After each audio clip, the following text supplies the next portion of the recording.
1. I just asked myself if I'm crazy, and we said no. Meme. I stood on a deserted street and stared at my mother's front door as though I'd never seen it before. Mostly because I hadn't. She'd moved since I put Phoenix in my rear view almost 7 months ago, and the red monstrosity that loomed like a giant mouth waiting to swallow me whole felt as foreign to me as pole vaulting. Or shower sex. But it couldn't be helped. The conversation I needed to have with my mother could not be carried out over the phone. I had questions. Weighed down by luggage, a parka the size of Nebraska, and a Betsy Johnson handbag I bought with my last dime, because Betsy Johnson, I turned and watched as my Uber driver, my last hope of escape, faded into the distance. Metaphorically speaking. He actually made a left on Elm and disappeared behind a mid-century duplex. Either way, if I were completely honest with myself, standing there watching my one and only contingency plan vanish was simply another form of procrastination. One of many I'd employed over the last couple of weeks, but I could no longer delay the inevitable. The time had come. No more dragging my feet. No more stalling. No more puttering or fiddling or... "Excuse me." A small voice emanating from somewhere on my right interrupted a very tenuous thought process. How many synonyms were there for procrastination? I looked down at a kid on a trike, thankful for yet another reason to delay the inevitable discomfort hurtling toward me like a runaway train. The girl had glistening dark skin, 2 pigtails on the top of her head that stood up like antennae, and the most incredible set of eyes I'd ever seen.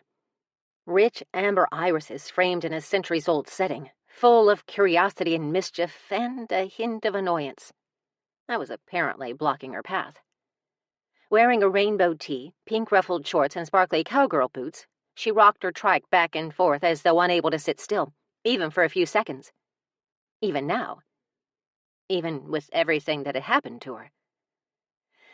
Being new to the whole seeing dead people thing, her presence startled me at first, especially when I noticed the skin scraped raw on one side of her face and down her left arm. Well, that gave me a good idea of how she died. A sadness settled in my chest with the knowledge. Aware we were still in the street, out in the open where anyone could see, I knelt down to her, ignored the creak in my knees, and offered her my very best smile.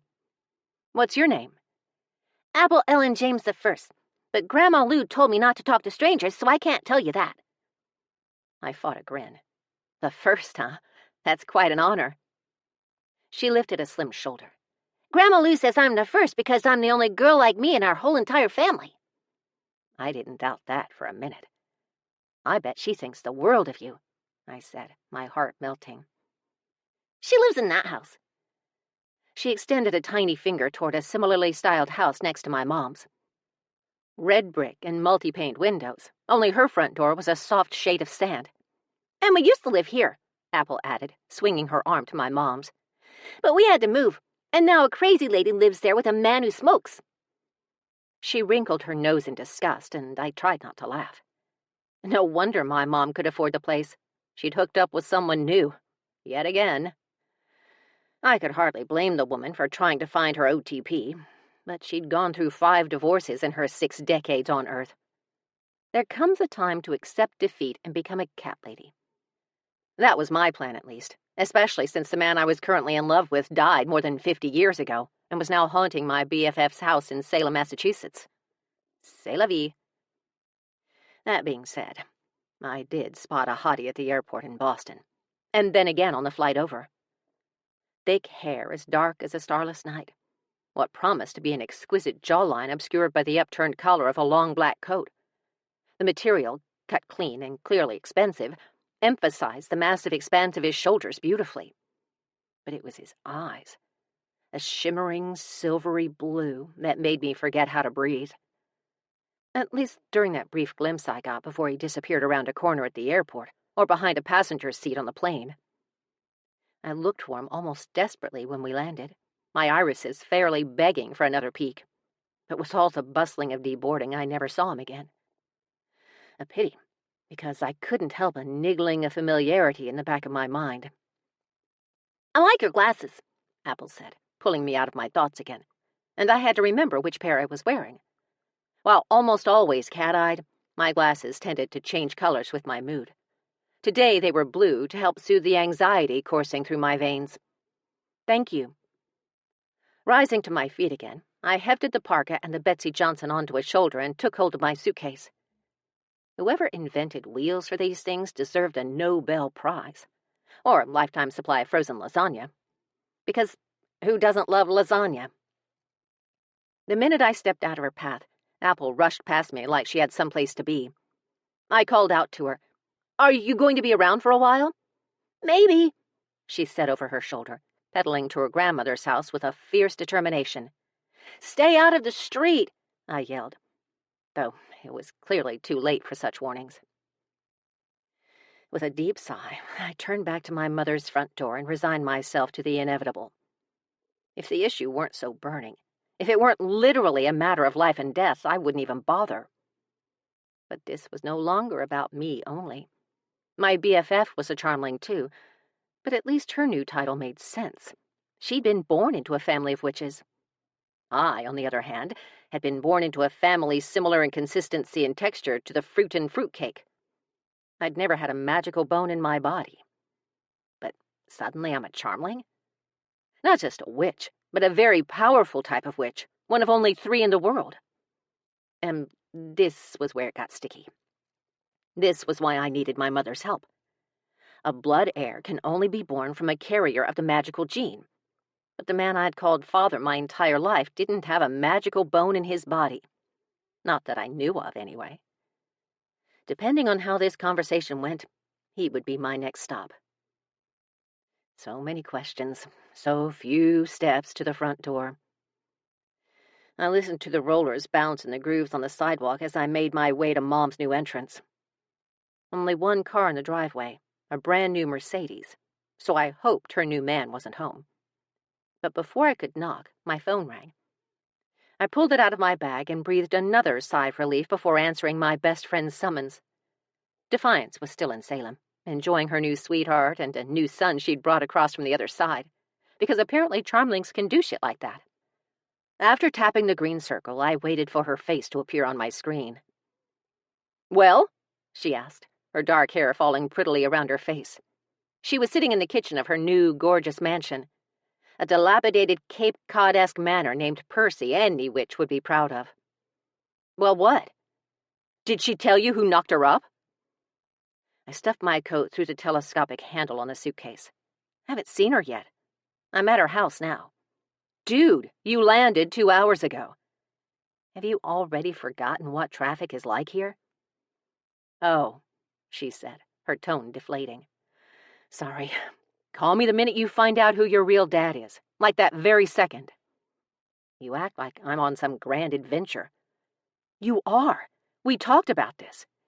You'll always have your dad, and he'll always love you. But there is no way that man is a carrier of the charmling gene." I know. I just don't think this conversation is going to be as easy as you're making it out to be." "Annette Sherry Osmund, you've got this. Just pin those crazy curls to the top of your head and do what we talked about."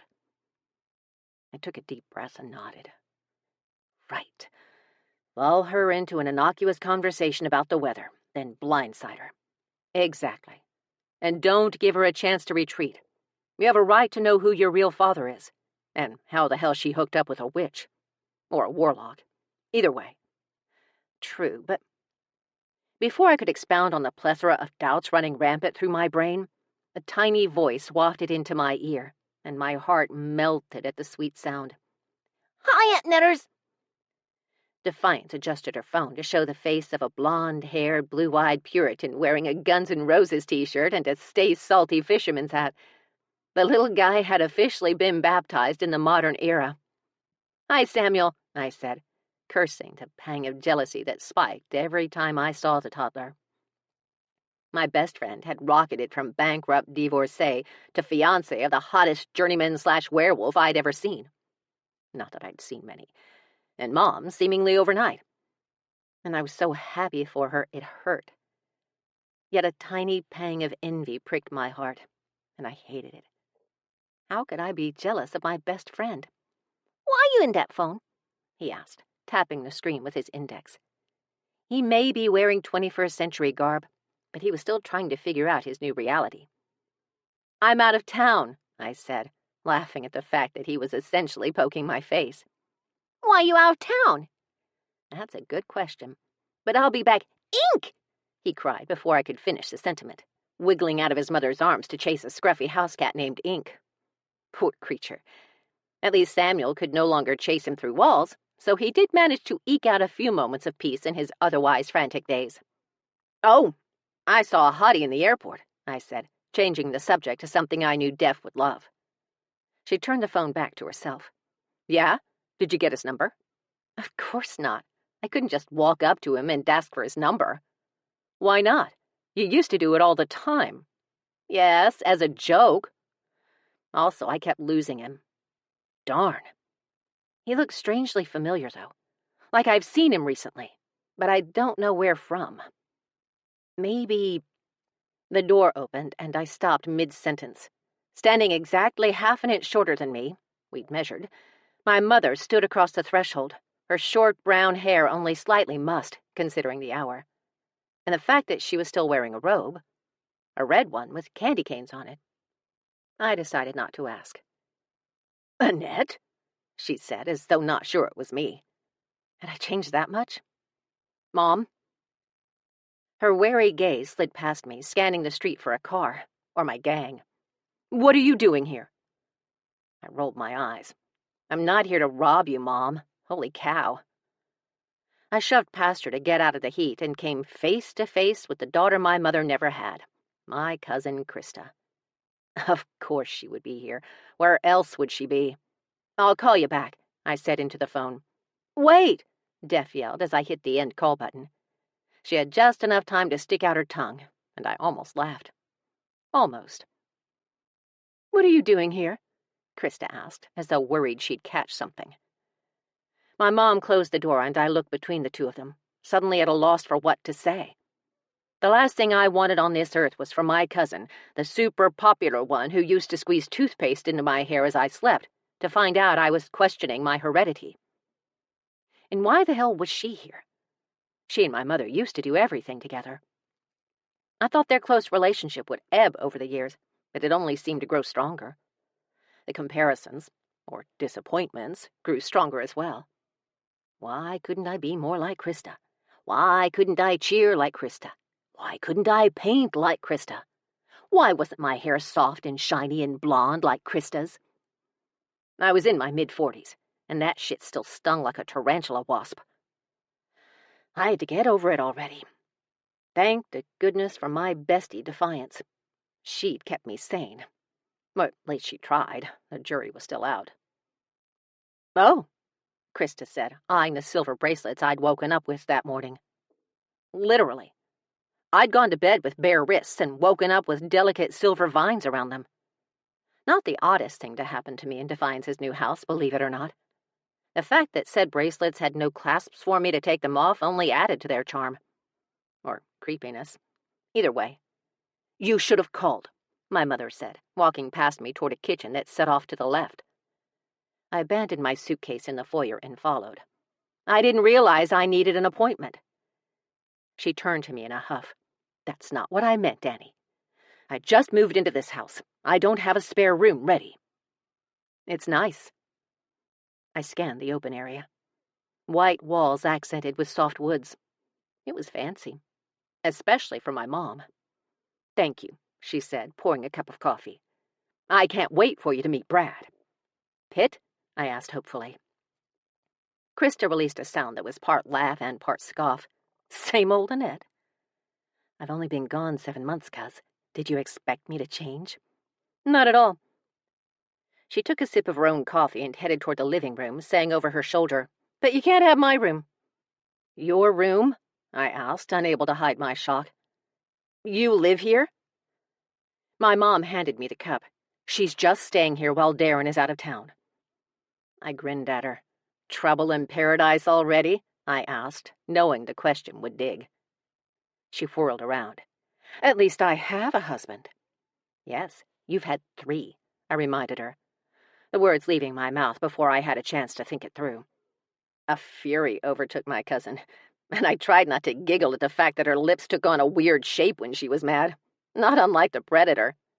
"Girls," my mother scolded. Like always.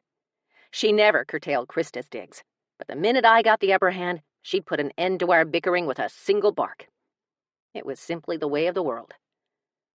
Our bickering really was childish, but my cousin brought out my inner fifth grader like nobody's business. I was not afraid to pull hair. "Sit down, Annie." I sat on the closest thing I could find, a bar stool covered in cowhide. Mom and Krista sat beside each other on the sofa, then looked at me expectantly. After taking a sip and examining my more immediate surroundings, my gaze pausing on a picture of my brother in a Little League uniform taken mere days before he disappeared, I said, "So, Mom, can we talk alone?" "What did you do now?" she asked, the disappointment on her face hitting that one nerve I'd reserved for special occasions. I suddenly no longer cared what my cousin thought, of me or my mother. I didn't do anything. If it's not asking too much, however, I would love to know who my real father is. Chapter 2. Hey, it's me, Pandora. Welcome to my new unboxing video. Pandora's Point. Please like and subscribe. I'd never borne witness to the whole pin drop metaphor as much as I had in that moment. The room grew eerily silent as two of my most immediate relatives gaped at me, my cousin looking less predator and more ghost-face. "I beg your pardon," my mother said, coming to her senses first. The cuz was still in shock. Mom surged to her feet and glanced at her before her gaze bounced back to me. I'd asked nicely. We didn't have to do this in front of Krista. "What on earth are you talking about?" Mom asked. I put my cup on the island behind me. I know Dad is not my biological father, and, due to recent events, I really need to know who is. You understand, I added with a wink. "Annette Sherry," she said through clenched teeth, her face turning an odd shade of purple. "Of course your father is your father. Why would you say such a thing?" I started to argue, knowing full well that, as wonderful as my dad was, he did not contribute to my incubation in any way. It broke my heart. But if we were going to find out what was going on, why a charmling had been killed, reverting her powers back to a rightful heir, a.k.a. yours truly, we really needed to know whose sperm won the race that night. "Mom," I said softly, knowing this was going to be hard for her. She'd always been so strong, so capable, even when bouncing from man to man after my father divorced her, not long after my brother Austin disappeared. She never gave me a reason to question her strength. We always had food on the table and clothes on our backs. But seeing her now, the shock and raw emotion in her eyes, I was beginning to regret coming. I almost said as much until a shadow drew my attention to the left corner of the living room. At first, I just blinked when I saw a man in a long black coat leaning against the wall, arms crossed over a wide chest like he hadn't a care in the world. Then I realized it was the man from the airport, the man who'd been on the same flight from Boston, his hotness oozing into the room like molten lava as he watched me from beneath thick lashes, his expression partly guarded and partly amused. I practically fell out of the chair, then looked between my mom, my cousin, and the man. My gaze rocketed back to my cousin. Had I ever met her latest husband? Was that him? Both women turned to look at him, then back at me like I'd lost my mind. No way was that her husband. No way was I this fucking unlucky. But there was no denying it. My cousin was gorgeous, always had been. Naturally, she would attract a man who was just as gorgeous. No, even more so. As much as I hated myself for thinking this, he was a little out of her league. When she looked at him again, then smiled back at me, she nodded and said, "Yep, same old Annette." I swallowed my disappointment, filled my lungs, and said, "I take it this is Darren." The name did not fit him.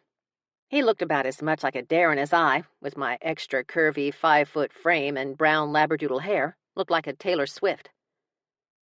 Mom and Krista once again looked at him, then back at me, then back at him, then back at me.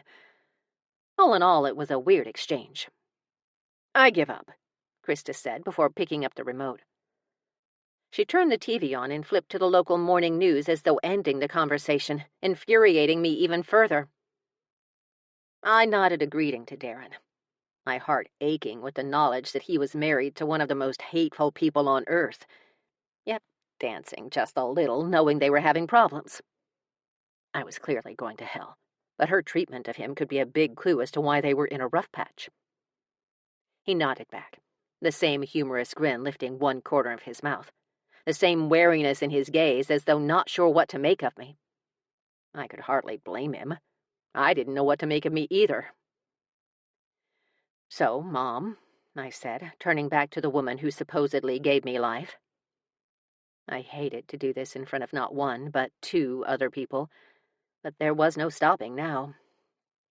"Any thoughts on who my father might be?" Mom put her hands on her hips, a sure sign that she'd had just about enough of me, Missy. "That is enough, Annette. This isn't funny anymore." "Was it funny before? I must have missed that part." "Mom, I'm not accusing you of anything. I just really, really, really need to know. Lives are at stake." And as far as we knew, one was already gone. I walked over to an overstuffed chair that catty-cornered the sofa and sank into it, hoping Mom would follow. She did. "What do you mean lives are at stake, Annette?" I tried not to be swayed by the sharp tone in her voice. "Apparently my biological father was something else. Something powerful. Are you afraid of him? Is that why you can't say?" The more I spoke, the paler my mother grew. Even Krista noticed it. She took the remote to turn down the volume, her concern truly heartwarming, right as a story about a missing girl popped onto the screen. "After an exhaustive search of the woods near the James home, 5-year-old Apple Ellen James is still missing, and her parents are asking anyone with information as to her whereabouts to call this number." I lunged forward and wrenched the remote out of Krista's hands before she could lower the volume. "Ouch!" she said, pulling her hand back and cradling it. Ever the drama queen. "Crazy much?" "Do you know this little girl?" I asked Mom. "No," she said, frowning at the screen. "Poor little thing. I heard she used to live in this house, but they moved a few miles away a couple of months ago." "What are the odds of that?" "I think her grandmother still lives next door," Krista said. Then she added caustically, "Why do you care?" When I deadpanned her, she deadpanned me right back. That'd show me. But the ache in my heart for Apple's parents, for her Grandma Lou, knowing their hopes at finding their little girl alive were about to be destroyed, suddenly became overwhelming. I'd been there. I understood those emotions all too well. But I didn't know if it would be better for them to find her body now, or to let them keep that hope alive for a little while longer. Which would hurt less? I knew the answer, of course. They needed to know. They needed to find their daughter's body, and I knew the exact person who could help with that. "Excuse me," I said, rising to get my phone. "I need to make a call." "Now?" Mom asked, confused. "Sorry, I'll be right back." I turned to Darren and nodded again. "It was nice meeting you. Kind of, I guess." We didn't actually meet, but... Mom and Krista turned to him again, then looked at me for the 3rd time like I'd lost my mind. I may be a little slow on the uptake, but all the clues were adding up. No one introduced us. Mom and Krista looked at the corner, but quickly turned back without saying anything. He seemed to come out of nowhere. Goosebumps erupted across my body, racing over my skin and up my spine as a wave of anxiety washed over me. He was something else. Was he a hunter? Or worse, a warlock? Had he put some kind of spell on them so they wouldn't acknowledge him? I rose to my feet as nonchalantly as I could, walked to the kitchen, and grabbed the nearest knife I could get my hands on, which was a butter knife. So I ditched that one and hunted down a real knife, tearing through my mother's drawers.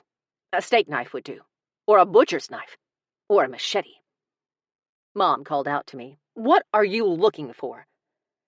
I finally found the knife drawer and pulled out the biggest one I could find. Holding it out to him as I cornered the island, I asked, "Okay, Mr. Man, what are you?" He smirked at me. Smirked. "Annette, what are you doing?" Mom asked, growing frustrated. "I know how to use this," I warned him. "I went to chef's school." "You took one cooking class," my cousin reminded me, "and you almost burned down your best friend's restaurant."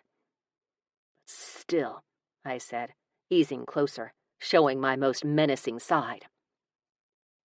The man dropped his arms and put his hands in his pockets, so unimpressed it was insulting. "Annette Sherry, are you on new medication?" "Who is he, Mom?" "Who is who?" "There is no one there." She showed me her palms and stepped forward slowly as though approaching a wounded animal. I gaped at him. "You made them unable to see you? Is that how you got in here with no one noticing?" He only tilted his head and studied me, his shimmering gaze more menacing than I was comfortable with. After reasserting my power over him by waving the knife, he obliged by raising a single brow. I scoffed. "And here I thought you were handsome. You're a warlock, aren't you?" He tipped an invisible hat, and my body went cold. He really was a warlock. I didn't know much about warlocks, but I knew they were powerful. And although I was a charmling, warlocks were infamous for enslaving my kind. Then again, they were not blood heirs like Defiance and me. Surely he couldn't do something like that to us. But why else would he be here? We'd already stopped one hunter, a warlock servant, from claiming me for his boss. Had said boss come for me himself? The sound of laughter wrenched my attention toward my cousin, and I remembered they couldn't see him. I must have looked crazy. Well, I always looked crazy, but I must have looked crazier than usual. "Excuse me," she said, picking up her phone. "I have to tell everyone I've ever met what is happening. Freak." "Krista, stop it," my mother hissed at her, and it caught us both by surprise. Mom never chastised the chosen one. Krista turned a pretty pout on her. "Annie," Mom said, again as though talking to a wounded animal, trying to convince it she'd come in peace. She turned back to the corner, then slowly put some distance between the warlock and herself. "Can you see him?" I asked her. "No, honey, I can't. But I know how tricky they are." The warlock turned his gaze on my mom, pressing a hand over his heart and feigning a hurt expression. I knew the knife would do no good whatsoever, but I felt better having it. I waved it at him again, luring his gaze back to me. "Aunt Dolores, are you seriously entertaining her delusions?" I pulled Mom until she was behind me, and then started backing toward the door.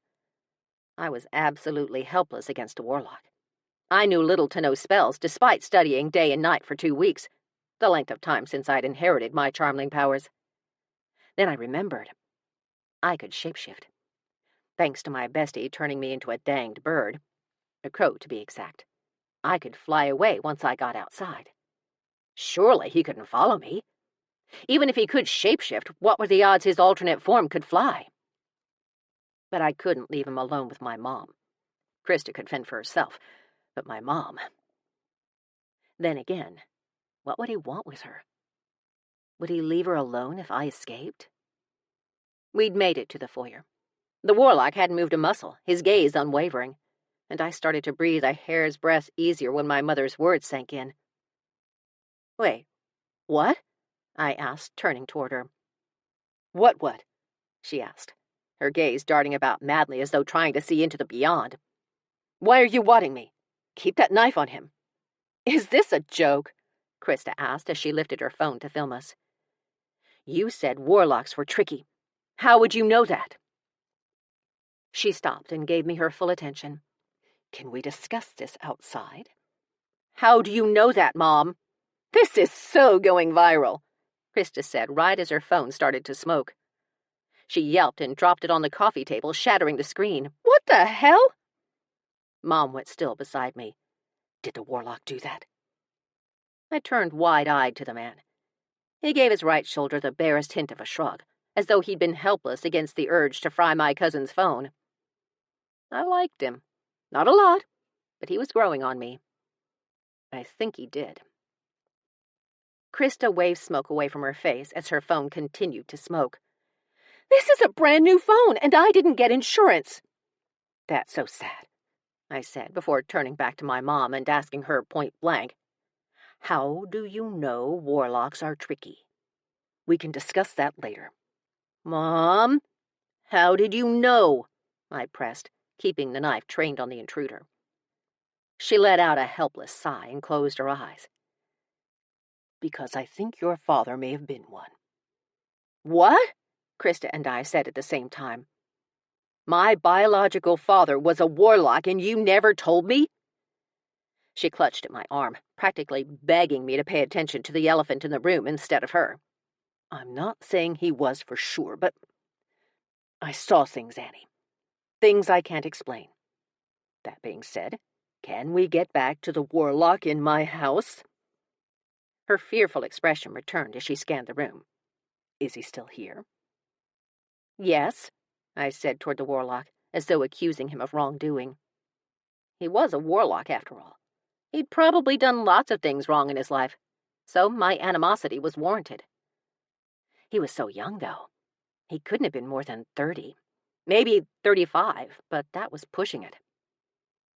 The man who came to me was terribly handsome. Like dark hair handsome with shoulders that went on for miles and piercing blue eyes. The warlock ducked his head to hide a grin, and the dimples that appeared on either side of his mouth did not cause my stomach to somersault. It was the situation. I was nauseous from the adrenaline coursing through my veins. Yes, Mom said, then amended her statement. Wait, no. My warlock was blonde with brown eyes. It's not the same one. She relaxed her grip on my arm, though just barely. Krista went into the kitchen and came back with an oven mitt. I have to get to the wireless store before work. She picked up her phone, with the mitted hand, grabbed her bag off a side table with the other, and strode past us. After that, I'm calling the people in white to come get the both of you. She slammed the door behind her, and I watched the warlock. He couldn't have cared less that she left. Mom, I need you to get your keys and go. What?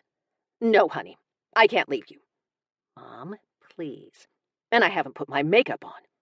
Mother, I said in warning. Okay. Without another thought, Mom ran to her room as I kept the knife trained on my target. For, like, a really long time. He watched me, and I watched him, and I swore I heard elevator music playing in my head as we waited. And waited. And waited. No matter. It gave me a chance to study him even further. I wanted to memorize that face, that chiseled mouth and jaw, that straight nose and razor-sharp eyes spilling over with a shimmering blue, the thick hair as dark as a starless night, those wide shoulders and long arms. I concentrated on memorizing every part of him should I need to describe his features to a sketch artist. That was absolutely the only reason I would ever do such a thing. When Mom finally hurried out of her room wearing a sundress and flip-flops, I looked at the clock. She'd only been in there for about 3 minutes, but it seemed so much longer. Is he still there? She asked. He is. Just get in your car and go. It's in the garage. Okay, I said, wondering what that had to do with anything. Is that a problem? I asked over my shoulder. It's just that the door you're looking at is the door to the garage. I realized there was indeed a door right beside the warlock. Crap on a cracker.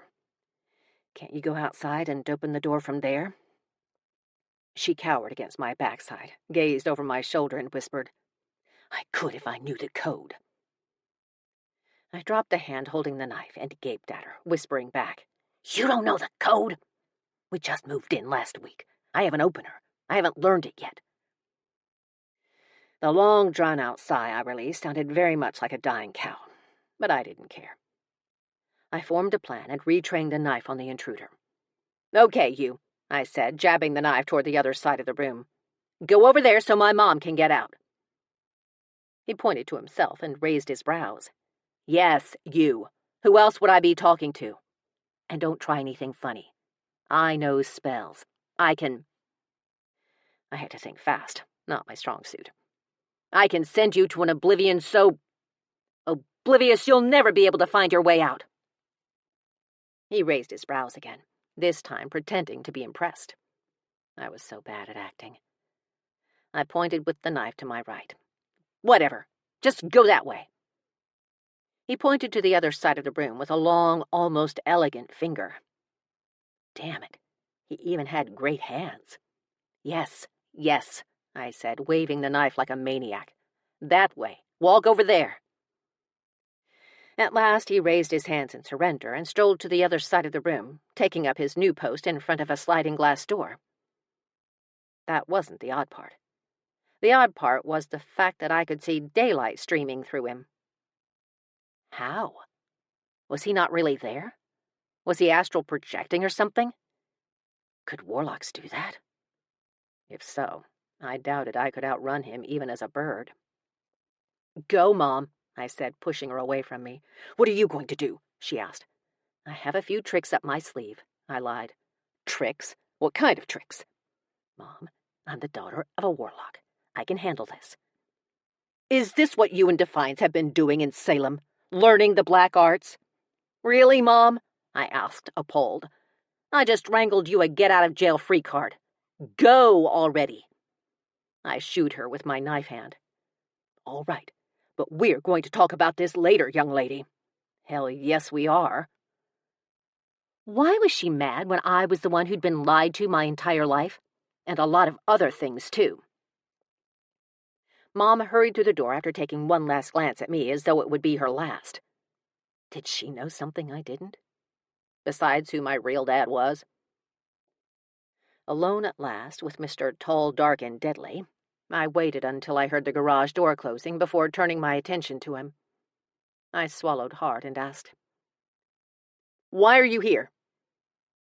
He spread his hands in a shrug. Why wasn't he talking? "Why aren't you talking?" Maybe warlocks couldn't talk when they astral projected. "Can you not talk because you've astral projected?" I glanced at the ceiling and thought, projected astrally? He tilted his head to the side as though fascinated by something. Probably my grasp of the English language. Before I could think of another question to ask, aka waste time while I figured out if I could shift into a bird or not, a car horn sounded out front. I looked through one of the glass panels beside the door and saw my mom sitting on the street in front of the house, honking for me. Goddess bless that woman. The question remained, should I try to shift to get away from him? I'd only done it 2 times. Once when death changed me, and once when I was practicing. But it took me 300 tries to accomplish it. Well, I did manage it. I was scared I'd get stuck, so I didn't practice anymore. Even if I could shift, I wouldn't be able to get out the front door without opposable thumbs. Thus, I started backing toward the door, keeping the knife at the ready while watching him like a hawk. When I felt the doorknob at my back, I straightened my knife arm to prove to him I wasn't afraid to use it, then reached around with my free hand and opened the door. He simply stood there staring at me, a roguish kind of humor playing about his mouth. Goddess, he had a nice mouth. Once the door opened behind me, I bolted. I sprinted down the walkway and almost dived into her dark blue crossover, the one with tan seats. The tan seats that I slashed with the knife while jumping in. I gasped, but Mom didn't seem to care. Thankful I didn't stab her, I slammed my door shut and shouted, "Floor it, Mom!" Chapter 3. The great thing about my soul is that black goes with everything. Meme. Mom broke the sound barrier heading out of the quaint cul-de-sac and didn't stop until we had to. A warlock. An actual practitioner of the black arts. And he'd somehow found his way to my doorstep. Or, well, one I'd recently been on. "Seatbelt," Mom said as she panted, waiting for the light to turn green. I dropped the knife in my purse onto the floorboard and struggled to fasten my seatbelt. Once I managed it, I leaned back into the seat and focused on not hyperventilating. Coming here alone was a bad idea. But how did a warlock find me so fast? No, how did a warlock find me at all? Defiance had done a spell to cloak me. No one in the world of magic should have been able to feel my powers. Powers that I wasn't even close to being able to control. According to legend, I was an alchemist. Of tawdry and taint, one book said. A mortiferata who could kill with a kiss. Cool? Yes. Scary as all get out? Even more so. And yet, if I had to, I could kiss the warlock. Surely that would get him out of my life. Or I could have if he were corporeal. Maybe that's why he wasn't. Maybe he was scared of my deadly kiss. Probably not, though. I didn't strike fear in the hearts of many. The light changed, and Mom went through the intersection only to turn into a grocery store parking lot. She put the car in park, turned it off, and turned to glare at me. "Why is a warlock following you around, Annette?" Back to being angry, I pinned her with my best glower. "Because, Mother," I said as caustically as I could, "I'm apparently the daughter of one, and now I've come into my powers and I just want to live my life without poisoning my friends or blowing anyone up. But because I had no idea I even had powers, I have no way of controlling them, thank you very much, and who is my biological father?" She sat blinking at me for a solid minute, getting us nowhere fast. "Mom," I said, my tone softer, because her gray eyes were clouding over with something I couldn't identify. "Just tell me, who'd you hook up with?" She diverted her gaze by looking out the window. "I don't know. I don't remember. I was at a bar with some friends and—" After a long moment, I prodded with a soft, "And?" It took her a few minutes to find her voice again. When she did, it trembled with emotion. "I was dating your dad at the time. I mean, Joe. Joseph Osmund, the man I'd always believed to be my real father. But the girls had gone to the bathroom, and this man came up to me. He was so—" A delicate hand covered her mouth as she thought back. "He was so startlingly beautiful. He didn't even have to say anything. I wanted him more than I wanted air. He took my hand, kissed the back of it, and that was the last thing I remembered." "Wait, he didn't talk to you? Was that just a warlock thing? I'd never met one until very recently. Not that I remember." A cold sense of dread crept over me. "Are you absolutely certain he wasn't tall and gorgeous with inky black hair and shimmering blue eyes?" She shook her head. "Not at all. He was blonde. And I remember thinking his eyes were brown, they were so dark. In the low light of the pub, they actually looked black." I breathed a sigh of relief. Surely the warlock I'd seen could not have been my father. Not that it mattered, I supposed. He was still a warlock. "What do you mean, that's all you remember?" "I woke up in my bed next morning. I didn't remember leaving the pub. A few weeks later, I found out I was pregnant." "Mom," I said on a soft gasp as her meaning sank in. I turned to look out my window, the disgust billowing inside me overwhelming. "So, my biological father is a rapist. Great." "I don't know, Annie. I just don't remember. I promise you he did that on purpose." I curled my hands into fists and dug my fingernails into my palms to relieve some of the anger surging inside me. From what little I know about them, it's what they do. They're unscrupulous. "Oh," she said in a small voice. Then another thought hit me. "Wait, does Dad know? That I'm not his biological daughter? Goodness, no." She turned the car back on to run the AC, and I noticed the wetness on her pale cheeks. I'd never seen her fragile. Fragile was not her style. It shook me more than I'd expected. "I never told him about that night. I never told anyone, not even my girlfriends who wondered where I'd gone." I could only imagine why. It must have been awful to find out she was pregnant after she'd technically been roofied. albeit most likely with a spell of some kind. How horrible. And yet, you kept me, I said, surprised. Of course I did, Annette. Your dad, Joe, Dad, I corrected, suddenly feeling rather ass-like. Your dad took responsibility immediately, even though we'd only fooled around once. He insisted we get married, and it was good at first, really good. Then your brother came along, and I just felt so whole, so fulfilled, like I never had in my life. Her gray eyes shimmered with unspent tears. And then I put a hand on her shoulder.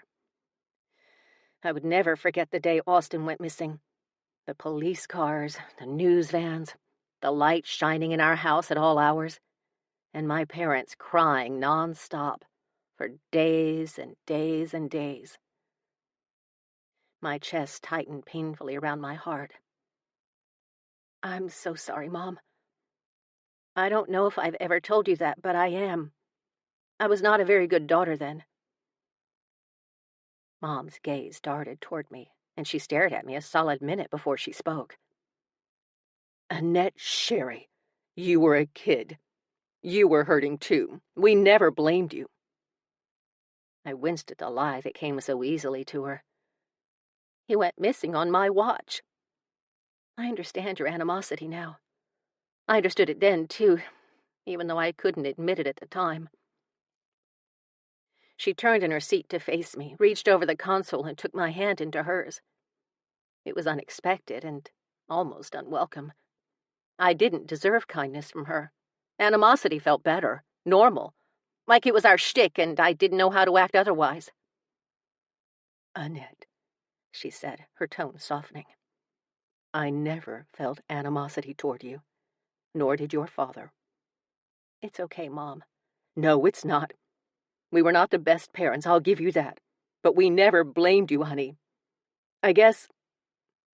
She sniffed and drew in a deep breath. I guess we should have told you that a long time ago. It wouldn't have made a difference if they had. I was not a fool. They did blame me. At least my mother did, even if only just a little. I'd left Austin in front of the TV one Saturday morning to take a shower, and when I came out, he was gone. It was all so blurry now. The frantic search, the phone call to the store where my mom clerked, to the garage where my dad worked. I'd never forget them running through the front door, scouring the area, calling out to him. Mom shaking me in front of our neighbors, screaming in my face. This was back when it was normal to leave 9-year-olds home alone to watch their younger siblings. No one blinked an eye.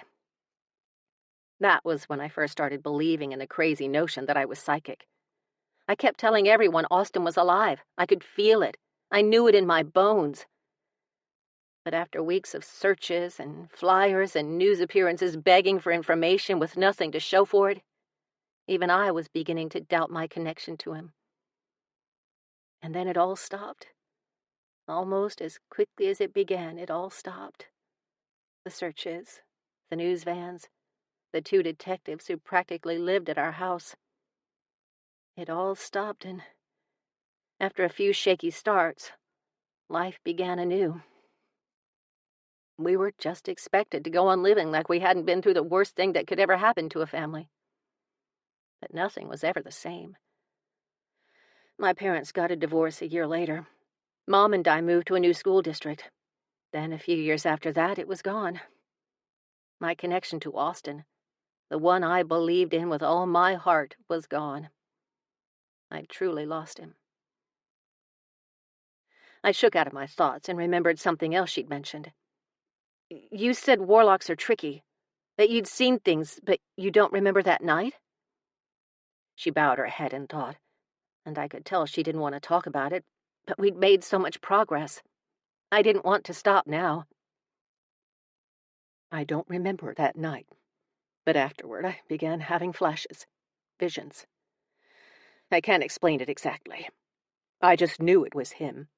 And I knew, somehow I knew he was a warlock. She refocused on me, her expression haunted. Like he got off on taunting me, on scaring me. She shivered at the thought. Heat rose inside my chest, and I had to fight to keep from grinding my teeth to dust. If I ever find him, Mom, he will pay. No. She clutched my hand tighter. No, honey. Please don't look for him. He's not normal. I put my free hand over hers. I'm not normal either, Mom. Neither is Defiance. You should see her. My BFF was something else. I suddenly couldn't wait for my mom to see her now, to see what she was capable of, what I could be capable of if I could stop trying to poison the people around me, or blowing things up. I had to get a handle on my powers, and fast. Thus, my search for my biological father. The search, however, just came to a screeching halt now that I was 100% certain he was most definitely a warlock. I figured he could just be a regular guy who carried the Charmling gene, completely unaware of the powerful line he'd descended from. No way was I hunting down an actual warlock on my own. F that. I needed some help, and I knew an entire coven I could recruit to my cause. Before Mom could reply, the volume on the radio shot up to deafening levels. We covered our ears and turned to it in surprise. It was a news segment about Apple. The search continues for the missing 5-year-old after searches failed to find any clues as to her whereabouts. The family is offering... The words faded away as I caught a darkness in my periphery. I realized why my mom's crossover turned into Christine. The radio was being controlled by a handsome warlock who was currently sitting behind my mother in the back seat. I stilled when our eyes met, not sure what to do. Our gazes stayed padlocked for a few frozen seconds before my fight or flight kicked in. And for some inane reason, it chose fight. What the hell? I'd only been in one fight in my life, and I got my ass kicked. In my defense, I was 7 and my opponent was 12. And male. But he'd been picking on my little brother. I lunged for the knife on the floorboard, straightened with enough dramatic flair to light up Las Vegas, and held it out to him while scooting as far into the dashboard as I could manage. "Mom, get out of the car!" I yelled over the sound. She didn't hesitate. She opened her door and practically fell out while I fumbled blindly for my door handle. The intruder showed his palms and pointed to the radio with his chin. The sound lowered to a manageable volume as he watched me. "If you have any information, please call the 1-800... Annie!" my mom called. "Get out of the car!" I spared her a quick glance, her expression filled with terror, and I swore right then and there I would hunt down my biological father after all for doing that to her, for putting that kind of fear into her. But first, I needed to deal with the entity in the back seat. "Why are you here?" We were beginning to get onlookers. A couple of people slowed their carts to check out the commotion like rubbernecking shoppers. My fingers wrapped around the door handle, and I debated the whole fight or flight thing again. The warlock lowered his hands and watched me. "Why are you here?" He pursed his lips as though disappointed in me, right before the radio went staticky. It scrolled through station after station and stopped on another news story about Apple James. I frowned at him. "Apple? You're here for Apple?" My blood ran cold when I put 2 and 2 together. To come up with 47, apparently. "Did you take her?" The indignant glare he shot me would suggest he did not. "Then what?" I listened to the story, which said the exact same thing as the previous one, my fingers aching to pull the door handle. To run for my life. But the man could clearly show up wherever he wanted, whenever he wanted. Would running do any good? Then realization dawned, hitting me like a lightning strike. "You want me to help her family?" When he gave me a single determined nod, I gaped at him, appalled. "I can't help them. How could I possibly help them? Unless you want me to put them out of their misery because I have a habit of turning edible items into poisonous ones. I'm fairly good at that." He tilted his head as though waiting patiently for me to catch up. "Wait, Defiance. She's the finder of lost things. Is that what you mean? You want me to ask Defiance to find Apple's body?" He lifted a shoulder as though saying, "Whatever works." I shook my head, utterly confused. "Why? I mean, you're a warlock, right?" Are you needing a body for a ceremony of some kind? Because you..." His mouth slid to one side of his face, clearly annoyed, though the act did nothing to detract from his insanely good looks. It merely deepened one dimple, and I clenched my teeth in annoyance right back at him. Seriously, the guy had won the genetics lottery. It was not fair. He was a bad guy. All warlocks were. At least that was my understanding. Why did he get to be so good-looking? And what else could a warlock want with the body of a poor little girl who just wanted to visit her grandmother? "Then what?" I asked as my phone rang. I didn't spare a glance from my purse on the floorboard, deciding my life was worth ignoring a call or two. When the ringtone only got louder and louder, louder than a phone had a right to be, the warlock lifted a brow as though waiting for me to pick up. "Is that you?" I asked, still too scared to take my eyes off him. "Annette!" I nodded toward my poor mom, letting her know I was okay, for the time being. He didn't answer, of course, so I shifted the knife into my left hand, which was actually my more dominant. His life was now in even more danger, and he had no clue what awaited him should he make a move for me. Probably a lot of screaming on my part, since he was basically air, but I felt better with the knowledge. I reached into the area at my feet. My fingers slid over my purse strap, and I pulled it onto my lap. The ringtone was louder than the phone was even capable of. I pulled it out of a side pocket just as the ringing stopped. But the screen wasn't lit up. I didn't get a call. When I looked back at him, confused, he offered me the barest hint of a smile. My phone dinged, that time with a text. But the text wasn't attached to a number. Instead, 3 skulls with crossbones emojis popped up as the sender. I tapped the screen. It simply read, "Find her." A bright red pickup screeched to a stop beside the crossover, and a scraggly man with skinny bowed legs jumped out. He first looked through the windshield as though searching for someone, then scanned the area. When his gaze landed on my mother, he rushed over to her. "Brad!" she cried, and practically fell into his arms. Oh, so that was my new dad, at least this week. The unkempt guy looked like he'd ridden one too many bulls. Moved like it, too, the stiffness in his limbs obvious. My phone rang, and I turned back to the warlock, only to find an empty back seat. I turned back to my phone and breathed a sigh of relief. "Defiance, you will not believe I've been trying to call you for an hour." "What? My phone hasn't rung." "What's wrong? I can feel something is wrong." "You can feel it? Is that new?" "Not really. Kind of. Ever since you've come into your powers, I think I'm getting your emotions mixed up with my own." It made sense. I'd been doing something similar. So that's where the insatiable happiness I've been feeling has been coming from. You. "Really? You can feel my happiness?" "Apparently," I said, trying not to be disappointed. I thought I was happy despite my inability to control my powers. Turns out I was siphoning happiness off my bestie like a leech. I fought a traitorous smile.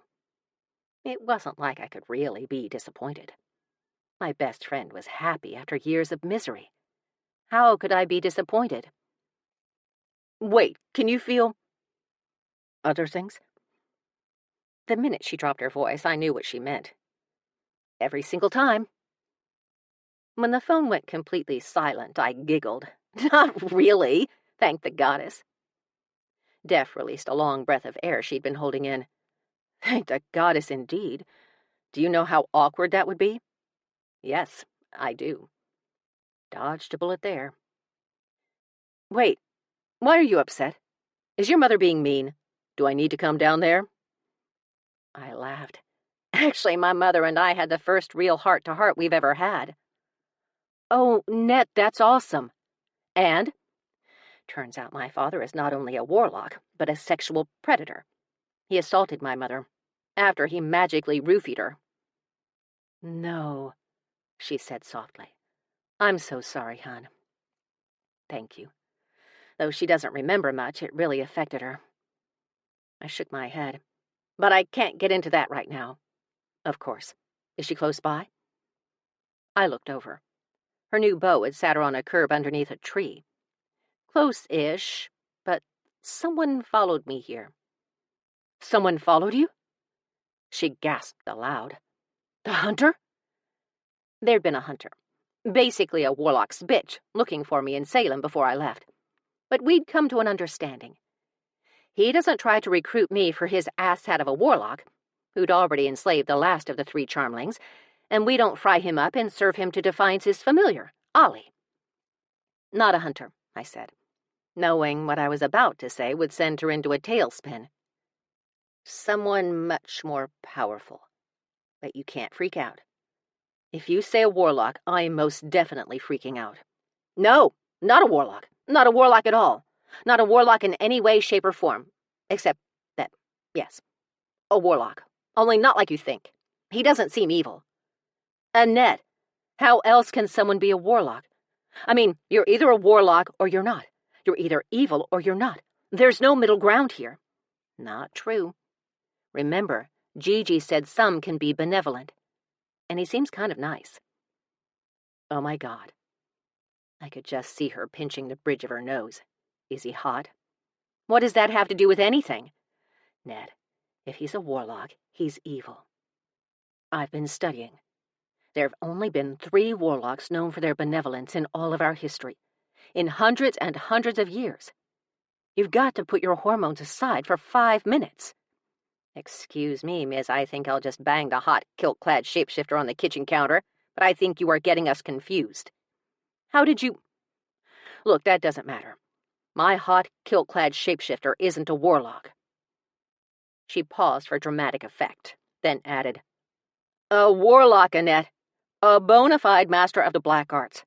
The same black arts that, if I may remind you, can enslave you for all eternity." I rolled my eyes so far back into my head I felt a little seasick. Or maybe that was just the events of the day. "You're being melodramatic. I won't live for all eternity, and I already thought of the whole enslavement thing. But for some reason he only wants me to find a missing girl's body." That perked her up. "A missing girl's body? What missing girl's body? And why would a warlock want you to find a missing girl's body? Though that does sound rather warlocky. There are necromancers out there." "Yeah, I read that too. I'm not sure why he wants me to find her body, but there are a few things about him I don't understand." "Just a few?" "He's not corporeal." When Def didn't answer for a few seconds, I explained. "That means he's incorporeal." "I know what it means. Just making sure. Can warlocks, like, astral project or something?" An older voice, feminine and sweet, answered from what seemed like a few feet away from Def. "Only the most powerful ones," her grandmother said. "Hey, Gigi." "Oh, I had you on speaker," Def said. "Yeah, I got that," I said, almost giggling. "He doesn't seem to be able to talk, but he must be really powerful. He can appear out of nowhere and control electronics. Maybe when they are incorporeal, they can't talk?" "I don't know, Saru," Gigi said, using the title the coven gave Def and me. "What does he look like?" "That's just it. He looks strangely familiar. Pitch black hair, blue eyes as blue as, well, Defiance's. And yes, he is very, very good looking, but that has nothing to do with my assessment. He's just really intent on me finding Apple's body. Do you know why, Gigi?" Gigi didn't answer for a very long time. I even checked my phone to make sure we were still connected. I heard muffled voices in the background, and then Gigi came on at last. "Annette," she said, her voice soothing like elevator music or morphine. "You need to come home as soon as possible." "Oh, okay. Should I be worried?" "Not at all, hon. But a warlock sniffing around, corporeal or not, is nothing to sneeze at." "No sneezing. Got it. In the meantime, Def, can you find the girl's body? I met her, and I'd really like to help her family find closure." "Of course. I'm looking now. Apple James? That's her." "Oh, Ned, she's beautiful." "You met her?" "Yes, outside my mother's new house. Mom shacked up with someone new, by the way, but at least they have a really nice crib." Either the doctor she was working for was paying my mother very well, or, despite the looks of him, Brad had a really good job. Please don't say crib again unless you're having a baby. Sorry. Do you think you can find her body? I can try. I need all the information you have and, not to sound morbid, but do you know how she died? I can't be certain, but I think it was a hit and run. She has road rash, something terrible. Poor baby. This is breaking my heart. Okay, I'll do my best. Thanks, Steph. Annette, where is the warlock now? Gigi asked in her super soothing voice again. Something was definitely up. He's gone. He just appears and disappears. But he definitely followed me from Salem. I saw him at the airport, and then again on the plane. He was on the plane? Def asked, surprised. Yes, but he disappeared around a corner, and I never saw him deboard. Do you think he somehow materialized on the plane? Maybe. But why do that? That's the $100,000 question.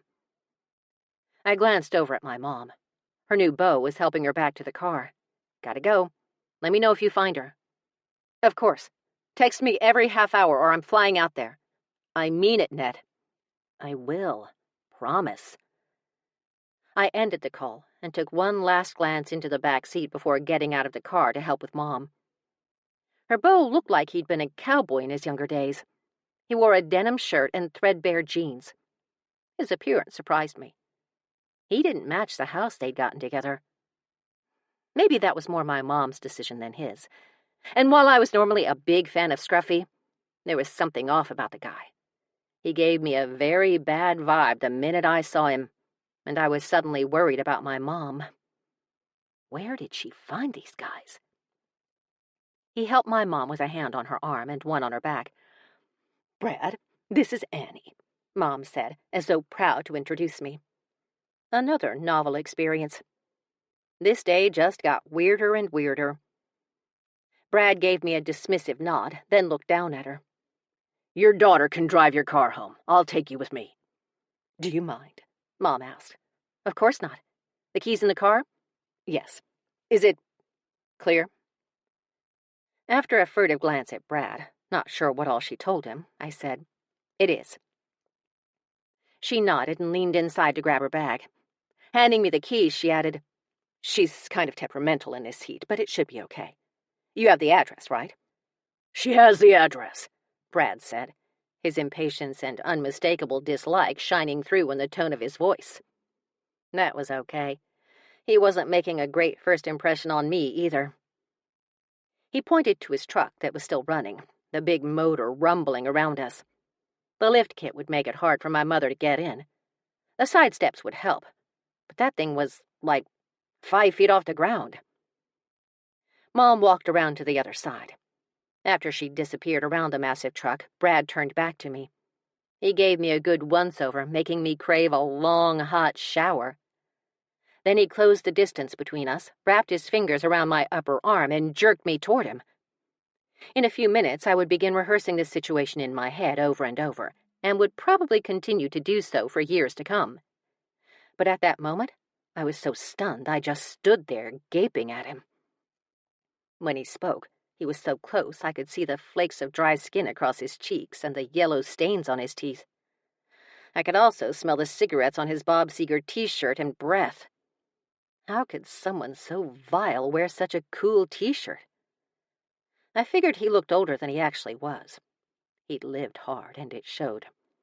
Look, I get it, he said, his voice low, yet razor-sharp. It's fun. You've hated your mom for years, so you decide to mosey back into town to scare the shit out of her. Even though he had a vice-like hold on my arm, I wrenched it out of his grasp, immediately regretting it when pain shot down my arm. Yes, I said, refusing to rub it or take a step back. That is exactly why I flew all the way from New England to the Southwest, to scare my mom, because I'm a child. How about you call a cab when we get back to the house? Your mother has been through enough without you filling her head with ridiculous thoughts of witches and warlocks. She'd told him a lot in those few minutes. He spun on a heel to leave, but turned back for one final disapproving glare. And maybe you should join the 21st century. I'd hate to see you burnt at the stake." Did he just threaten me? Holy shit. Toxic much? And his warning made no sense. If I were in danger of being burned at the stake, I would be in another century altogether. All in all, our little interaction had me wondering 3 things. Why was he with my mother when they were polar opposites? Why was he chomping at the bit to get rid of me? And how much insurance had he taken out on her life? 3 things I planned to find out very soon. I watched him walk away, his stick-thin frame sturdy despite the bony edges and 2 sharp angles of his body. He climbed into that massive truck like a pro, then roared out of the parking lot. My phone dinged with a text from the warlock. After a quick scan of the area, I opened it, read it, then swirled around looking for him harder, even bending to look in the car. When I didn't see him, I reread the text. It said simply, "Dead man walking." Chapter 4. My personality is that one drawer in the kitchen that's just full of random stuff. Fact. After making a pit stop for some convenience store coffee, I made my way back to my mom's house. Before I got out, I decided to take my relationship with the warlock to the next level. I texted him back. "You can't kill him." I hit send and waited a few minutes. When I didn't get a reply, I went inside. My new dad had apparently dropped Mom off with Krista, who'd also found her way back to the house before he left for work again. I scanned the living room, checking for any unwanted warlocks lurking about, then went into the kitchen, a bright thing with white cabinets and sparkling new appliances. Mom sat at a small breakfast table and pointed to the coffee pot. I raised my cup of motor oil and sat beside her. "Where's Krista?" "In her room." "She has her own room?" I asked, appalled. "Annette, you really need to try to get along with your cousin. She's going through a tough time, and she's not the monster you make her out to be." "Right. I'll work on that," I lied. "So, Mom, I don't mean to pry, but how can you afford this house?" She blinked back at me. "Oh, Brad won a settlement. We paid cash for this baby." While warning bells rang in my head so loud I thought I was actually stuck inside one of them, Mom's gaze traveled lovingly over the space. A settlement. Was that how he got his spiffy new truck, too? Apparently, decent clothes were not a priority. "How long have you known him?" I asked her. "Brad?" She laughed like a schoolgirl. "Only a few months. I know it seems a little early to move in together, but Brad can be very persuasive." "I bet." Her eyes watered, and I realized how lonely she'd been. I'd always dreamed of her and my dad getting back together, but I guess that just wasn't meant to be. I leaned closer to her, just realizing she was wearing makeup. She hadn't been wearing makeup when I'd showed up on her doorstep, but she had been wearing it in the car. And the truth sank in. "Mom, when I told you to get dressed so you could escape the warlock in the house, did you put on makeup?" She patted her blushed cheeks. "Just mascara and blush."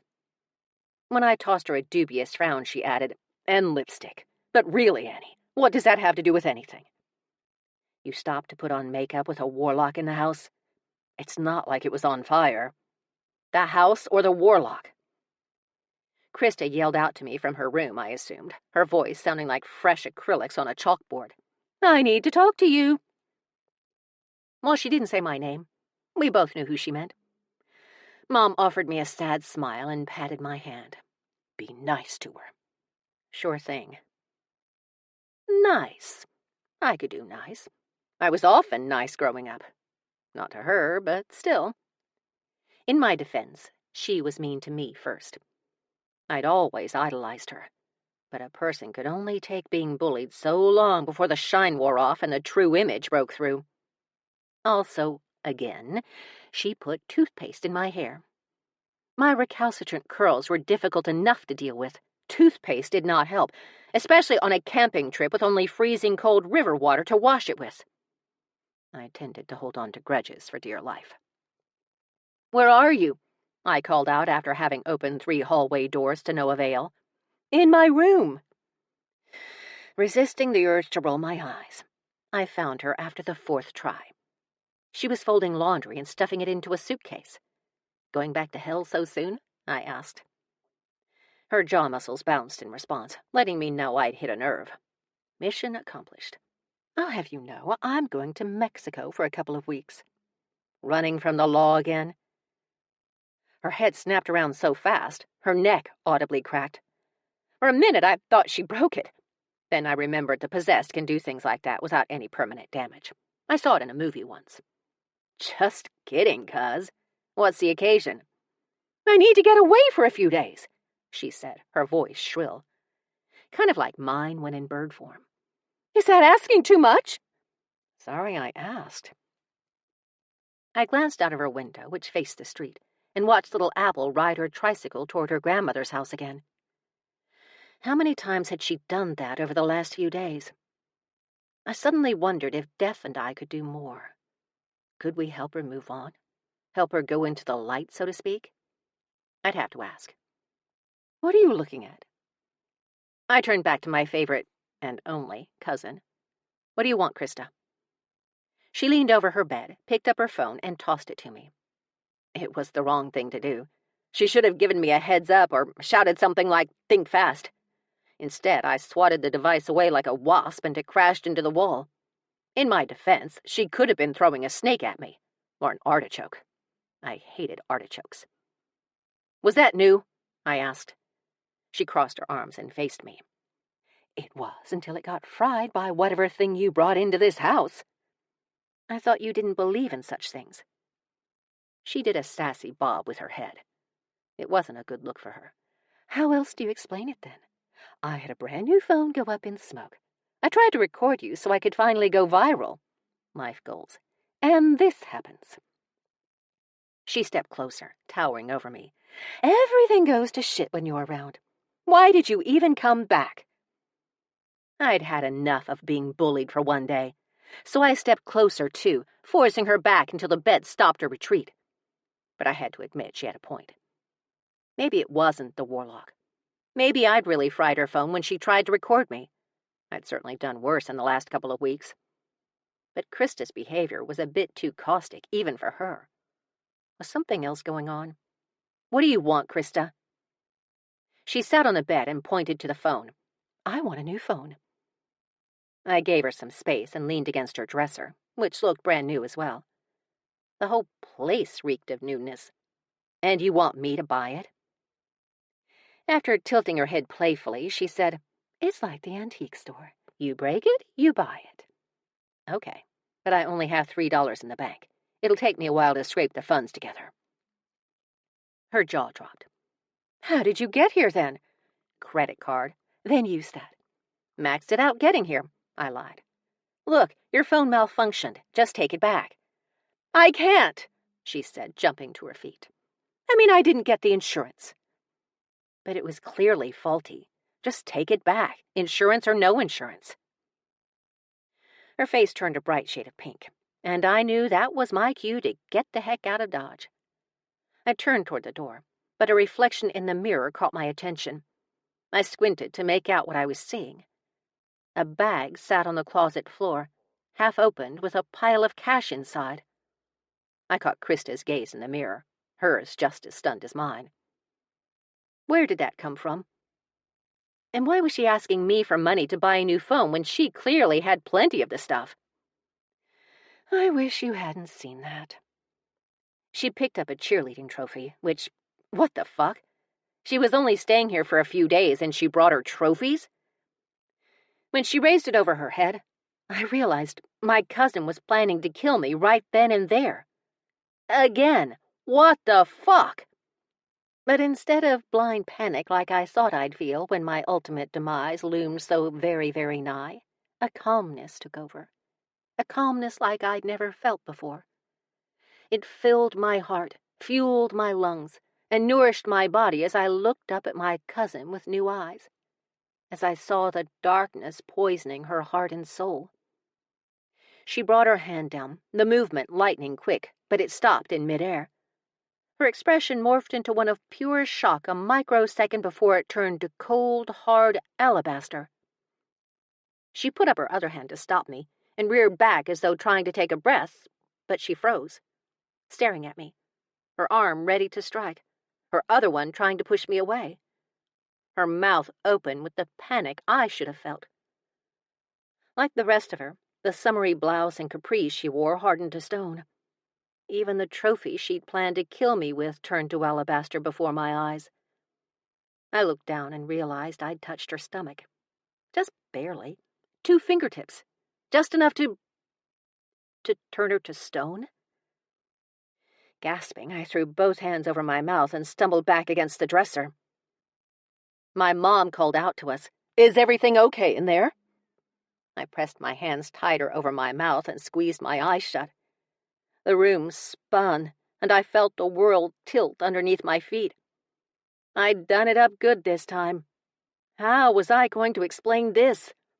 Better yet, how was I going to undo this? Betterer yet, how was I going to undo this without my cousin turning me in for attempted murder? If she was still alive, that is. Wait, was she? Did I kill her? Barely able to breathe, I stepped closer to look at my cousin's smooth face, long hair, pretty fingers. All stone now. All a beautiful pale alabaster. She'd always wanted better skin, so that was a plus. But her expression... It was like if Michelangelo had been hired to sculpt a horror movie set. "Honey," Mom said. I could hear her feet padding along the carpeted hallway. When I finally managed to pry my hands off my mouth, I said, "It's all good, Mom. We're just chatting. You know, being nice." "Okay. I called in to work. I think I'm going to lay down for a while." "That's a great idea," I said, just as I spotted the warlock in the mirror. I swirled around to him. As usual, he stood leaning against a wall, arms over his chest.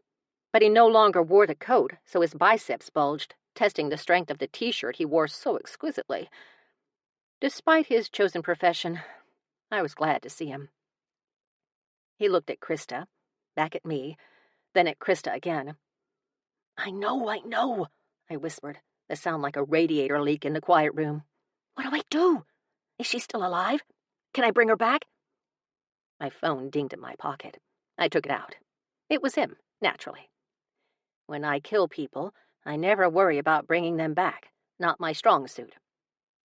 Great. I glared at him. He shrugged a brow, and my phone dinged again. I looked down. It was him again. How did he text with his mind? I had to learn how to do that. And glaring is not your strong suit, so give it up, Buttercup. "How are you texting me?" Before I even finished asking the question, another text popped onto the screen. Magic. Well, he was no use whatsoever. I eased closer to my cousin and patted her face. No idea why. "Don't you worry, Krista. I'll figure this out. I'll turn you back. If it helps any, I was a bird for almost an entire day once." The warlock visibly laughed. At least someone could. I paced the room as the warlock looked on, his gaze part kid in a candy store and part predator. I stopped when another thought hit me and turned to him. "You didn't kill Brad, did you?" He shook his head. "Thank the goddess. That's all I need."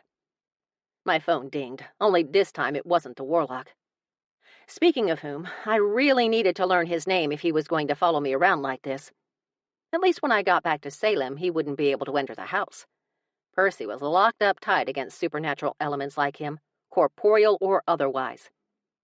The text was from Defiance, a simple plea to call her. I immediately tapped her info and pressed call. "Did you find her?" I asked when she picked up. "I did. She's not dead, but she will be soon. You need to get there now." Elation soared within me until confusion set in. "But I saw her. You saw her spirit. Her body is still alive, and you can save her." I sank onto the bed. "Dev, I don't want to be a hero. Just tell me where she is and I'll call it in. Right, because they'll jump right on it. Do you know how many tips are called in with these things?" Why was I hesitating? A child's life depended on me. I could save her. But I'd already destroyed one person today. What if I was too late? What if she died before I got there? A text popped onto the screen. Go. I looked at him. What if I fail? You won't, Def said, but his expression softened. I'll go with you. For some bizarre reason, that thought gave me tremendous comfort. I nodded. Okay, I'll take my mom's car. She's laying down. Ned, hurry, Def warned. Apparently, the situation was dire. We hung up, but that left the dilemma of what to do with my cousin. The warlock pointed to the bed. Put her in bed? I asked. She has to weigh a ton. Which was a sentiment she'd often conveyed to me over the years. One of Krista's favorite torments. My weight. He shook his head, and my phone dinged. The blanket. Oh, yeah, because a statue covered in a blanket in the middle of my cousin's bedroom won't be strange at all. He fairly growled at me, only with his expression. Deal with it later. I rolled my eyes, took the purple bedspread off the bed, and draped it over her. Not an easy task, as she was way taller than me without the pointy trophy. It hit me again that my cousin was going to kill me. For money? Was I really worth so little to her? After I got the cuz tucked in, she always looked good in purple, I sprinted toward the kitchen, grabbed my bag and Mom's keys, and booked it out of there. I stopped short when I saw Apple riding her tricycle again, pedaling like a duckling. Hopefully, she'd get to do that for real very soon. My phone dinged. Look. I glanced down the street in the opposite direction.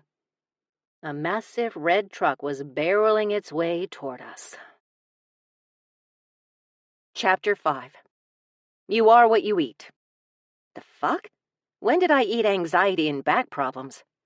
Meme. I squeaked at the sight of Brad racing back to the house and hurried into my mother's crossover.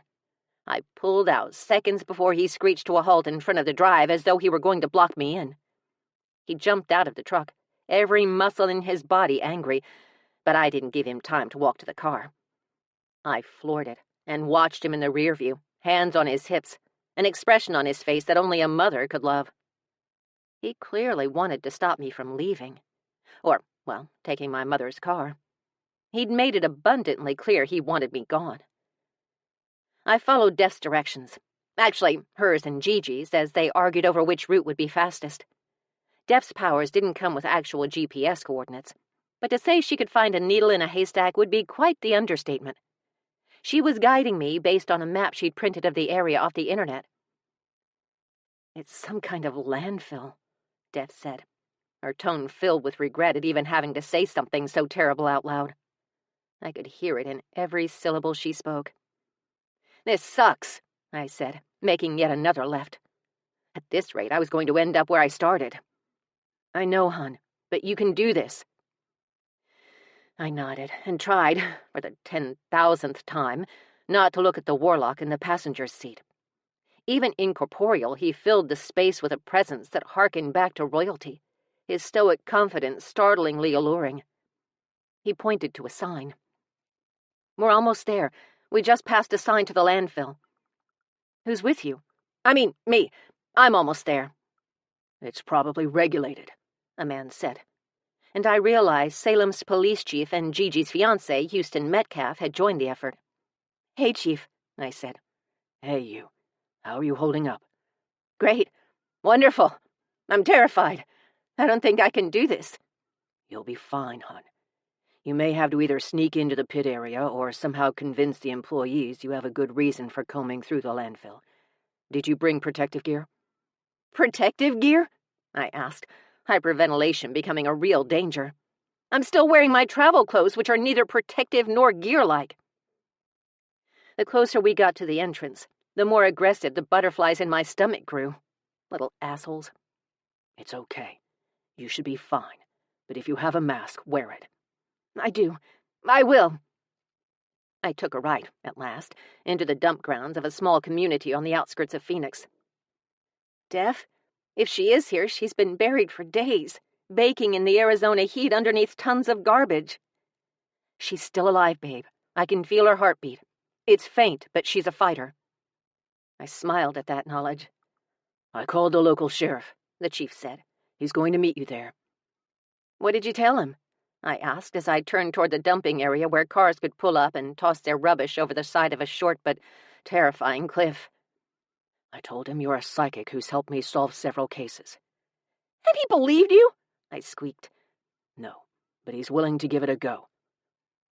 The warlock gestured toward a parking area. I see it, but how do I get down to the actual dump? You see what, hun? Death asked as the warlock pointed to a set of metal stairs. They were blocked off with a metal gate. I wasn't the best at jumping over barriers. This was just going to be sad. The parking area.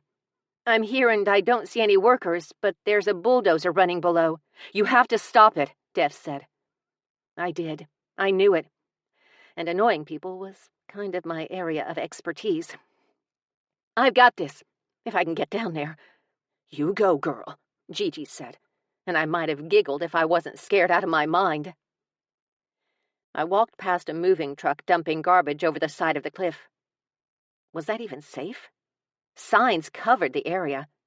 Apparently I was supposed to go to an office and pay to dump there, but I headed for the locked gate instead. After looking around for my shadow and not finding him, I stepped onto the bottom rung of the white metal gate and hefted a leg over it. It was a short leg and a tall gate, so my progress was slow. When I saw a worker hurrying toward me, a man in coveralls and a bright orange baseball cap, a burst of adrenaline surged through me and I dove headfirst over the metal barrier. Hey! The man yelled as I landed shoulder first onto a panel of metal grating. It's okay, I yelled back, struggling to my feet. The sheriff is meeting me here. I turned to see the warlock admiring my backside and almost gasped. He stood leaning against the railing, arms crossed over his chest as usual, head tilted to the side for a better angle. I swiped dirt off my ass and frowned at him. He sobered and nodded to the stairs. Without waiting for permission, I hurried down the steps. Hey, you can't go down there, the man said. It's okay, I repeated. The sheriff is meeting me here. I hurried to the pit and found a narrow walkway that led to the bulldozer, but even with a pathway, the journey was treacherous. I waved my arms to stop him. The driver stopped, ripped his mask down, and glared at me. He stepped out of the cab and yelled, Are you crazy? What the hell are you doing? I'd been called worse. That very day, actually. You have to stop, I yelled over the motor. The sheriff is coming.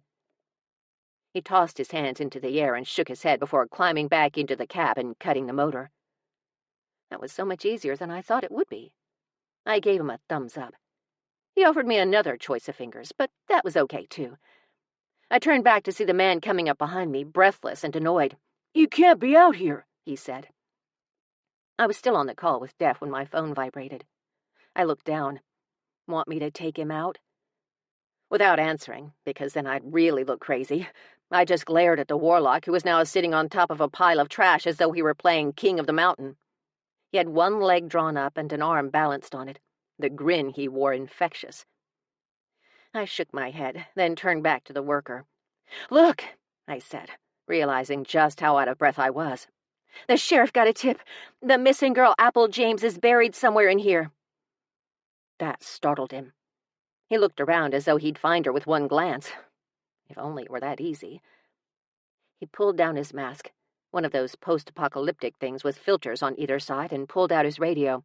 Hey, stop the dumpers. We need to conduct a search. 10-4, the dispatch said. Is he bringing a dog? Because finding her will be almost impossible. Maybe. I put my hands on my hips and commiserated over the mountains of trash around me. Everything from recliners to exercise bikes filled the area. Wait, I said, looking at my phone for the exact date. 5 days ago. It would most likely have been 5 days ago. Is there a more likely place to look? Yes. He pointed to my right. We've been dumping mostly in Section 3 for the last week. If she's here, she'd likely be there. Then that's where I'll start. By yourself? He asked. Dressed like that? I was wearing a light sweater, jeans, and sneakers. I didn't have anything any more appropriate than this. Dressed like this, I affirmed. Then take this. He pulled a mask over his head and handed it to me. And these. He peeled off his gloves and gave them to me. Thanks, I said, tugging the gloves on. Any tips on how to get over all of this? Carefully, he said. I'll go wait for the sheriff. I nodded and started toward the target area, my hopes falling more and more with each hazardous step I took. There was so much rubble, so much waste. How would I ever find her? Any idea where to look? I asked into the phone, but I glanced up at the warlock too, hoping for some hint. He had powerful magics, after all. Surely he could do something to aid me in my search, but he shook his head. I don't know, Ned, Def said. I feel like you're close. I just can't pinpoint her location. She's so weak, and I feel like something is blocking me. The warlock? I asked. Could he be blocking you? Wait, is he there, Annette? Gigi asked. Yes, I said. He's been helping me. My sleuthing partners went silent, but I didn't have time to listen to all the reasons I was making a mistake. No matter his reason, the warlock had been helping. Enemies with a common goal, so to speak. I stumbled over the small mountain, the bottom layers of which had been steamrolled flat. It was the layers on top that were difficult to navigate. Thanking the goddess for the gloves and mask, even though the latter blocked my vision a little, I looked back at the warlock. But he was gone. Executing a classic 360, I found him on top of another mountain, scouring the area. This is hopeless, I said to no one in particular. Ned, you need to use your powers, Defiance said. Right. I don't think that's a good idea. You saved Roan's life, she argued, talking about her boyfriend, the kilted one who occasionally turned into a wolf. You're capable of so much more than you know, but it seems like it takes extreme circumstances to focus your energies. You got that right, I said, thinking of poor cousin. Now is the time, love, the chief said. No pressure. I stood straight and started to concentrate on my powers, whatever that entailed, when a soft voice drifted toward me. What are you doing here? She asked. I looked up and saw Apple watching me from the top of the cliff, which didn't look as tall from this angle. I'm trying to save your little ass. Her tiny brows slid together and she put her chin on her handlebars. He's going to be mad. My lungs froze. He? The man who hit me. He rolled me up in a rug and threw me down here. After a moment of shocked silence, I snapped out of it. For her. A rug? I asked, scanning the area frantically. Do you remember the color, baby? Of course. And when she didn't elaborate, I looked up at her. And? And what? What color was the rug he rolled you in? Oh. She straightened in her seat and looked up in thought. Hope had kick-started my heart, quickly sending it into overdrive. The warlock was feeling it too, his eyes on the girl as though breathless with anticipation. You saw it, right? I asked. Yes, but I don't remember the word. The word? I asked, growing more frustrated with each passing second. Can you give me something close? She literally tapped her finger on her little chin. Well, it's green, but also blue. I spun around, looking for that color. Green, but also blue. Teal, maybe? Turquoise? That's it! She clapped her hands. Grandma Luke calls it turquoise. Turquoise. A turquoise rug. A turquoise rug. I whirled around in circles. But that's the inside of the rug. I spun back to her. The inside? Yes, that's what I could see. I don't know what color the outside is. Damn it, she had a point. The backing of the rug could very well be a different color. She put her chin on the handlebars again, her lids drifting slowly shut. Annette? Def said through the speaker. I'm losing her. She's trying to go to sleep, I said, fighting the fear rising into my throat. I looked over and saw the worker I'd spoken to walking toward us, the sheriff and a deputy close behind him. I'm losing her, Def said. There's some kind of block. I feel like she's had a spell cast over her to keep her safe, but it's blocking me. Maybe her parents are witches, I suggested. Or her grandmother? Not that it mattered now. Annette, Gigi said, her voice doing the calm thing again. You're a charmling, love. You should be able to feel her. I know. I should, but I can't. I don't feel anything. I'm not like Def. It could be the same thing blocking me, Def said. I once saw her find a ring buried in the ground decades earlier, pinpointing its exact location with utter ease. If it's blocking you, Def, I don't stand a chance. Wait a minute, I said when realization dawned. I'm a carrion. You're a what? Def asked.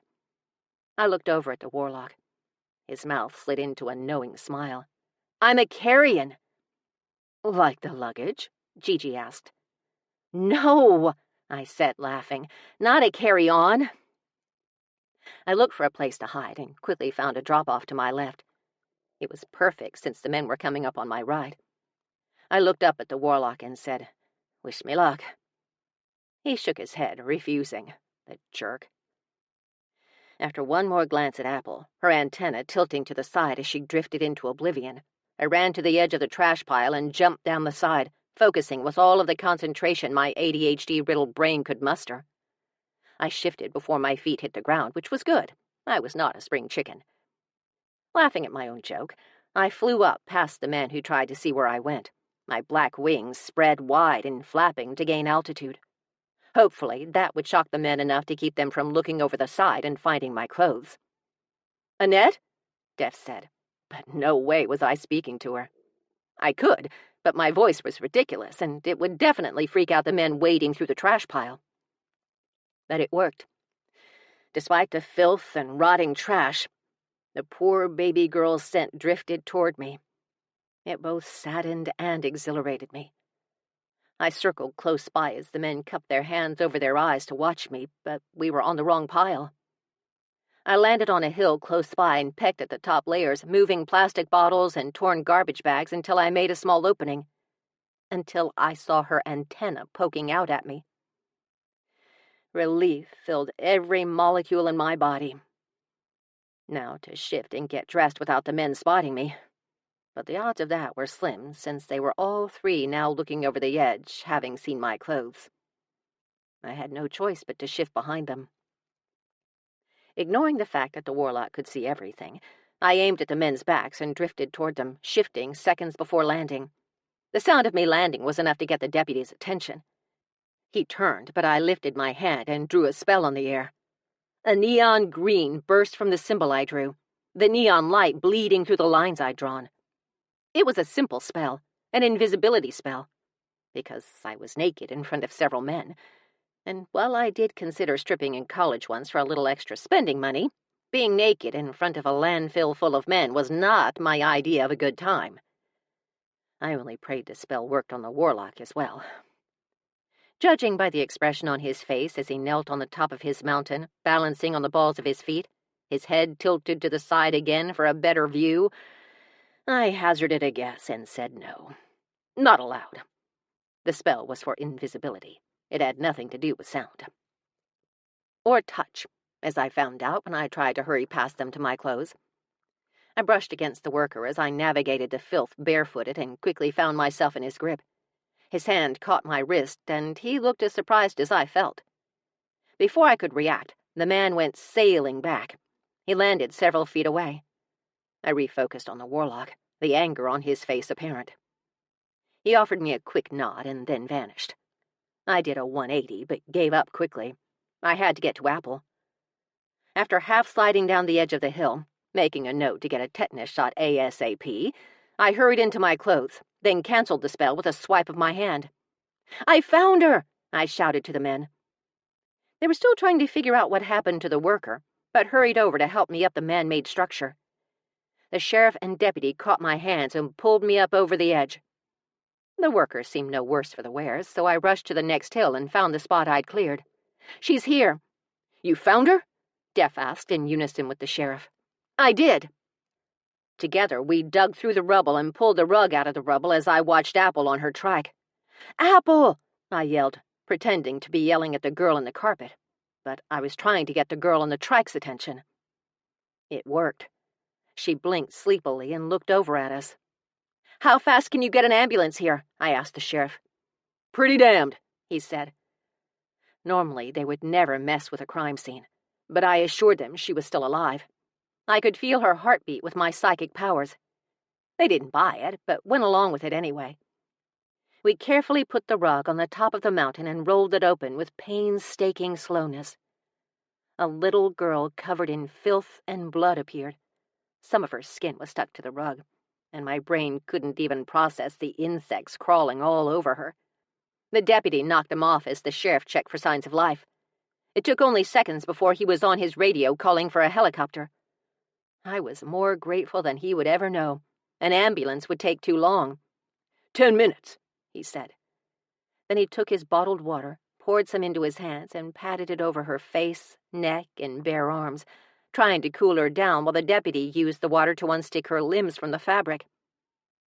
"Oh," Apple said beside me, perking up. "You found me." I smiled over at her, took the phone off speaker, and walked a few feet away, pretending to talk into it. I knelt down to her. "We did it. We found you, Pumpkin." Sirens sounded in the distance, and she turned toward them, saying almost absently, "He's going to be mad." "What makes you say that?" "Because he said he had a plan, and he couldn't let a little brat riding a bike in the middle of the street in the middle of the night mess it up for him." He sounded like a great guy. The men were watching me, but I'd already claimed to be a psychic. Talking to the dead was kind of my job. "Do you know who it was, baby?" She shook her head. "I only smelled cigarettes when he picked me up." It took a moment for my mind to wrap around the implications of what she said. Tons of people still smoked, but there were simply too many coincidences to ignore.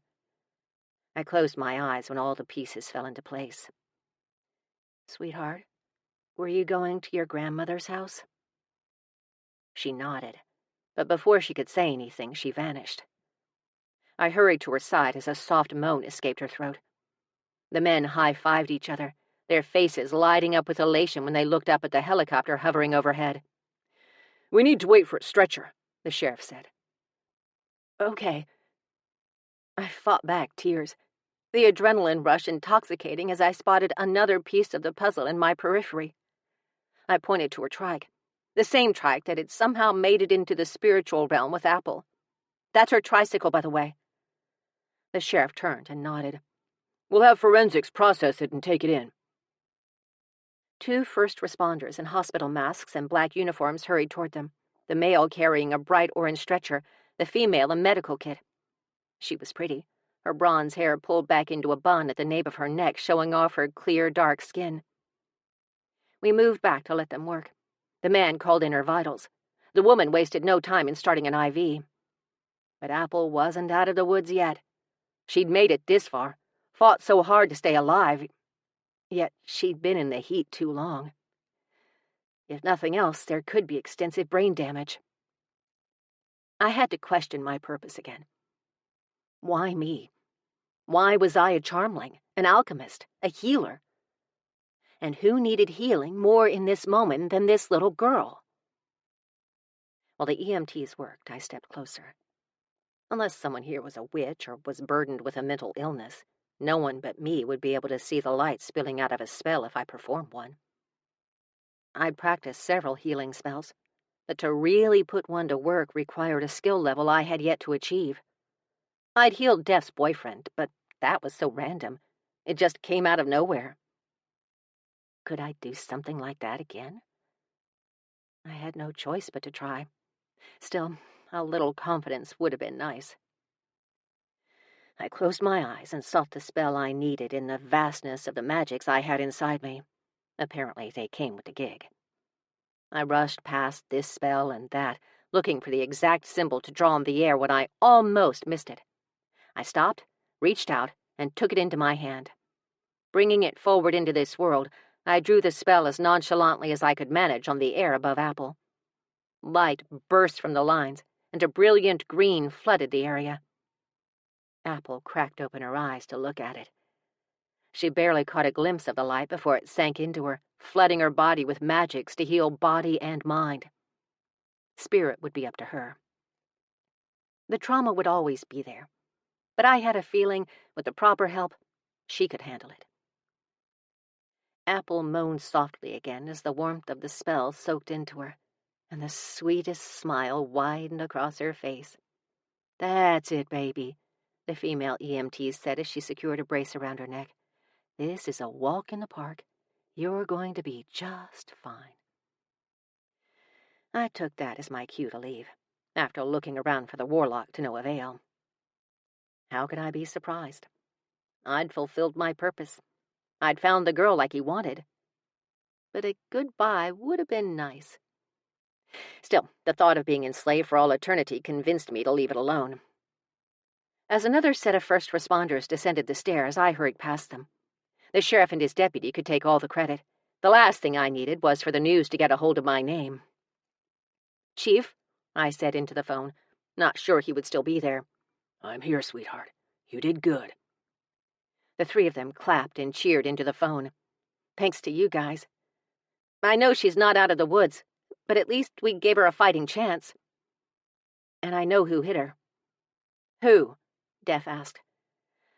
"I'm about 90% certain it was my mom's new boyfriend, Brad, but I don't know his last name.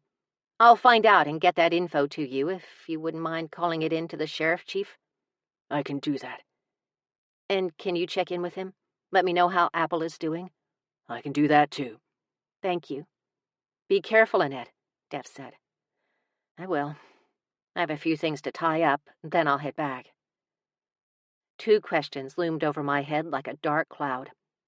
First, how would I get my mother away from a possible child killer and, if my instincts were correct, a con man? And second, what on the great goddess's earth was I going to do with my cousin? Chapter 6.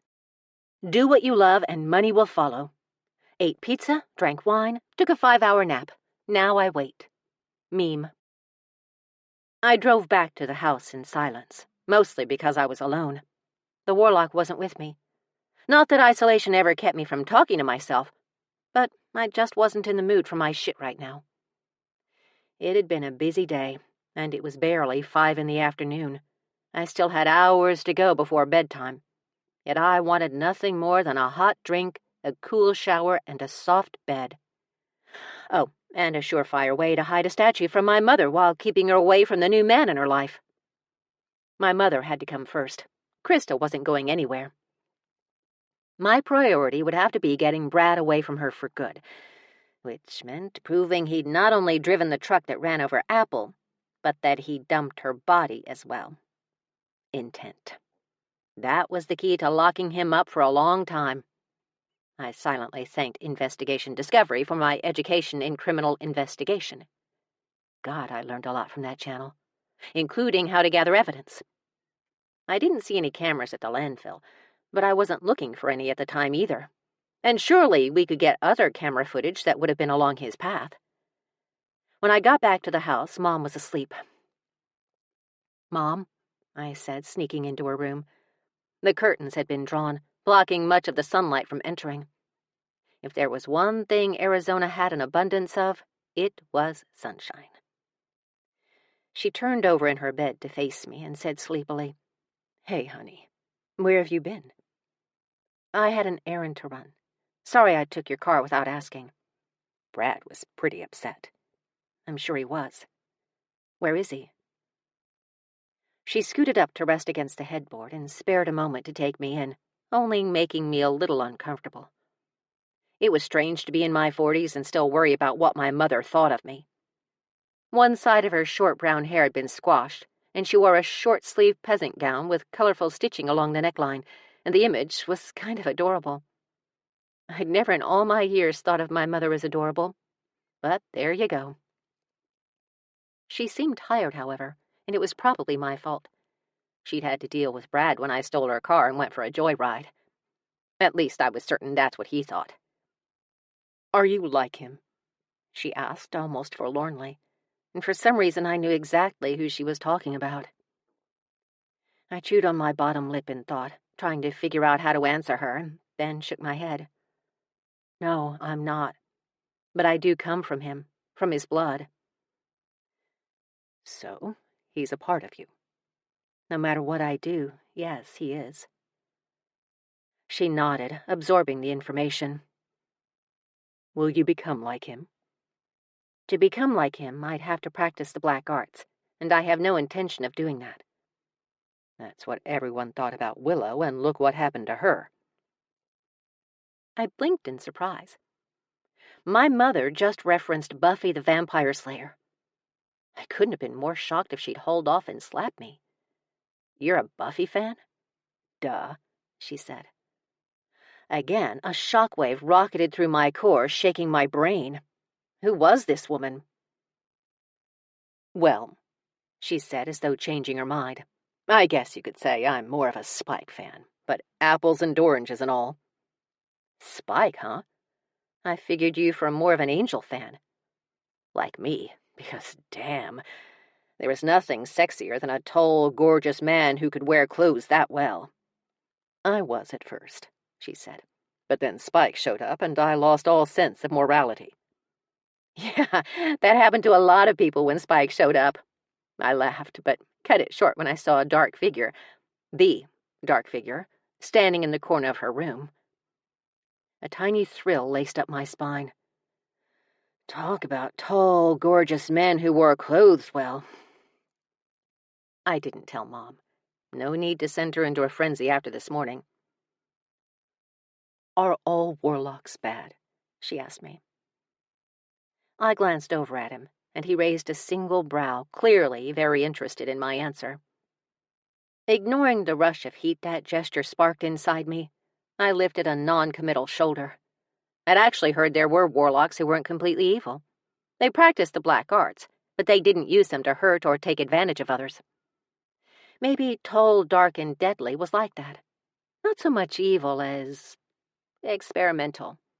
Like grunge bands back in the day before they became a thing. "I'm not really sure," I said to her. "I've heard there are a few that practice the black arts for honorable reasons. I just don't know what those could be. Again, I'm pretty new to all of this."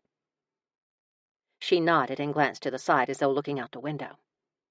I took the opportunity to catch a quick glimpse of the warlock, wondering why he was here if I'd already accomplished what he'd asked. Did he need something else from me? Was that how it started, the enslavement? Of course, any warlock worth his weight would never try to keep a blood heir all to himself. Apparently, charmlings are impossible to control completely, or simply too powerful. So, he would have to transfer my powers to another witch.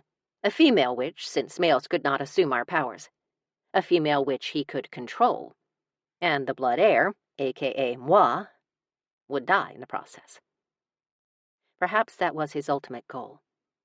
His master plan to lure me into complacency and then roofie me so he could perform the ceremony to steal my powers.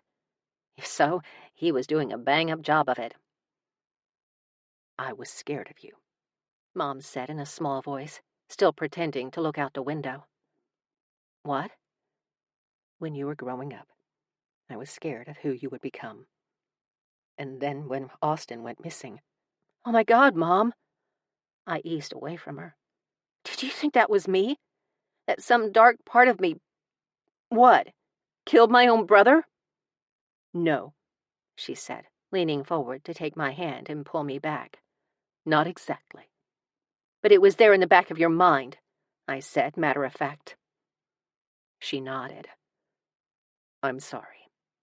"No, don't be. It explains a lot." Her eyes drifted shut. "Again, I'm sorry. Your father and I didn't blame you. We really didn't, but there was a part of you that had to wonder."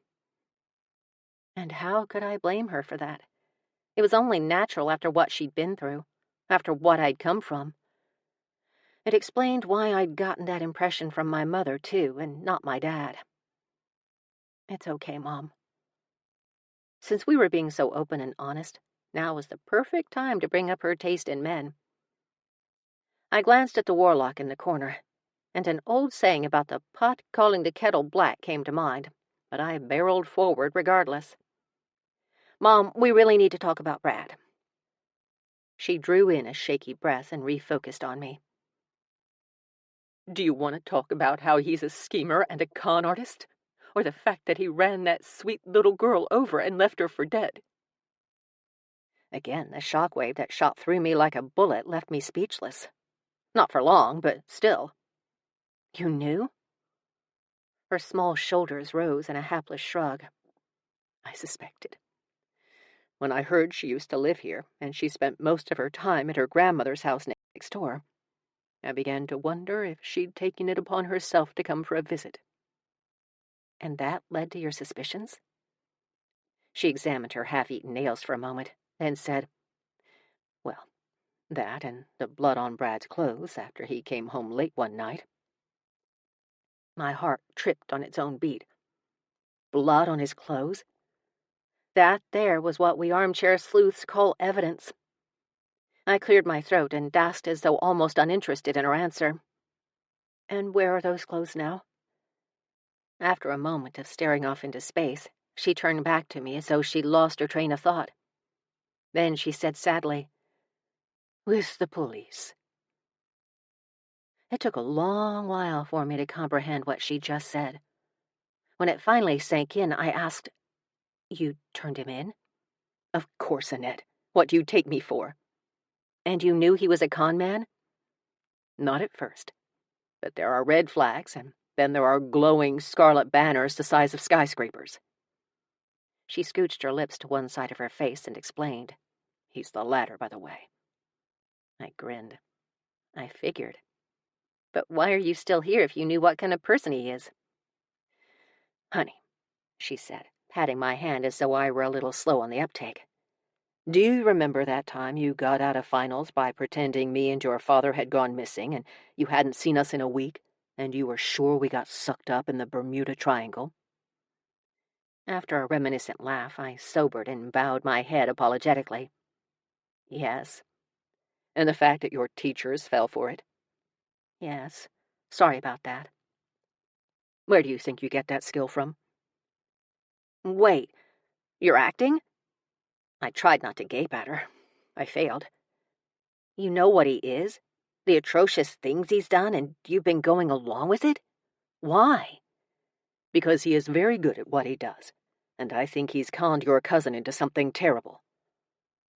And the bag of money in her closet popped into my mind. I think you're right, Mom.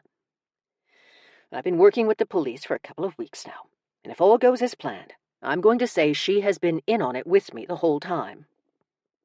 Of course she would do that. Krista didn't deserve my mother, and she tried to kill me. I decided to hate her, but only a little considering her current state. You're pretty incredible, I said, the words foreign on my tongue, at least when it came to my mom. Why didn't we have this conversation years ago? Then again, would I have believed her? That she'd been roofied? That my biological father was a warlock? That I came from a long line of witches? Wait, maybe she didn't know that last part. Back at you, she said, a capricious grin playing about her mouth.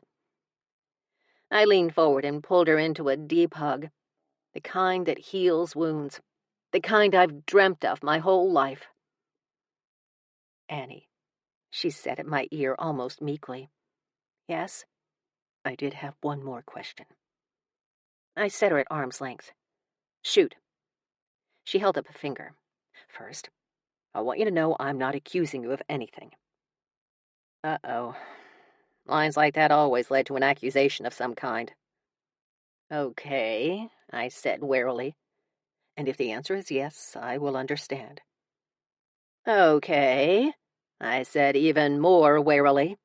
And it's not like I don't understand your life choices. Holy crap. Did she know about the warlock? Mom, you're killing me. What is it you think I've done? She pursed her lips in determination and asked, Did you happen to turn your cousin into a statue? Chapter 7. Growing up is when you stop being scared of villains and start wanting to have sex with them. Meme. I managed the hot drink and the cool shower. Now I just needed a soft bed. And not the one I was sitting on at that moment either. Mom and I sat on Krista's bed, staring up at my cousin as though we were in a museum, contemplating the meaning of our existence. Kind of. We were actually staring at the duct tape on Krista's finger. When I took the bedspread off her, I snagged it on her hand and broke off her pinky. I could only hope it didn't hurt her if she was still in there. Just in case, we got some duct tape and reattached that baby. If I did manage to turn her back, she'd want all of her fingers. She was vain that way. The warlock followed us. He lifted himself onto the dresser, the movement silent, and sat with a long arm thrown casually over one raised knee, and I could hardly take my eyes off the man. But I realized he was wearing a black button-down, not the long designer coat, nor the tee from earlier. Whatever he wore on his physical body must be what he wore in the veil. It traveled with him, much like Apple's clothes and tricycle.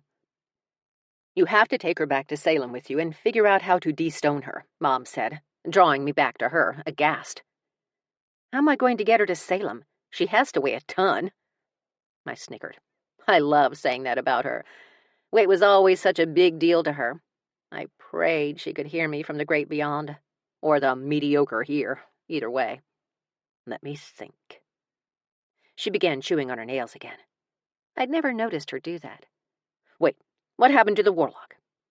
She glanced around, wide-eyed. "Has he come back?" "Nope," I lied. The second the word left my mouth, my phone dinged. The same phone I'd been carrying around for fear the chief would call me with an update and I might miss it.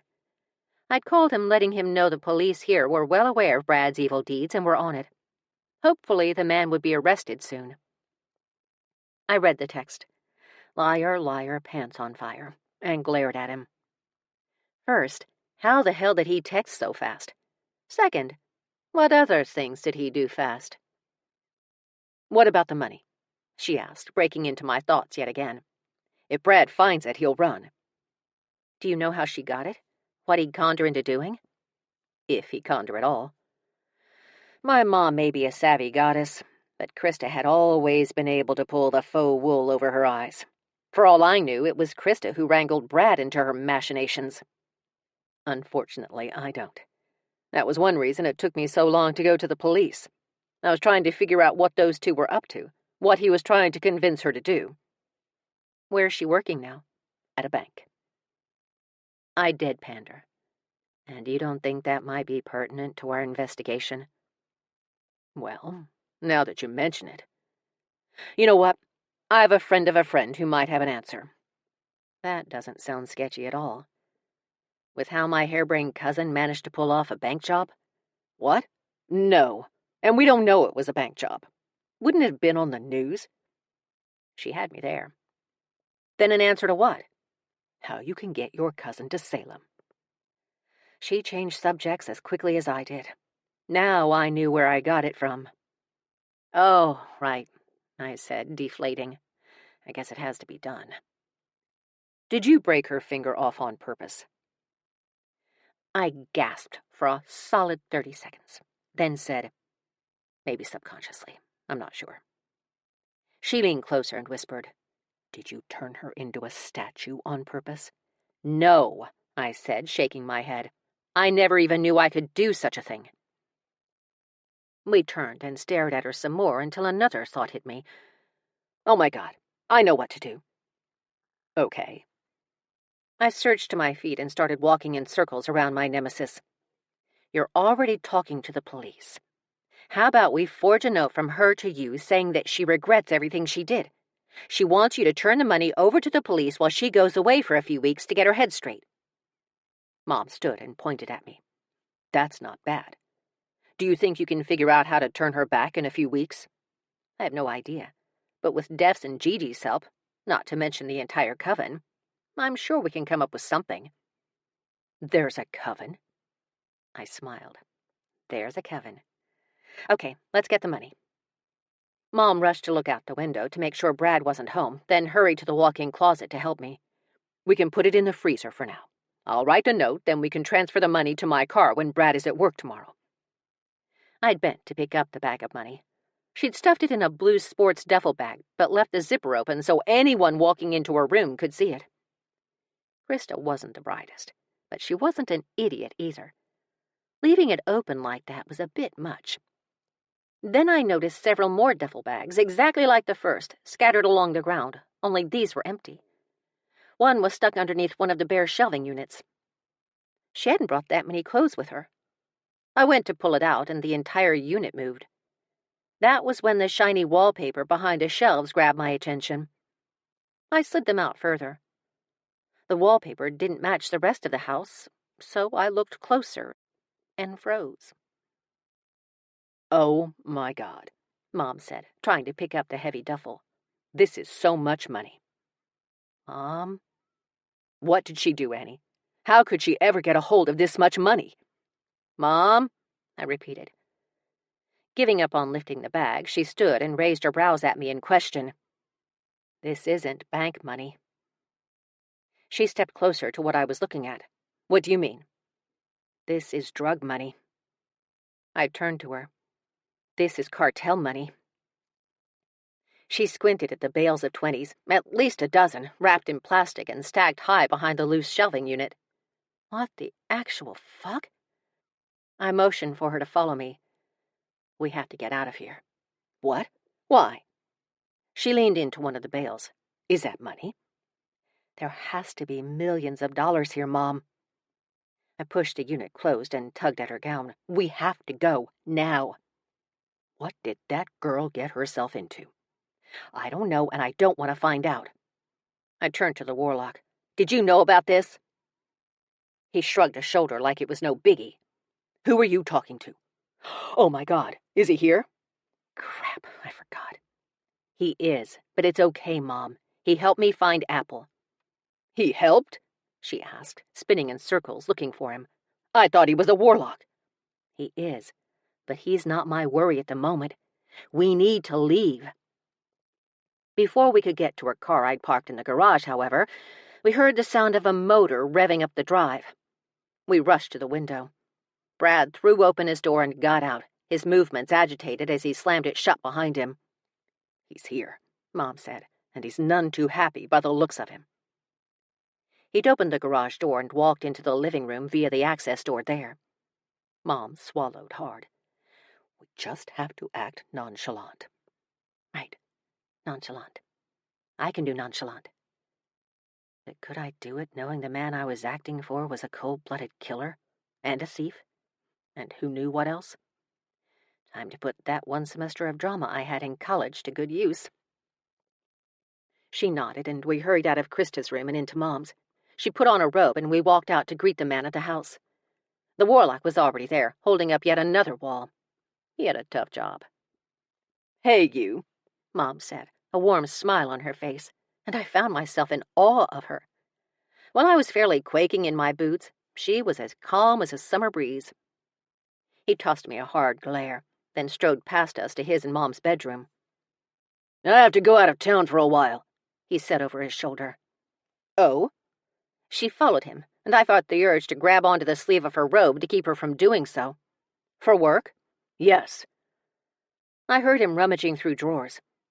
The TV came on then, and a news story belted out the fact that Apple James had been found and was expected to make a full recovery.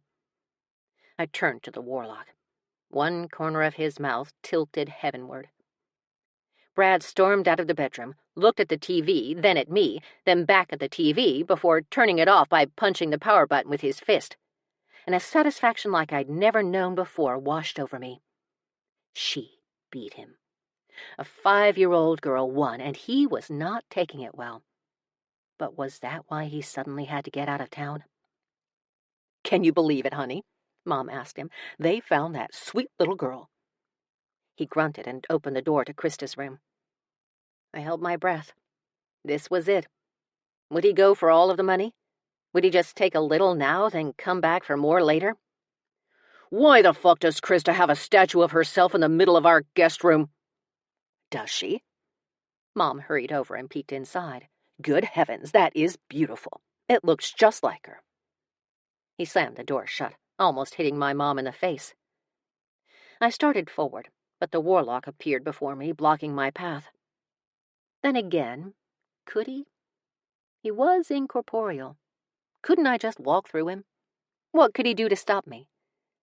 Then I remembered the man who went flying when he took hold of my arm at the landfill. Where is she? Brad asked, his tone razor-sharp. She was supposed to let me know before leaving the house. Why would she need to do that, honey? Mom was good. Because she has something of mine. Something like millions of dollars. Did he really not know it was only a few feet away from him? And again, how the actual hell did my cousin, who'd barely graduated high school, get her hands on that kind of money? Was that really why the cuz was here? Was she hiding from someone and, in turn, brought that trouble to my mother's doorstep? How dare she put Mom in danger like that? As I stared the warlock down, the blue glittering in his eyes enchanting me, Brad took out his phone to call her. When I get my hands on that woman... A fucking statue of herself. Who the fuck gets a statue of themselves? He tossed an article of clothing on the floor in the hall, and I hoped it wasn't underwear, because I think she fried her phone this morning, Mom said. I believe she was going to get a new one. Then why is her car in the driveway? His tone toward my mother was so caustic it scraped along my nerve endings. My irritation with the man soared, but the warlock gazed at me from underneath his thick lashes and shook his head in warning. Is it? Maybe she went with some friends. You know how she is. What do you want for dinner? I don't have time. He tossed me another glare for good measure and marched back into the bedroom to resume his packing. Mom walked into the kitchen. At least have some coffee before you go. She hurried to the coffee pot, and I watched her like she'd lost her mind. Let the man go, for goddess's sake. We had to get out of there ourselves before the cartel showed up and opened fire. I walked to the kitchen, too, and shrugged at her in question. She took her phone out of a pocket in the robe and showed it to me. On the way, it said, but it didn't identify the caller. Hilariously, the warlock appeared behind me and peeked over my shoulder to see, too. He was so close to me, but I couldn't hear him, or feel him. No breath, no warmth. I wanted to ease back until I would technically be touching him, but didn't dare. Who knows what he could do, what he was capable of. Mom leaned close to me and whispered, My contact. They must have gotten enough evidence for an arrest, but if he leaves the house, he will disappear. I found several identities and a bug-out bag hidden in the toolbox of his truck. You broke into his toolbox? I asked, more impressed than ever. No, a friend of mine did. You have some crazy friends, Mom. Well, you'll meet this one. He has the perfect car for you to take Krista to Salem with you. Nice. In the meantime, what do we do about my new dad? She snorted, and Brad stepped out of the bedroom, eyeing us suspiciously with a glare as sharp as shattered glass. What are you two talking about? Dinner, Mom said happily. We're thinking Italian. Are you sure you can't stay? I'm sure. He disappeared into the bedroom again. At least have some coffee before you go. I don't want you falling asleep on the road. Fine. We have to stall him. Mom, we have to get out of here. If the cops come and he's not in the mood to cooperate, this could quickly escalate into a hostage situation. She nodded, her brows drawn tight in concern. You're right. My phone dinged. Take him the coffee yourself. I glared at the man standing beside me, the impossibly tall one towering over me like a Gothic castle. Either that or I'd read way too many romance novels. You take him the coffee. Mom stilled when she realized the warlock was right behind us. She inched to her left, trying to get away from him as a sly, knowing smile spread across his face. Did he know my disastrous history of accidentally turning substances like salt and coffee into all manner of lethal concoctions? My phone dinged, and it took me a moment to tear my gaze off of his. When I finally managed it, the text read, Personally, I just dose him, but I suppose cyanide would get the job done just as well. My gaze darted back to his. He did know. How? How could he possibly... Where's my new jeans? Brad called out to Mom. Let me look in the dryer. She tossed me a worried expression, then hurried to the laundry room.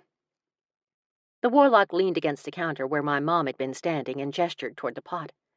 I can't poison him, I said. Mom will be questioned. Me too. Then dose him, he texted. It's not that easy, I whispered. But he only smiled. A small, beautiful thing that flipped my stomach like a pancake. Fine. Dose him. I can do this. I grabbed a pot and put it in the machine. After it brewed a rich, dark coffee that had my mouth watering, I took the cup, wrapped both hands around it, and concentrated on the word sedative. It appeared in my mouth like magic, probably because it was magic. I leaned over the cup and blew softly, letting the magics flow out of me and into the aromatic elixir. "Is that mine?" he asked, having appeared on the other side of the island. I jumped, spilling some of the hot liquid on my hand. "It is. Do you take cream or sugar?" He held out his hand without answering, his scruffy brows drawn sharply. I handed the cup over and prayed he wouldn't drop dead. Not yet, anyway. "I thought you were leaving," he said before he took a sip and sat at the table to trim his nails while I tried not to gag. "Found him," Mom said. "Do you want to shower before you go?" "No time." He took another long draught of coffee, and I almost fainted. If there was even a trace of cyanide in it, like the last time I tried to hand someone a cup of coffee, oblivious at the time that I had inherited magics, he would not survive the dose. He looked back at me, clearly wondering why I was staring at him. I was rusty at the whole acting thing. I'd forgotten how to do nonchalance while my mother was a pro. "Okay," she said, coming out of the bedroom. "I put them in your duffel bag along with some extra underwear." He looked up at her. "Where are you going?" She'd changed out of her robe and flung her bag over her shoulder. "I told you," she said, her voice as light as air. "Italian. Though I really think you should come with us. Get a bite before you go." She refocused on me. "You ready?" I was almost afraid to leave him in the house alone. If he found that money... He won't find it. Go. Glancing at the warlock, I didn't ask how he was planning on stopping Brad if he decided to search Krista's room. "Did you dose him?" Mom asked. I looked over, and Brad had fallen asleep in the fingernail cast-offs. It worked. "How did you do that?" "Magic," I said, pleased with myself, until reality sank in and panic almost closed my throat. "Wait, is he dead?" Mom giggled and lifted his eyelid. "Nope, just sleeping." She looked at me. "You really did that?"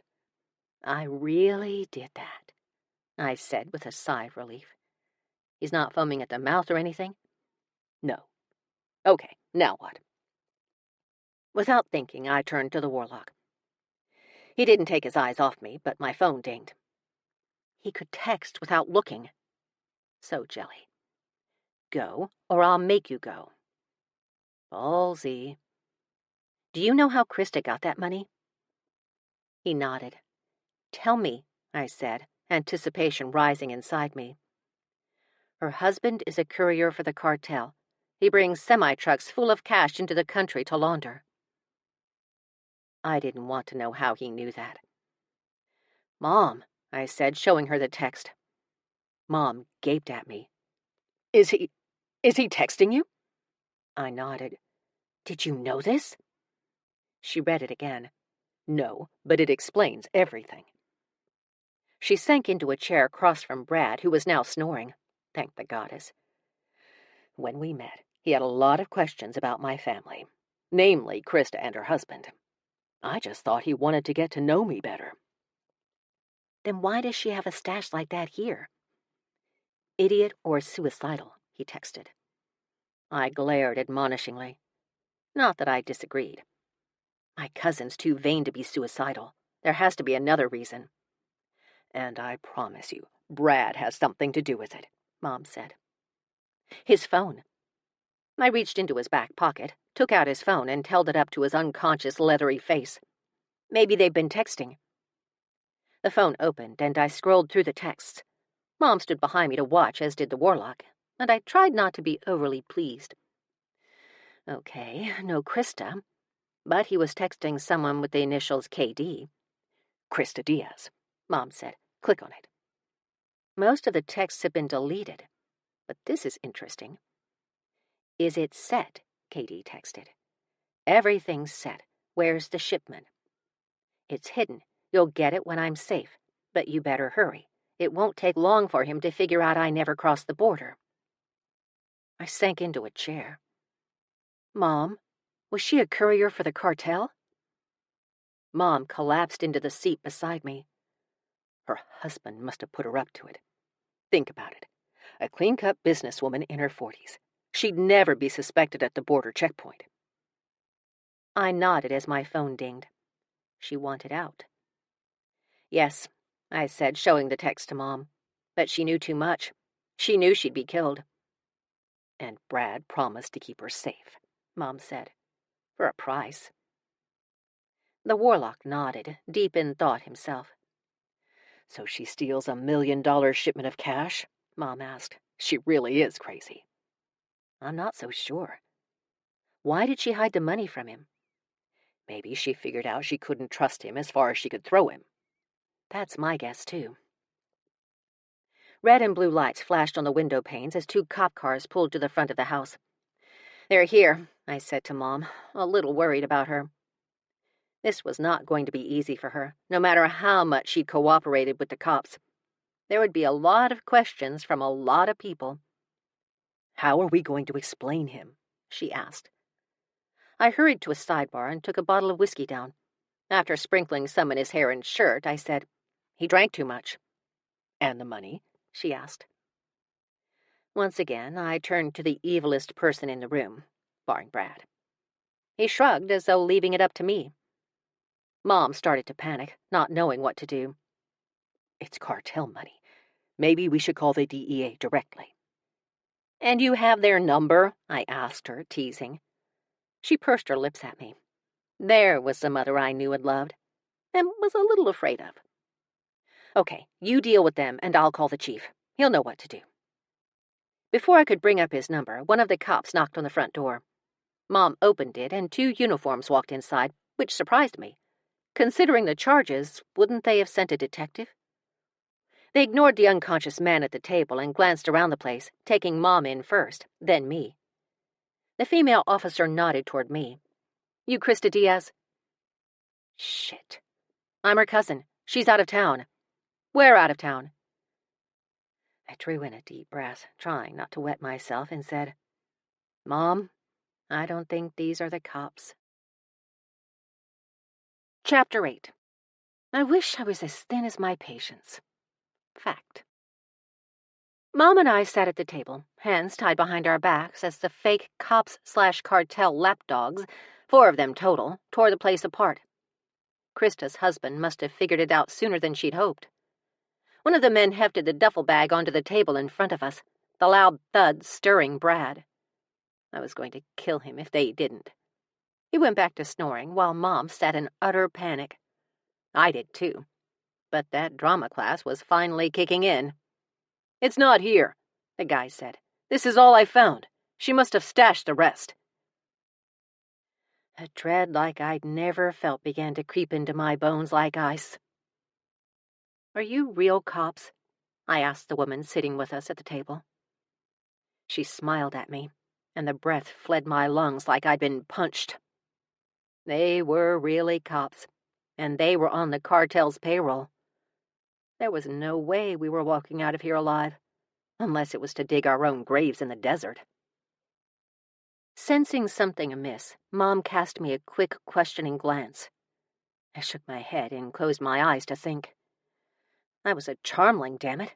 I could shift into a bird, if nothing else, and go get help. In the meantime, they'd kill my mom and, most likely, Brad. "What's his deal?" the officer asked, gesturing toward the man snoring away in front of her. She had curly red hair pulled into a bun and bright blue eyes. "He's drunk." "Obs?" She wrinkled her nose in distaste as my gaze traveled to the warlock sitting on the island, his back resting against a pillar on one side. He was super busy examining his fingernails as though he hadn't a care in the world. We were about to die, and he was giving himself a manicure. Surely he could do something. He'd pushed the man off me at the landfill. He may be incorporeal, but he could use his powers for good, the evil bastard. I tried to get his attention with a mean facial expression, but he didn't bite. Then I cleared my throat, really loudly. He didn't flinch. I couldn't take it any longer. I glared at him and said, "You really are evil, aren't you?"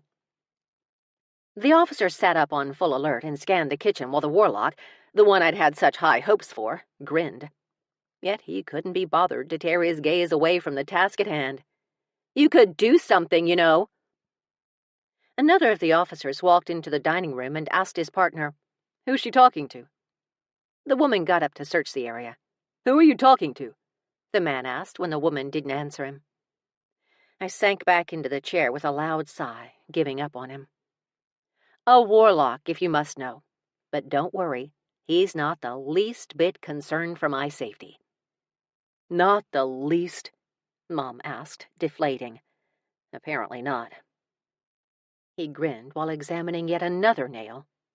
"For real?" "There's no one in here," the woman said from the kitchen. "I'll check the backyard." The man nodded, then looked down at me.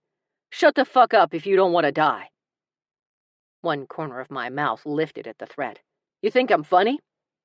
I looked up at him. He had rich umber eyes and pitted cheeks. "I doubt I'm going to live much longer either way." He tilted his head to one side. "You're pretty calm about it." "Not really," I said, the crack in my voice finally getting the warlock's attention. "Okay, let me put it another way. Shut the fuck up or you won't die quick." The warlock's jaw worked hard under the strain of his emotion, but he went back to his nails regardless. "How's that for incentive?" he asked. "Better." The man waited impatiently for his partner to return when another officer walked in from the garage. "Bro, I'm telling you, it's not here. I don't know where she hid it, but there is a weird-ass statue in one of the bedrooms. Maybe she stuffed it in there." The first officer raked a hand through his short black hair. When the subordinate asked, "Want me to break it?" I almost lost my shit. They were going to break my cousin into pieces. No matter how much I disliked her, I couldn't allow that to happen. "Nah," the leader said, studying the back door. "It's not nearly big enough to hold all that cash." I almost wept in relief. The warlock peered out the window, grinned, then winked at me. Hope blossomed. Did he have a plan after all? Did he call for backup? And if so, how?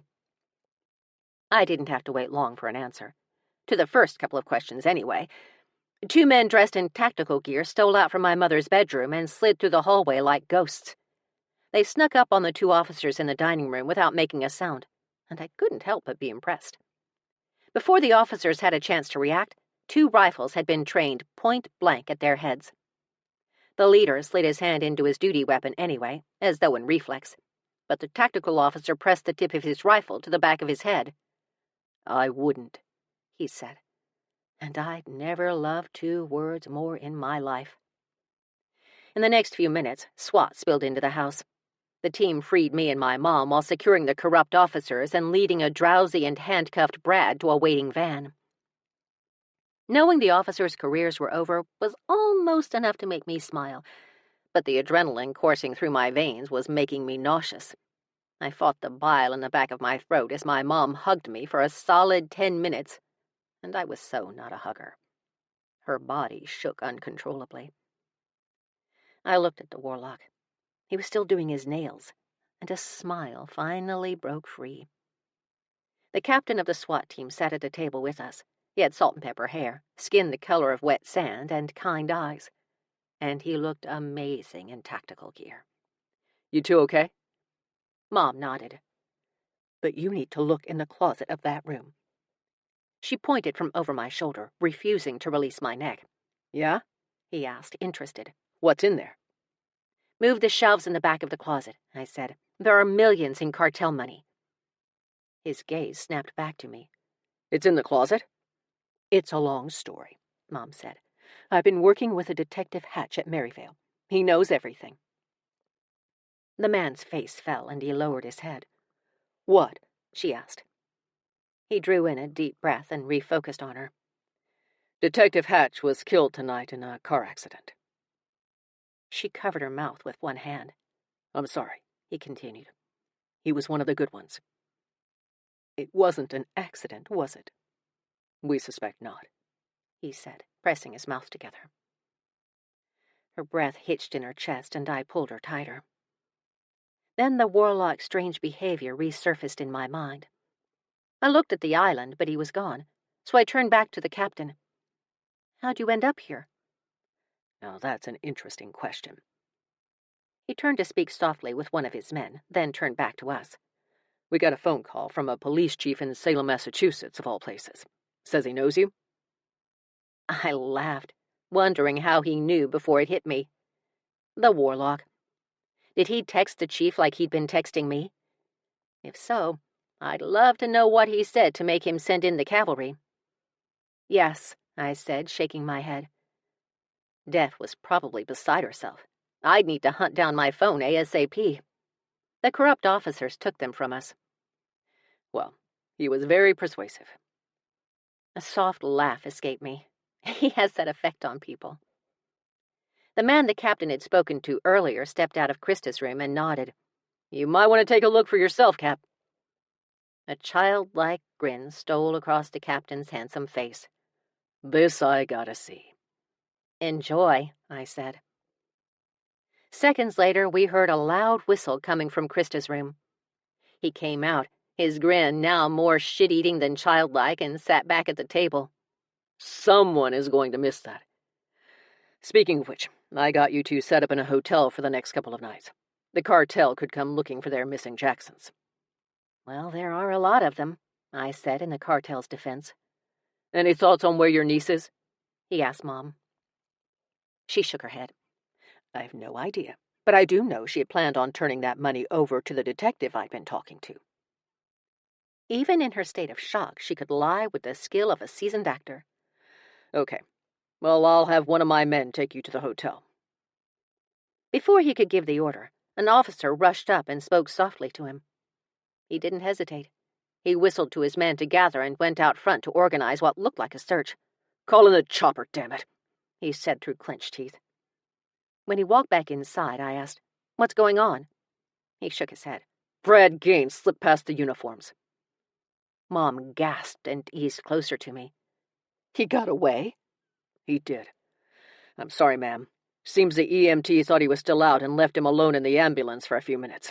It was all the time he needed. If that was the case, I wondered how long he'd been awake at the table. Had he heard our conversation? Did he know Mom had been working with a detective? We'll find him, but for now, I need you two off premises. After Mom packed an overnight, I grabbed my luggage, then proceeded to answer frantic questions from Def and the gang all the way to the hotel, and then some more once we got checked in. Gigi seemed most upset. Is everyone there okay, Saru? She asked for the 1,000th time, using the title I was still not comfortable with. We're fine, I assured her yet again. And everyone is, alive? Are you worried that I killed someone? I asked, slightly appalled. No, not at all. Maybe a little. I laughed. I'll have you know, I drugged Brad without killing him, so take that, Debbie Downer. She released an audible sigh. I'm not worried about anyone but you, Saru. I know if there was an accident, you'd never forgive yourself. She had me there. Thank you, Gigi. And the warlock? She asked, almost hesitantly. He's still hanging around? He is, though I haven't seen him since SWAT got here. But he saved our lives, Gigi.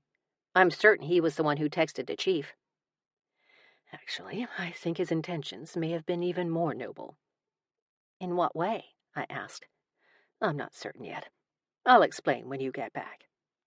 However it happened, thank you so much, Chief. Thank the person who texted me. I wasn't sure if I should believe him at first, but he was rather insistent. Funny, the captain said much the same thing. Did he happen to give you a name? In a way. Warlock. As in your warlock? I'm assuming. He can't speak, but he can text lightning fast. It's crazy. Well, I'm just glad you're okay. Thanks. You guys get to bed. You're 2 hours ahead of us there. Or maybe 3. I can never keep up. You too, Def said. And try to stay out of trouble. You're one to talk. We said our goodbyes, and I turned to see my mom already asleep. A knock sounded at the door. It was the SWAT officer who'd driven us over. I hesitated, but it wasn't like he didn't know we were in there. I opened the door to the fresh-faced kid. "The captain ordered you guys some food." "Wow, thanks," I said, taking the bag from him. "He also said to tell you not to blow anything up." "Oh, yeah. He'd definitely been talking to the chief. Can you let him know that I haven't blown anything up in days?" The officer's mouth formed an O, not sure what to say to that. "No, wait, weeks," I said, amending my statement with an index finger in the air. "And he can take that to the bank." His brows slid together. He was young and, as a Gen X, I didn't speak millennial. Or French, sadly. So I let it go. He waved an uncertain goodbye. "Well, enjoy." "Thanks." Even though I hadn't eaten in hours, I couldn't imagine taking a single bite. My stomach was too fragile at the moment. I changed into a Dallas Stars jersey and plaid boxers for bed and crawled into the queen next to the window. The Phoenix lights comforted me, so I kept the curtains open to look at them. The familiar sound of Mom's soft snoring should have lulled me to sleep, but it didn't.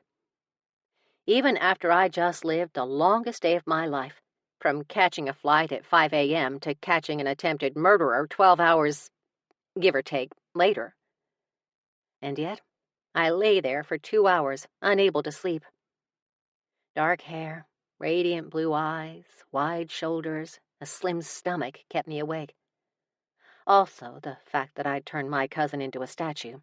But I was 83% certain I could rectify that situation. Maybe even 84. No, it was definitely the warlock.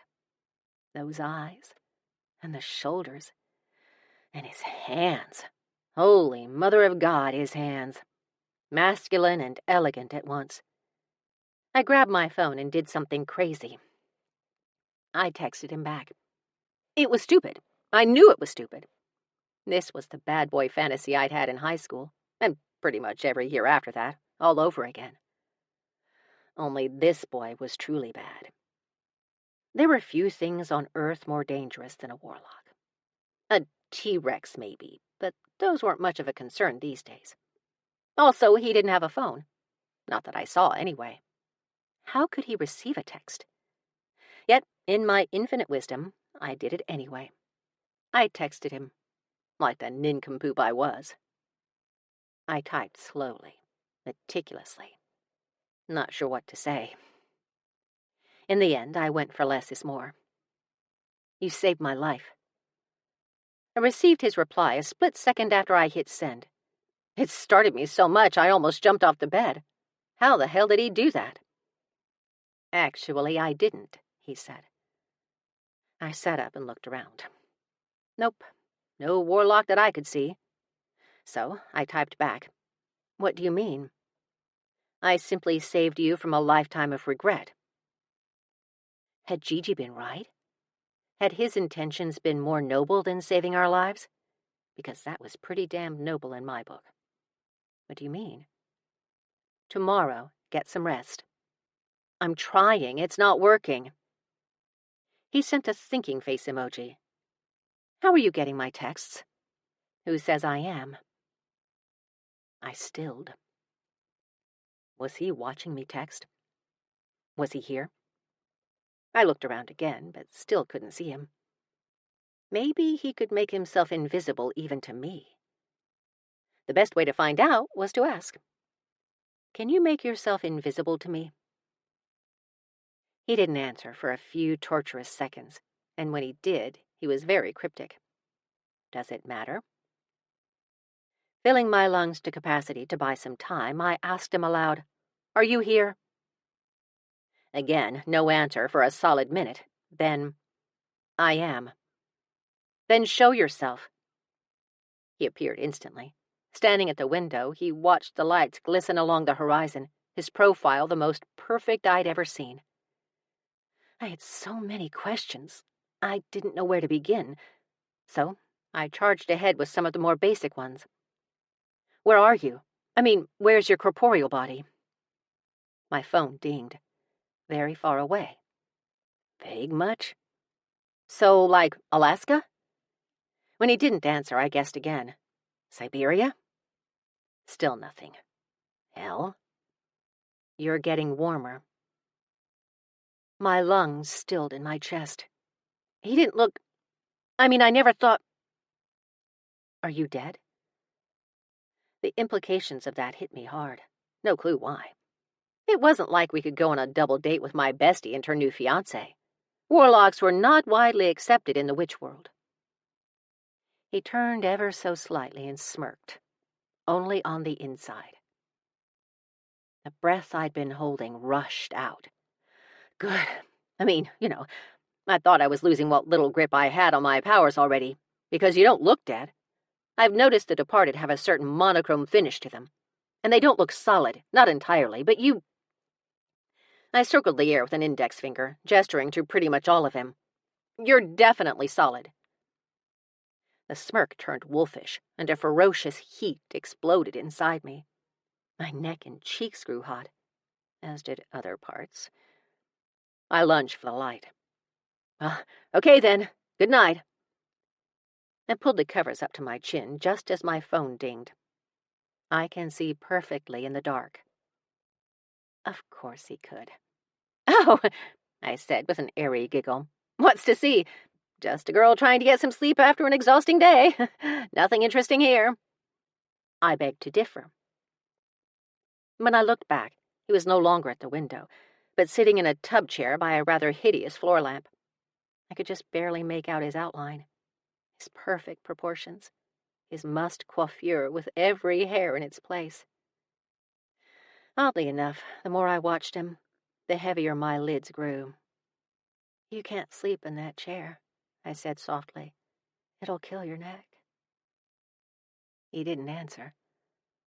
I held my phone to my chest with both hands, afraid I'd miss a text from him. But the last thing I remembered before falling into oblivion was a deep, silky voice saying, "You'll do just fine." Chapter 9. Next time I say, watch this, get me the fuck out of the bar. Meme. I'll do just fine. Did he really say that, or had I been dreaming? If he could talk, why all the texts? Why all the mystery? His voice was amazing if it was him.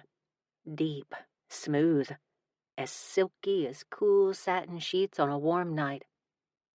Mom's voice, which was neither deep nor particularly smooth, broke into my thoughts. I just don't think this is a good idea. I can't come to town and not see him, I said to my mom. We were packing up after a very restful night, strangely enough. He was gone when I woke up, though. I was a little sad until I looked in the mirror. Sound sleep and corkscrew hair were like gasoline and fire. And if he did say that, what did he mean? I'd do just fine. With what? Was he really planning on enslaving me? Stealing my powers for another lesser witch? One he could control? I understand that, Mom said. Just go without me. I put down my leave-in conditioner, waved a hand in the air to clear the cloud around my head, and faced her. Mother, I'm not leaving you alone. Not with my stepdad on the lam. The captain had called bright and early to check on us. They still hadn't caught Brad, which seriously put a damper on the cuz situation. We had to get back to the house and somehow load her into the truck my mom had secured. The obstacles were already insurmountable. Would the cops still be there? Would the house be taped off? Would we even be allowed back in? Add to that Brad and his penchant for asshattery, and I had no idea how we were going to get her loaded. On the bright side, he had a uniform deliver my mom's crossover to the hotel and leave the keys at the front desk. I would say it was because Phoenix cops were the most considerate, but we did just make the man's career. It's not every day a SWAT team uncovers millions in cartel money. Please stop calling him that, Annette. It's giving me a headache. I tried not to grin. I failed. That'd teach her. Let's do that first. Besides, we have to go in and give our statements. After scrunching my hair into a semi-manageable shape that didn't differ terribly from that of a tumbleweed, I sat beside her on the bed. Mom, you and Dad have always gotten along so well. Why don't you want to stay with him? It's just for a little while. She'd been filing a broken nail. She stopped and heaved a despondent sigh. I don't want him seeing what a mess I've made of my life. Again. He can't possibly think that. Sure he can. I patted her hand. How do you know? Because the last time I saw him, which was almost 2 years ago after Caleb stole $10,000 out of my bank account and ran off with that mortician who dyed her hair to match the colors of the sun setting on the sea, he said, "Made a mess of your life again, eh?" She lowered her voice and changed her accent to match his, and I wanted to laugh. I didn't, but I wanted to. Oh yeah, I forgot about Caleb. She gaped at me. After he stole $10,000 from me? I winced. Sorry, I thought that was Philip. No. She elbowed me softly. Philip was the one who hawked your great-grandmother's diamond necklace to pay off his gambling debts. Oh, right. So many men, so few scruples. Still, I really liked him. Me too. Is he here? Philip? I hope not. The only thing I have of value are these bracelets that I just kind of woke up with yesterday. Well, that and my right kidney. My left one hasn't been pulling her weight. She grabbed my wrist and studied one of the silver vines wrapped around my wrists. The vines without a clasp to remove them, which I found out when I went to take a shower. I was talking about your new best friend. You just woke up with these? Yep.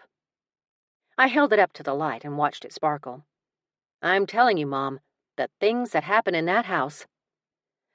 Well, she said, putting her file away and standing up straight, chin held high like she was about to walk to her own execution. Let's get this over with. That's the spirit. 30 minutes later, we were standing on my dad's dilapidated front porch. Unlike Mom, Dad wasn't much for change. He tended to stay put. He'd lived in the same house since they divorced over 30 years ago. We didn't warn him of our impending arrival. I wanted to surprise him. Also, I didn't know if he would want to see me.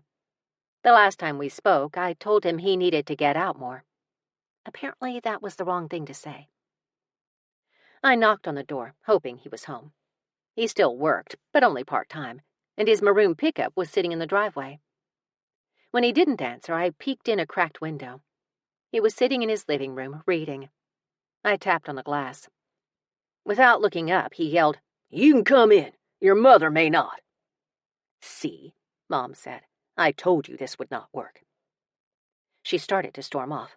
I stopped her by grabbing her arm and pulling her full circle until we both faced the door again.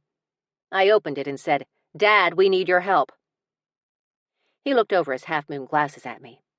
Would this have anything to do with the mess your mother got herself into yet again? What mess? Mom asked. He pointed to the TV that was turned on, but the sound was off. It's been all over the news. What? She sank onto a recliner and watched as the screen flashed pictures of her house. They said my name? No, but tell me that's not your house. How dare you? She deflated, but I was more interested in how he knew. How did you know that's Mom's new house? She's only lived there a couple of months. His mouth opened to answer. Then he tore off his glasses and slammed it shut again. I knew it. Dad, have you been scoping Mom out?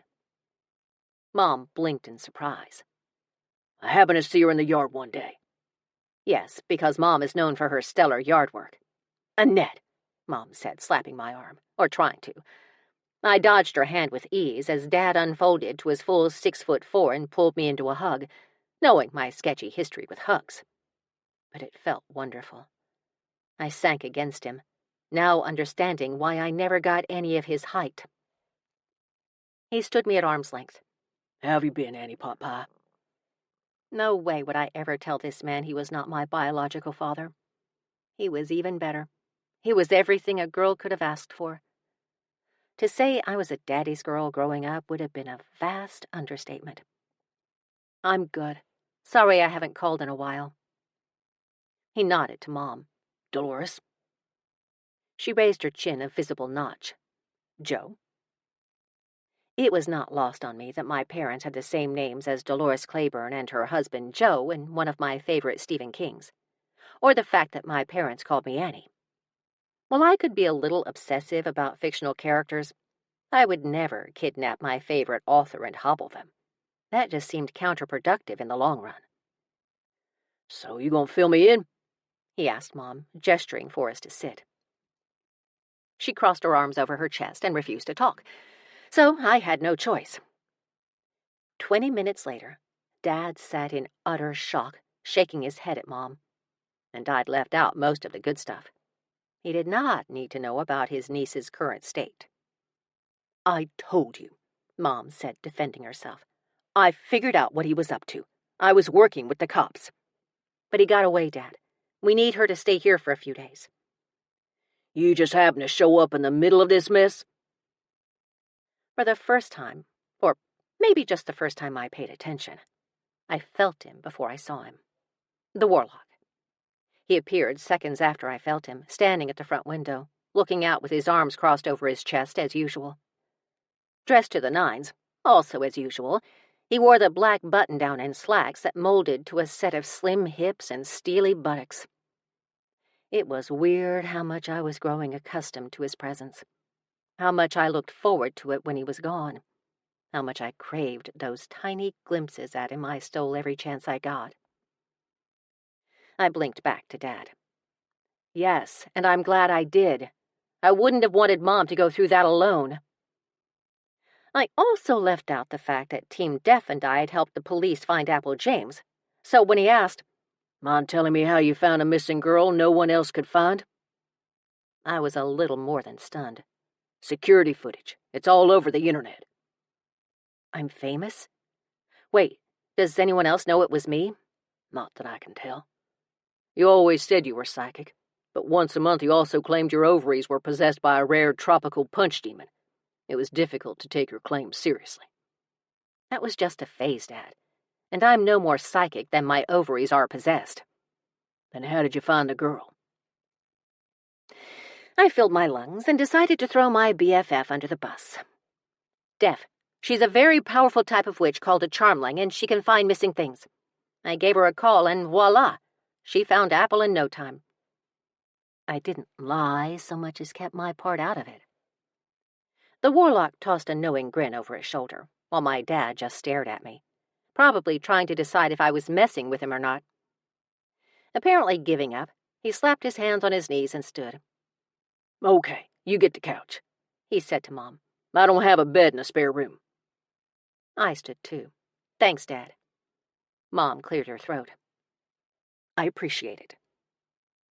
He nodded and gave her a rather interesting once-over, especially when he said, "You look good." My heart leaped when she swallowed hard and said, "You do too." Did I sense the spark of young love? I turned before they saw the cartoon hearts bursting out of my eyes. Crazy kids. "Okay, we'll be back this afternoon. Will you be here?" "I'll be here. How about we have dinner tonight?" "I'd love that." "Thank you, Joe," Mom said. "Nothing too spicy, I remember." When a sly grin slid across his handsome face, I fought the urge to stuff my fist into my mouth and scream. I could feel the room getting hotter. Could my parents actually have feelings for each other? Well, again. Mom and I headed for the station to give our statements, and I couldn't have kept the grin off my face if I'd tried. My parents. In love. After all this time. "What?" Mom asked at last. "Why do you keep smiling?" I took a left and used the opportunity to turn away and try to ditch the creepy smirk. "Do I need a reason to smile?" "Yes, ma'am, in my car you do." She totally knew. I looked at our passenger in the rear view, his gaze locking with mine for a split second before I remembered to pay attention to the road.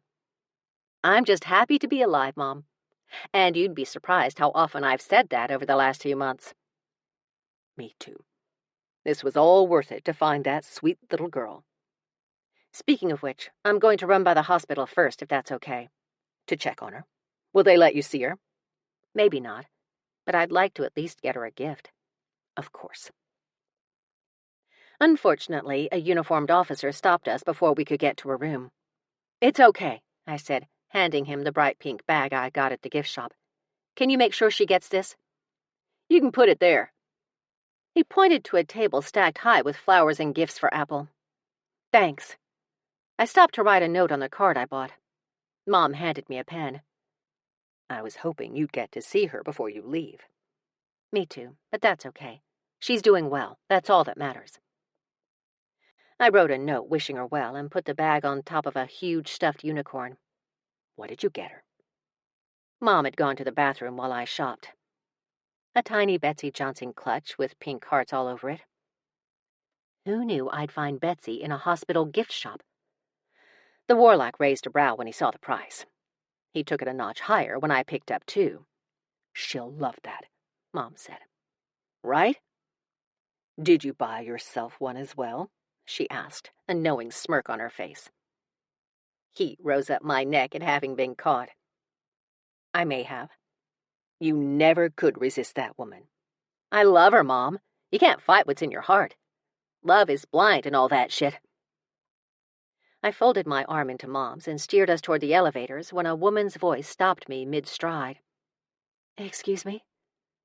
We turned, and the woman, a beautiful young mother holding a baby, stood in the hallway by the officer. She simply had to be Apple's mom. Same gorgeous skin, same centuries-old eyes. "You have to be Apple's mother." The woman's eyes shimmered with unspent tears. Did she recognize me from the security footage Dad had talked about? It had to be from the landfill. I could only pray they didn't catch my magic act. No idea how I would explain the crow thing. "Please, call me Shari." An older woman walked up behind her and had the same reaction to me. "Let me guess. Grandma Lou?" They both bent at the waist. "Saru," the older woman said, and I almost gasped aloud. "Saru?" Mom asked. I glanced at her. "It's a title of sorts." I turned back to them, but not one I'm entirely comfortable with. The smile that lit Shari's face was beyond priceless. "I would suggest, if I may, Saru, that you get used to it." A laugh escaped, despite my best efforts to contain it. "I'm beginning to get that. How did you know?" "Word travels fast in our world." "You practice the craft?" "We do. We belong to a coven here in Phoenix." From what I could tell, they couldn't see the warlock. Thank the goddess for small favors. "I want you to know it was actually my best friend Defiance who found Apple." "We know. And we know what you did, too. You risked discovery to save our baby. We are more grateful than you can imagine. Our coven tried everything. The fact that you showed up when you did." Her voice cracked, and her mother put an arm around her waist. "You're a gift." "Thank you." I wasn't so sure there for a while. Def had a difficult time finding her, almost like she was blocked. Shari nodded. "We never imagined something like this would happen when we cast the spell."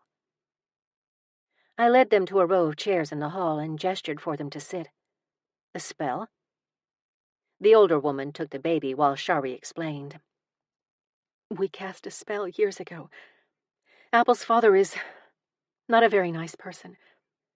Among other transgressions, he tried to take her out of the state once without informing me, so the judge revoked his right to see her.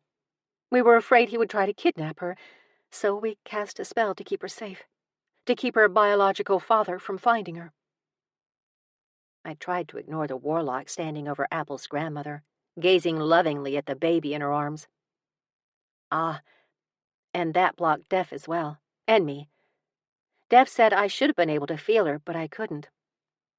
"You don't know how sorry we are," Grandma Lou said. "Don't be," my mother said, taking all of this in stride. "You had no idea something like this would happen." I couldn't help but peek at the baby wrapped in yellow and blue. "A boy?" Shari nodded. "Saru, we would be so honored if you could bless him." I leaned back in surprise. "Bless him? And Apple?" She lowered her head. "I know it's asking a lot." "Of course it's not. I've just never done anything like that." "I can tell you how, Saru," Grandma Lou said, her expression full of hope. if I may be so bold." The warlock watched me, waiting for my answer as well. After a very long moment of hesitation, I finally said, "I would be honored. Is she awake?" "She is. She's asking for more ice cream. She's already had 3 containers." I laughed. Good for her. Mom and I followed the women past the uniform and into Apple's room, but I didn't dare come empty-handed. I had a half pint of ice cream in each hand. I didn't know what to expect. Would she remember seeing me, talking to me? When I walked up, she certainly didn't seem to, so I didn't mention it. Her mother gestured me closer. "Apple, this is the woman who helped find you." The sweet girl looked tiny in the hospital bed. She still wore a neck brace due to swelling in her spine from the hit and run, and the side of her face had been scraped raw, just like her incorporeal image had been. I was still processing it all, everything she'd been through, when Apple held out her hand. "Oh, right." I rushed forward, took the lid off one of the ice creams, and handed it to her. Her mouth widened across her beautiful face as she took the spoon from me. "I'm so happy you're okay, Apple." "Thank you," her mother said, prompting Apple to do the same. "Thank you," she said, her voice little more than a barely audible croak. She said something else, but I couldn't hear her, so I leaned closer. "Can you really turn into a bird?" "Oh," I said, leaning back. Not sure how much her mother would want her to know, but she'd been through enough. She deserved the truth. Yes, I can, Apple." Her huge eyes rounded. "Can I see?" I cast a worried frown at her mom. "Did your mom tell you?" "No." She laughed softly. "I told Mommy and Grandma Lou. I saw you, remember?" After an affirming nod from Shari, I sat on the side of her bed. "You remember that?" She nodded and took another bite. "Then you've already seen me do it." Disappointment furrowed her tiny brows. It was so cute. "I guess, but Mommy and Grandma Lou haven't." She had a point. "How about you give me a call when you're out of the hospital and we can arrange for a special viewing?" It would be my luck, however, for my powers to fizzle out with performance anxiety. She brightened. "Deal." "Are you ready?" Grandma Lou asked.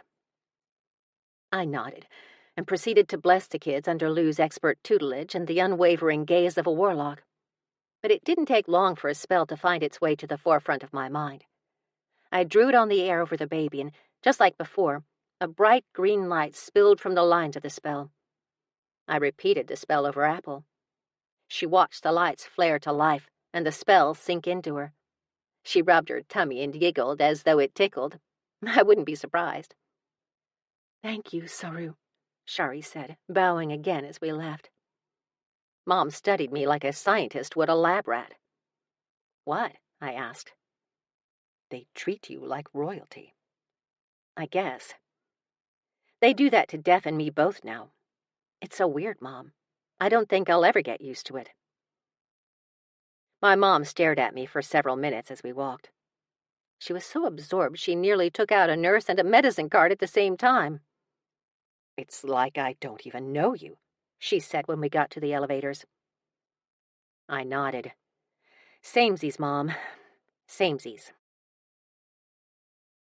Chapter 10. I feel a spree coming on. Whether it's killing or shopping is totally up to you. Meme. Mom and I ran by the station to give our statements, and I prayed our stories would match. It was hard to figure out what to put in and what to leave out. I figured the part where I turned Krista into a statue was a definite omit, but the authorities hadn't made the connection between me and the landfill yet, so I didn't mention that either. As long as I left town in the very near future, I should be okay. The questions surrounding Apple and my part in her rescue were questions I did not want to answer at the moment. Unfortunately, Brad Gaines was still at large, and very few of our questions had answers as of yet. "But he targeted Krista," I said to the detective now in charge of the case, an older man with a killer come-over. He used my mother to get to Krista. How did he know about Krista's situation with her husband? That she would want out? We're still working on that, but he's been a con man his entire life. His rap sheet reads like Pulp Fiction. People like him are in it for the long game. He'd probably been planning the con for months and saw your mother as an easy in. Mom lowered her head as though embarrassed. Mom, you saw through him, remember? You went to the authorities. You caught him. Too late to do any good, though. Are you kidding? He could have killed Krista when she turned over that money. Speaking of your cousin, the detective said, you haven't heard from her, have you? I winced. Not yet. If you do, please let me know. She's in serious danger. I'm worried either Gaines or her husband got to her.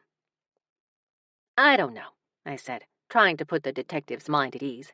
She's pretty resourceful, and insanely hard-headed these days. My mother pinched my thigh. I'm just saying, I just said. Once she puts her mind to something, she sticks to it. I bet she's sipping margaritas on a beach somewhere, just trying to clear her really hard, head. Mom went in for another pinch, but I dodged her by jumping out of my chair. If that's all, Detective? For now. Again, let me know if you hear from her. Absolutely. Mom went in for another pinch, but I hurried out before she could manage it.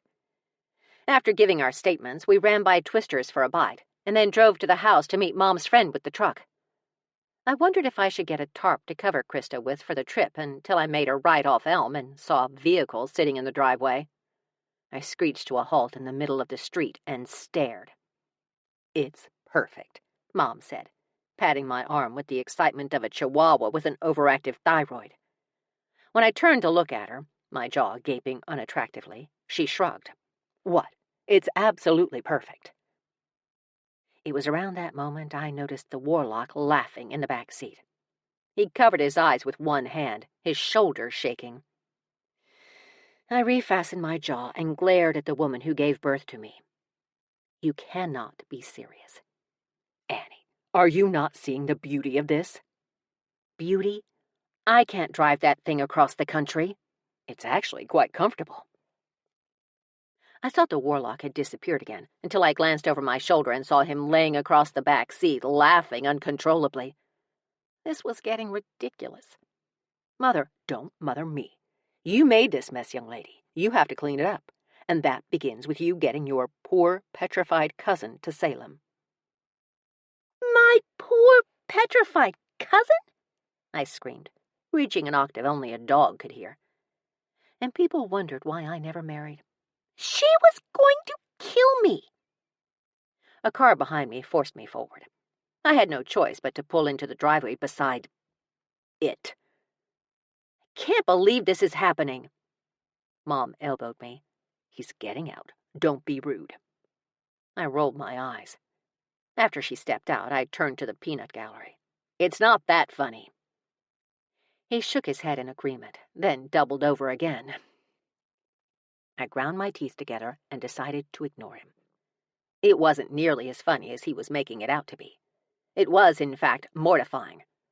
Not that I didn't respect the profession, but never in my wildest dreams had I ever imagined myself driving a hearse, and a very dated one at that. The long black car with chrome moldings had to be at least 50 years old. You must be Annette, the man said through Mom's still-open door. A pudgy guy with thick glasses and killer sideburns. He looked like he'd just stepped out of a Quentin Tarantino film. That's me. I got out of the car at last and noticed a couple of Mom's neighbors spying on us. I could hardly blame them. After last night's fiasco with cops and SWAT swarming the place, to a hearse in the driveway today, their curiosity was more than warranted. He took my hand. I'm Brain. Brian? He chuckled. Nope, Brain, like the character. Pinky in the Brain? A salty frown hijacked his pleasant face. Escape from New York. Oh, right. That's an oldie, huh? When I got another frown for my efforts, no more small talk for me, I added, "It's so good. One of my favorites. She'll get you there no problem, he said, indicating the hearse he was obviously quite proud of. But how are you getting her back? I'd wondered that myself. I'll have to ship it. His head whipped around to me. Her! I'll have to ship her. You're just going to throw her on a truck like a piece of garbage? I tossed my hands into the air and glared at my mother. That's it. I am not driving this thing all the way to Salem, especially with the brain over there nitpicking every little detail. I headed for the front door when my mom stopped me.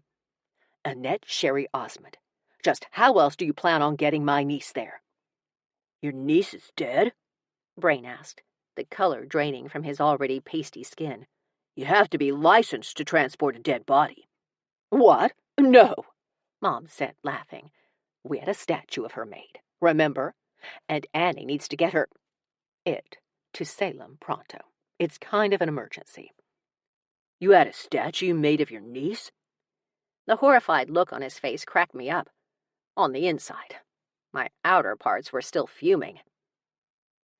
I looked over and saw the warlock leaning against the hearse, arms crossed over his wide chest. He did that a lot. Leaned. Crossed. Maybe he didn't have a lot of energy to spare while astral projecting, so he had to use any available surface to rest against. Which made no sense whatsoever since he was incorporeal, but it was the only explanation I could come up with. Either that, or knew how fine he looked doing it. The position accentuated the expanse of his shoulders, the bulk of his biceps, the sinews of his forearms since he'd rolled up his sleeves. As Mom tried to smooth things over with Brain, I walked over to my new bestie. Would he stay here now that his mission for me was over? Even if he did come back to Salem, he could never get inside Percy. That house was like the Fort Knox of the paranormal realm, which was probably a good thing, what with him being a warlock and all. This is the worst day of my life, I whispered to him, being careful to leave at least 5 feet between us. No idea why. He didn't answer. Probably because my melodramatic tendencies were not for everyone. But he did give me his full attention by watching me from underneath insanely thick lashes. I wondered how different he would look in real life. Would the 5 o'clock shadow that framed his amazingly sculpted mouth be darker, more prominent? It couldn't possibly be any sexier. If all goes well, I said, changing the subject, I'm leaving tonight. He tilted his head ever so slightly, never taking his gaze off me. He gave me butterflies. I was way too old for butterflies. So I guess it'll be goodbye soon. Nothing.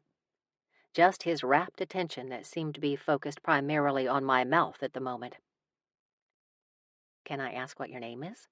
Or is that one of those things where, if I know your name, I have some kind of power over you? I'd like some power over him. Lots of power over him. And a set of handcuffs. I waited for my phone to ding, but nothing. I lifted it to check just in case. Nada. So that's a no? He pulled half his lower lip between his teeth, making the dimples at the corner of his mouth appear, and the bones in my legs dissolved. In an attempt to retain what little composure I had left, I looked past him into the hearse and saw something inside. I leaned in closer, coming dangerously close to him. My mouth fell open when I realized what was inside. I stared, panting for a solid minute, then turned to Brain and pointed at the window. Is that a freaking body? Brain chuckled and walked over. Mom followed, trying to peek over his shoulder. It's a mannequin, he said. You know, you give people a thrill when they look inside, which they always do. He turned to Mom. Human nature and all.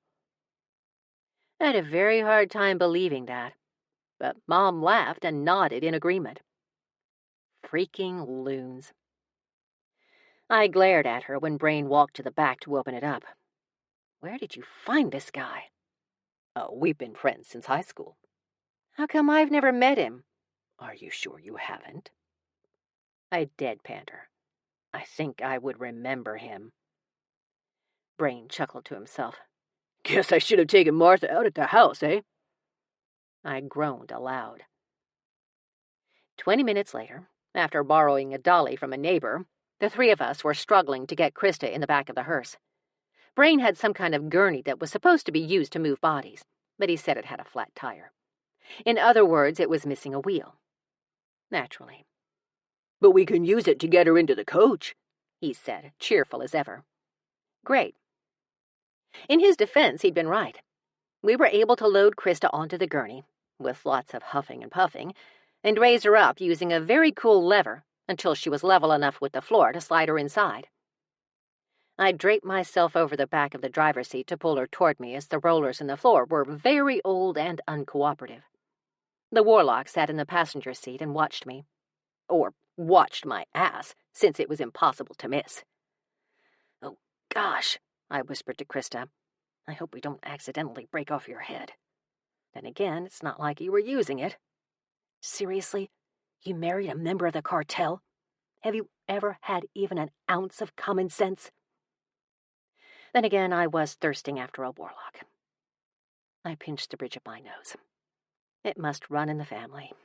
My mom, Krista, me.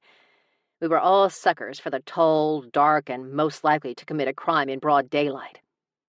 You'd think, given our age and the status of our ankles, we'd grow out of it. "You know you could help," I said to the warlock as I pulled on the gurney. He didn't answer.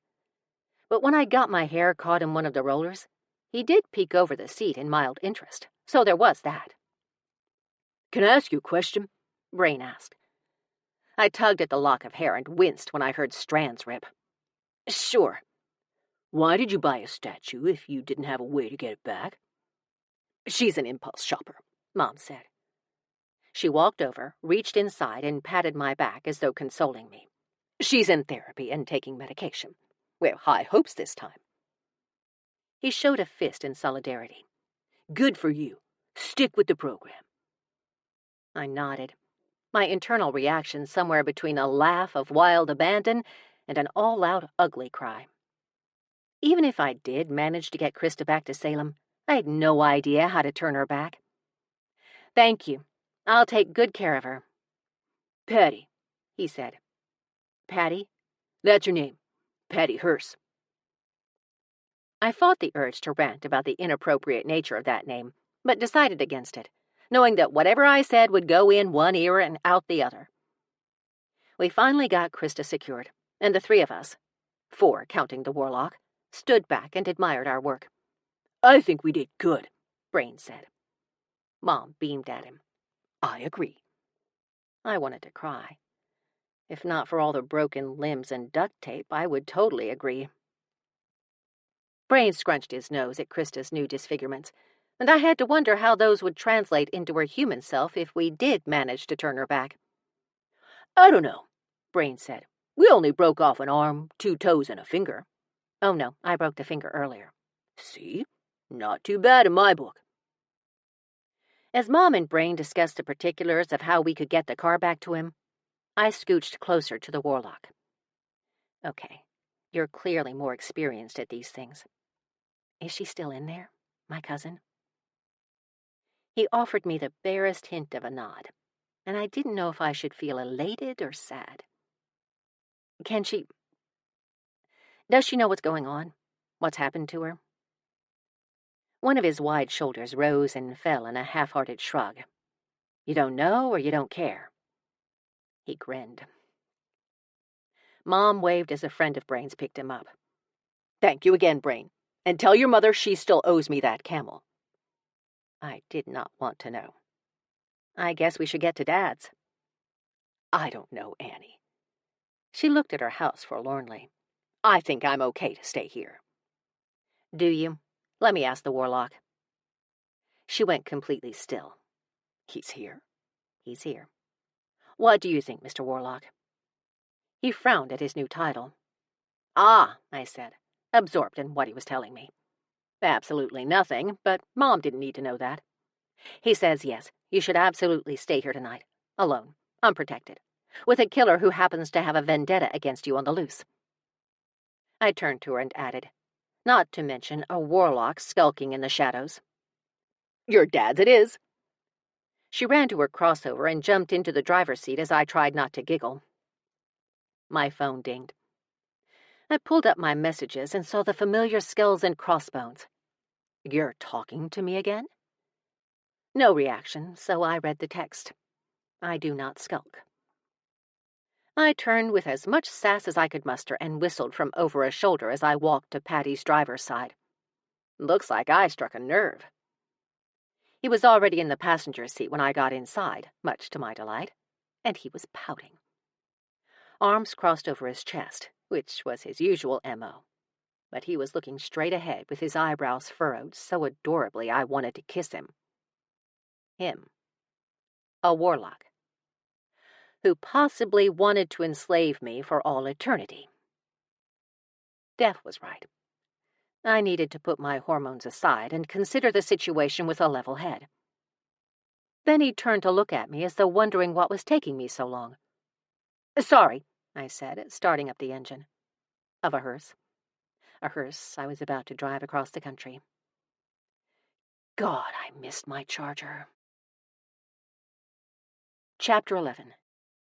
I overheard someone order a margarita after being told Diet Coke wasn't available, which is similar to how I make most of my life decisions. Meme. All things considered, driving the hearse was fun in a creepy Stephen King kind of way. I parked Patty down the street so Dad wouldn't see what I was driving and ask a lot of questions I didn't want to answer. Then I used Dad's shower to freshen up so I wouldn't have to get a hotel room until tomorrow night. I'd have to pull over for a power nap at some point, but no reason to get a hotel room just yet. Dad grilled steaks and made baked potatoes. He was a simple guy. After a wonderful dinner, we talked for a couple of hours about everything from the lunar landing to K-pop, and I couldn't remember having a better time with my parents. Not since before Austin's disappearance. I disentangled myself more and more from the conversation, giving them a chance to talk, to laugh, to get to know each other again. But they still seemed reserved around each other. There was a lot of pain there, a lot of resentment to get over. But if they loved each other, really loved each other, surely they could work it all out. I excused myself and called Def from the kitchen. "You haven't texted all day," she complained with nary an hola for my efforts. "No time for that. Quick, I need a love spell." "What?" "No, those never work. They always backfire. Haven't you been studying?" "Bro, what do you think I studied first? Just ask Chi-Chi which herbs I need to spike my parents' food with to, help them along." "Your parents?" she asked in surprise. "My parents." "Ned, you can't force them to love each other again. Trust me, I won't be forcing anything." "They're flirting, Def. Like really flirting." "No way." "Way. Any thoughts?" "Two, actually. Tequila and lime." "Oh, right," I said, realization dawning. I didn't even think of that. They just need to loosen up a little and let nature take its course. Bullseye. "So, have you seen the warlock again?" I glanced over at the warlock standing in the doorway. Nope, not at all. Though he pretended to be busy listening to my mother clamor on about the price of lettuce these days, one corner of his mouth rose as though he heard me. "Are you sure?" Def asked. "Because that's the same tone you use every time you try to cheat at gin rummy." I gasped, pretending to be appalled. "I have never cheated at gin rummy." When my outburst was met with absolute silence, I added, "I cheat at Crazy Eights, never at gin rummy." "What, Ev? Are you fibbing or not?" I released a long, exhausted sigh. "Can I get back to you on that?" "Annette," Def said, clearly alarmed. "Is he still hanging around?" "Kind of, but I'm working on it." "Dude, is he really hot enough to risk your life for?" "It's not just about that, Def. I mean, he is, but he helped me find Apple. He saved me from being caught naked in the middle of a landfill. And, I said, pausing for dramatic effect, he likes babies." "Of course he does," she shouted far louder than necessary. "He's a warlock. What do you think they do with babies? Oh, hell no. I did not want that in my head. Defiance, I said. My turn to be taken aback. Gigi said it herself. There are some warlocks who are not all evil. When the warlock frowned, I added, and I'm pretty sure he can hear every word we're saying. I could sense the grinding of her teeth. Or maybe that was mine. We can discuss this when you get home. When are you headed back? I'm heading out tonight. This late? She asked. I'll drive until I get tired and grab a hotel room for the night. I have 40 hours of blacktop ahead of me. Wait, you're driving? Oops. Didn't I mention that? Annette, Def said, her voice edged with warning. Why are you driving? No, wait. What are you driving? I thought of Patty. You so do not want to know. Oh, I do. Trust me, hon. I want to know with every bone in my body. Can I just explain everything when I get back? It took her a while to answer. Pinky swear? You'll tell me everything? Pinky swear. And the warlock? Okay, fine. I'll pinky swear with him too, but I'm pretty sure he already knows everything. You're funny. I like to think so. We hung up, and I went straight for the liquor cabinet. Also called the farthest kitchen cabinet on the left. Either way. What are you looking for? Dad asked, walking up beside me. Tequila. He made a sour face. The last time I had tequila, I asked your mom to marry me. And that is exactly what I need. Then I vomited for 3 days. Oh. I moved a bottle of God only knew what aside and found the perfect substitution. How about cinnamon schnapps? He lifted a shoulder. Your mom loves that stuff. Then cinnamon schnapps it is. I grabbed a bottle and ferreted out a couple of shot glasses he got from Vegas. We're drinking it straight? It's cinnamon. It'll be intoxicating and give you fresh breath. Win-win, baby. He chuckled. Are you trying to get me drunk? What? I went back to the dining room and set a glass in front of Mom. Drink up, Buttercup. Good heavens, Annie. She picked up the bottle and read the label. Where did you find this? In the liquor cabinet. I keep trying to tell you, Dad said. I do not have a liquor cabinet. I poured them each a finger's worth. Is it a cabinet? Yes, he said, coughing slightly, then sucking in a long breath to cool his throat. Is there liquor in it? Yes, he said, gesturing for more. Well, there you go. Mom sniffed and let out a whistle before asking, Aren't you having any? Unlike you two, I said, grabbing my bag. I have to drive. Wait, you're leaving now? I am. Thanks for everything, Mom. I'll let you know if I find out more. She stood. Drive careful, Annie. I mean it. And text me every couple of hours. Will do. I'm going to check in with the captain's office every day. Hopefully they'll catch Brad soon. But not too soon. If my parents could really rekindle that spark they once had, they'd need all the time alone together they could get. I let Mom hug me, trying not to scrunch up my nose before heading toward the door. Dad took my overnight and walked me to the hearse. The hearse. I forgot about the hearse. Why are you driving, Patty? Dad knew Patty? Small world. I bought a statue and borrowed her to get the statue home. He peeked inside, but by that point it was too dark to see anything. A statue, huh? It was almost like he didn't believe me. I'm in therapy and taking medication. Right, he said, again doubt suffusing every syllable. Admittedly, there was only the one. Is everything okay? He pressed his mouth together, his face mere shadows under the street lamp. I feel like something has changed, and to be frank, Annie, I'm worried you're not my little girl anymore. Boy, did he hit the nail on the head. Except for the little girl thing. I'd always be his little girl, at least in my mind. Everyone changes, Dad, but our relationship won't. He nodded to appease me. I want you to know something. Okay. I said, growing wary. It took him a moment to continue, and when he did, he had to look away. Your mom and I were never perfect parents, but we've always loved you no matter what. This conversation was growing exceedingly uncomfortable, and alarmingly similar to the one I'd recently had with Mom. I know, Dad. I'm very grateful. No, I don't think you understand. You've always been special. He scoffed at himself. I know every parent says that, but you really are, and it took me a long time to figure out why. Thanks, I said, not sure if that was a compliment or not. I don't know what's going on at Salem, but I think it's big. Bigger than me or your mother. But I need you to understand something. Before any more time slips by, I need you to understand something important.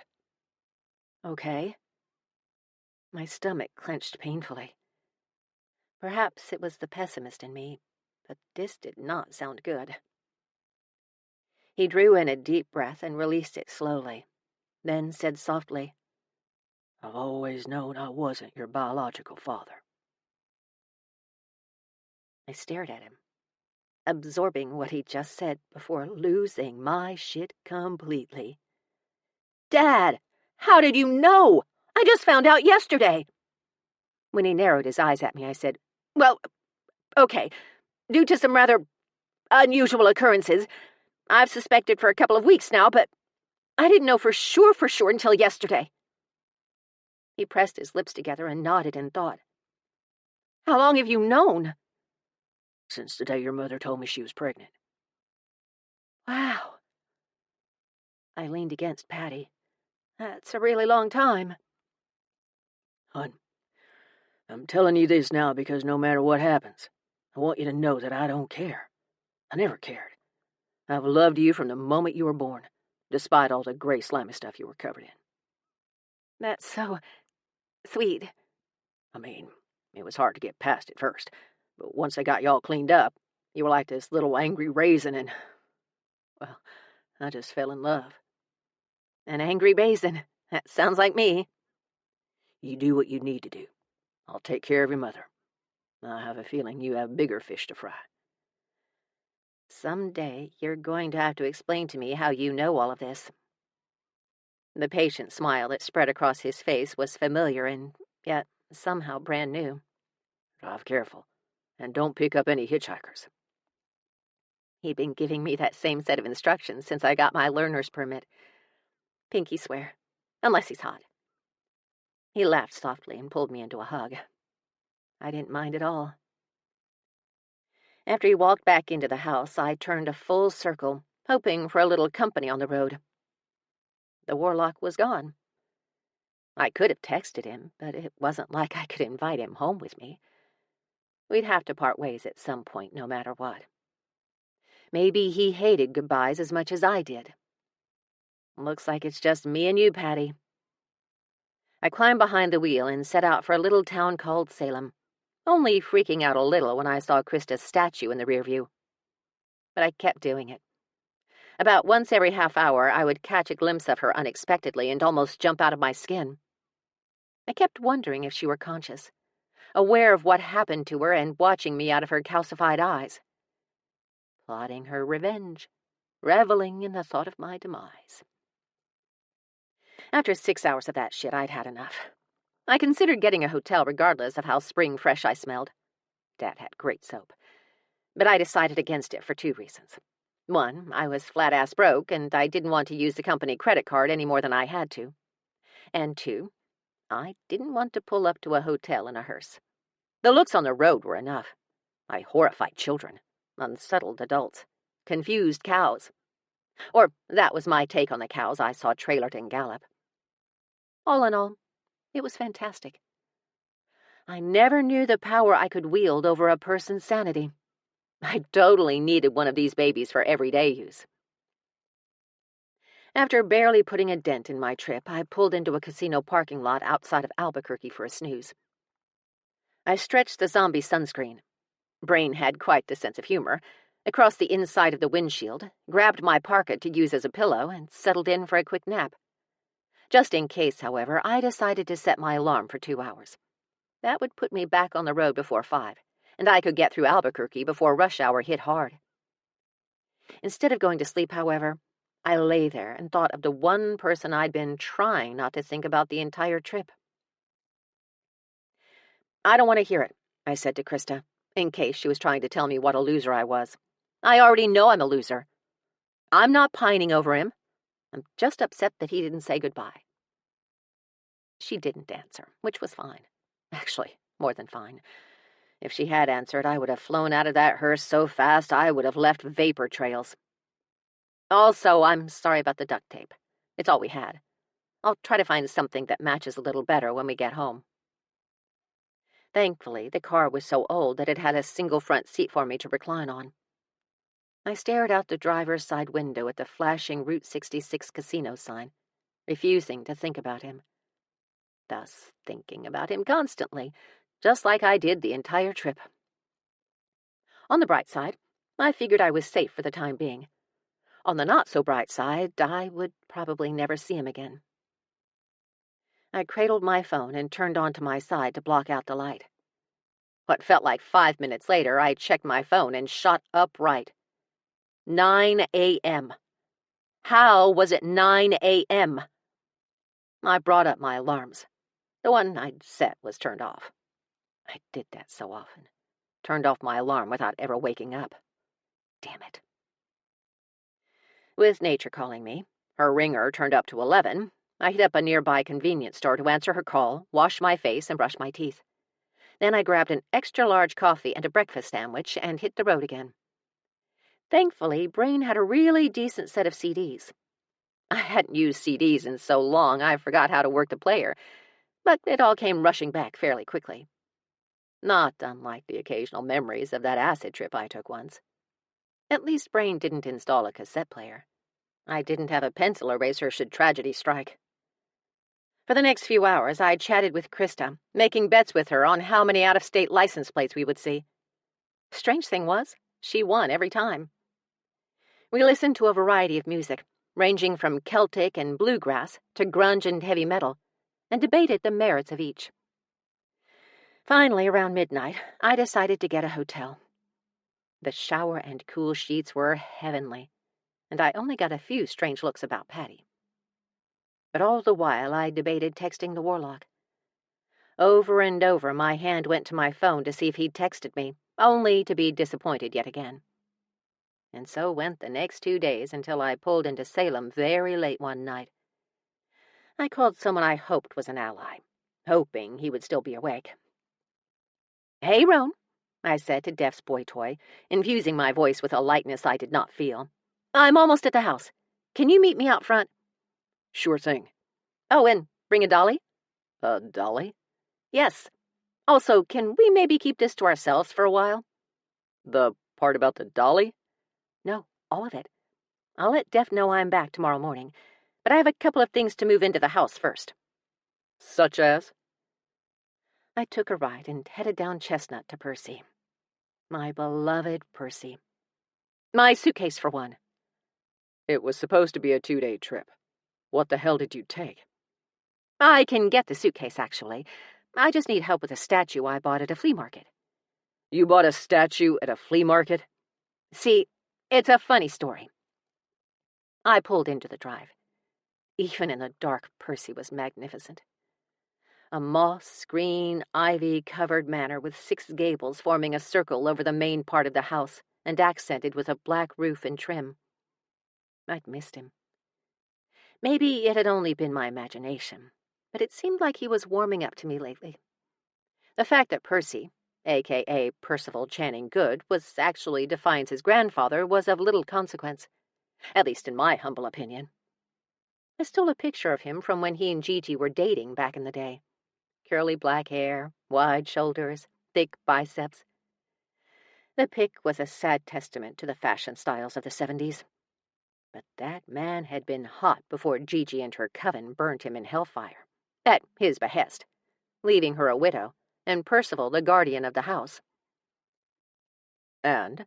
Roan asked, apparently still waiting for the funny story. "I know you heard me pull up." Dude was a werewolf. He could hear a mouse hiccup from a mile away. Can you just meet me out front already? You gotten bossier. I like it. I tried not to blush. Talk about hot guys. Def did well. Roan was gorgeous and kind and super protective, and alpha through and through. Also, he wore a leather kilt and hiking boots. Trying not to study the guy engaged to my bestie like I was going for my PhD, I stepped out of the hearse, gave her a grateful pat on the roof, and waited for my backup. A woman's voice crashed into my thoughts, and I froze when she said, "Care to explain exactly what the hell is going on?" Chapter 12. I just want my room clean enough so that if someone stops by, it doesn't look like I'm 6 days into battling a poltergeist. Sign on Annette's door. I spun around at the sound of my bestie's voice, the anger in it as sharp as broken glass. "And why the bloody hell are you driving a hearse?" She stood on the front porch, arms crossed over her robe-clad chest, an annoyed glower on her pretty face. A glower so strong I could make it out despite the minimal light emanating from a street lamp. "What are you doing out here?" I asked, my voice ear-piercingly high. "Did that wolf rat me out?" The porch light came on, flooding the area so I could see Def's glower much more clearly. Thank goodness. "Every 2 hours, she said from between gritted teeth, her blue eyes shooting razor-sharp daggers. I smoothed my hair back and raised my chin a notch. "What are you talking about?" "You promised to text me every 2 hours. "I did." "The first day, yes. I haven't heard shit from you in 2 days. You haven't even responded to my texts, or calls, or the National Guard I sent out this morning." She looked up and thought, I should probably call them back now. None of that was true. I may not have texted every 2 hours, but I did respond to her texts. At least I thought I did. I had a lot on my mind, namely a certain warlock who'd apparently abandoned me for greener pastures. Before I could defend myself, Def ran barefoot down the steps and slammed into me, the tackle hug not nearly as annoying as I expected it to be. I even laughed and hugged her back. "I'm sorry. I didn't think you meant for me to take the every 2 hour thing literally." "First," a male voice said from behind Def, "I did not rat you out, though I may have had you on speakerphone." "Of course you did," I said into Def's hair. "And second, if you two are finished, where's this statue?" Def finally released me, setting me at arm's length. "You saved lives, Annette. Lives." Her pride-filled gaze was almost more than I could bear. I couldn't tell her about Krista. Not just yet. I couldn't disappoint her so soon after making her so proud. "Excuse me, but we saved lives. I couldn't have done any of that without you and Gigi and the chief. Whatever." She peeked over my shoulder, trying to see inside Patty's darkened interior. "You bought a statue? For real?" "Yeah, well, you know. When you see a piece you love, it's all downhill from there." She deadpanned me as Rome went around and opened Patty's rear end. "You're a collector now?" "Right?" I said, offering an airy laugh. "It just hit me out of the blue. Art imitates life, after all. Who knew?" When her eyes narrowed and she started toward Patty's rear end, I tried to head her off. I failed, damn her long legs. "You know what? It's really dark. How about we do this in the morning?" "Already have it," Roan said. And he did. He'd pulled out the gurney and had Krista standing up on the part of the floor from Mom's house we had to cut out, as it had turned to stone as well. Explaining that to Brain was not easy. Def studied it. "What's with the duct tape?" "Oh, that," I said, stalling for time, praying my brain cells would kick into high gear. "Well, that is the artist's use of symbolism to denounce our cruel and violent world, where women have to patch themselves up and get back out there, wounded but still fighting for our place in this world." "And the cheer trophy?" she asked, totally buying it. "It's what the world expects of us. We have to be beautiful, full of energy and smiles, all while cheering our spouses on to success. There's nothing left for us. It's an homage to how much we take on while depriving ourselves of our most basic needs." I couldn't help but be impressed with my interpretation of the artist's intentions, a.k.a. mine. Def turned to me, took one more look at Krista, then asked, "Did you accidentally turn your cousin to stone?" Fuck! How the hell did she know? Of course not. Except yes. I bowed my head in utter shame. I may have. What am I going to do, Dev? I grabbed her robe with both hands and pleaded with her. I turned my cousin to stone. You have to help me turn her back. Dev gaped at me. No idea why. She'd nailed it. She leaned over and ran her fingertips over Krista's cheek. You really turned her to stone? When she realized I was touching her, she slapped at my hands and jumped back. Oh, right. I let her go and cleared my throat. In my defense, she was trying to kill me at the time. With her cheer trophy? It was close by when her murderous rage hit. Roan had stood back to wait for the show to end. When he saw an opening, he took it. Will we be taking her inside sometime tonight? Because you're both slowly freezing to death. It was terribly cold, and that man was wearing a kilt. Fortunately, the wolf in him hardly noticed. Yes, hun, Dev said. Sorry. No problem. Where do you want your cousin? My room, I said, deflated. I'll keep her there until we figure out how to reverse this. You sure? Dev asked. What if she's still in there? Like, watching us? Right? I said too loudly. It was no wonder we were besties. We thought so much alike. It's okay, though. I don't want anyone else to have to look at her. She's kind of creepy now. Dev shook her head. You're wrong. She was always creepy. Not much has changed. I loved this woman. Roan strapped Krista to the dolly and wheeled her up the stairs, trying not to wake anyone. He put her in my room while I got reacquainted with Percy. The vines grew not only on the outside of the house, but on the inside, too. And while we weren't sure if Def's grandfather controlled the vines, or if he somehow was the vines, we did know he could manipulate them at will. He could push them forward, make them flourish, bloom black roses when he so chose. He used them to protect Def when she went into a sort of supernatural coma for 6 whole months after bringing her grandmother, Gigi, out of the veil. She literally brought her back to life. In a word, she was amazing, as was her grandfather. Def brought up my suitcase, and we sat on my huge 4-poster bed. It feels good to be home. She beamed at me, then quickly averted her gaze. What? I asked. It's just, I was worried you were going home for good. I was worried you'd had enough of this town and this house and everything that's happened. To hear you call it home, it just makes me happy. She leaned forward and wrapped her arms around me. Hey, you, 1 ride per customer. You already got a hug earlier. Though I was hardly fighting her, she laughed and let go. Wow, she said. I followed her gaze to the silver bracelets on my wrists. Right? I woke up with them on the day of my trip. You just woke up with silver vines on your wrists? Was it... She scooched closer and lowered her voice. Was it Percy? How could it be? They're silver. Can he manipulate silver? She shrugged a shoulder. I don't know, but vines are his signature move.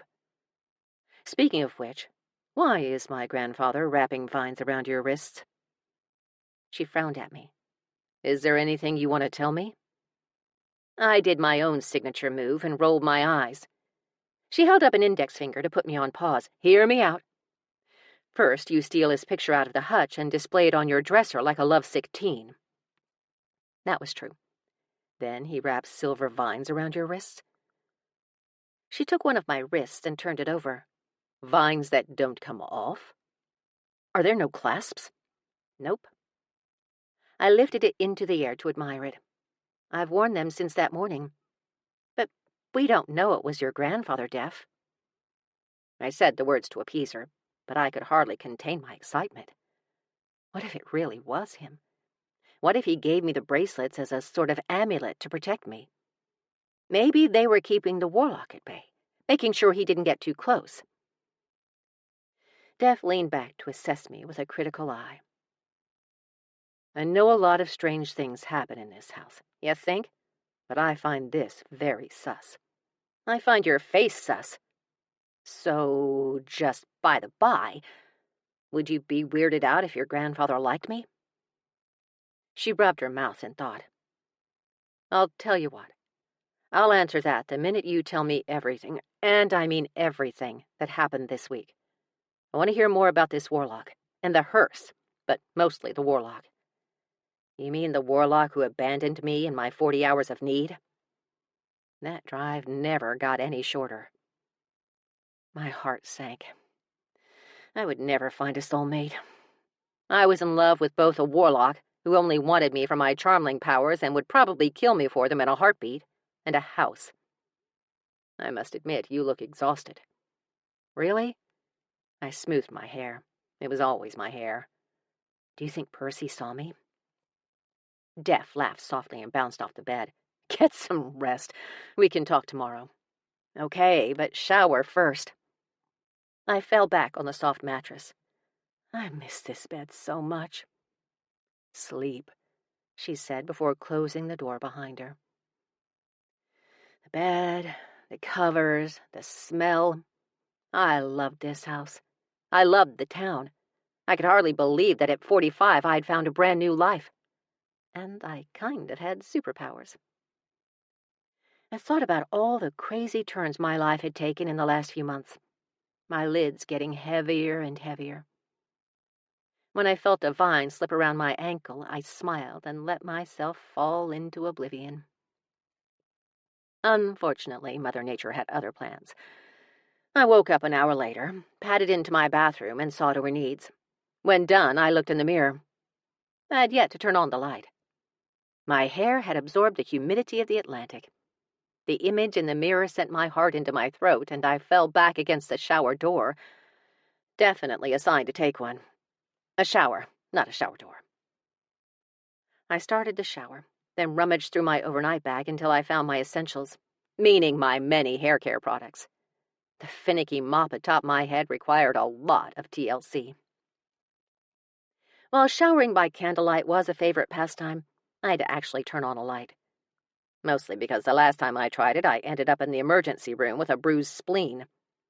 I didn't even know I could bruise my spleen. And how did they know it was bruised? I had so many questions, but the doctor just told me to stop showering by candlelight unless I had, 20, which I did not. Thus, the lights came on. I stood at the mirror again, this time with much more control over my hair, and quickly did my nightly routine. I wanted back in that bed. Clean body, clean sheets. Life didn't get any better. After throwing on a t-shirt that read, "I'm too old to give a muck, Winifred Sanderson," and a pair of matching boxers, I started for the bed, calling my name. 3.5 days of driving apparently was my limit. I tossed a towel over Krista's head since she was staring straight at me, and was just about to bounce onto the bed when a framed picture on my dresser caught my attention. A framed picture of him, Percy. The man I'd been ogling for weeks, who had literally died before I was born. I stepped closer to give him my usual, "Good night, blooming jasmine, handsome." A little plant humor between two alchemists. Apparently he'd been an alchemist like me before he turned to the dark side, so we often shared little plant jokes like that. Or, well, I did. But when I looked closer at his picture, or more specifically, at his face, I froze. That niggling at the back of my neck began anew. The feeling that I'd seen the warlock before. And now I knew why. He looked very much like Gigi's departed husband. Very much like Percy, if he cut his hair and dressed all in black, just like a warlock might do. My lungs quit working as I stared at the picture. The same sparkling blue eyes, the same sculpted mouth, the same broad shoulders and slim waist. I didn't recognize him in Phoenix because I'd only ever seen this one photo of him, and it was grainy and taken from a distance, showcasing the car he was leaning against more than the person. But he was leaning, arms crossed over his chest, wicked smile softening his handsome face. In all honesty, I doubted the picture was why the warlock looked familiar when I saw him. Thinking back, it was Defiance. They had the exact same startlingly blue eyes. And bizarrely, because she'd never met him, they even shared some mannerisms. The way they moved, the way they walked, their facial expressions. All so similar I couldn't believe I didn't see it before. She was his spitting image. I didn't say anything. I didn't dare. How did Percy follow me to Arizona? I'd been told he couldn't leave the grounds, that he was stuck haunting the good house forever, but it had definitely been him. How? Deciding I needed far more caffeine in my system to process this new information, I pretended like nothing was wrong, slipped into my flip-flops, grabbed my phone, and headed downstairs. The house was dark, even in daylight. Add to that the black walls and dark furniture, and it was almost impossible to navigate in the middle of the night with no illumination. But I'd done it hundreds of times. I paid very close attention to the vines that lined parts of the walls. I knew what they were capable of. I'd seen them move faster than the eyes could track. But Percy left me alone as I strolled into the industrial kitchen and headed for the coffee pot.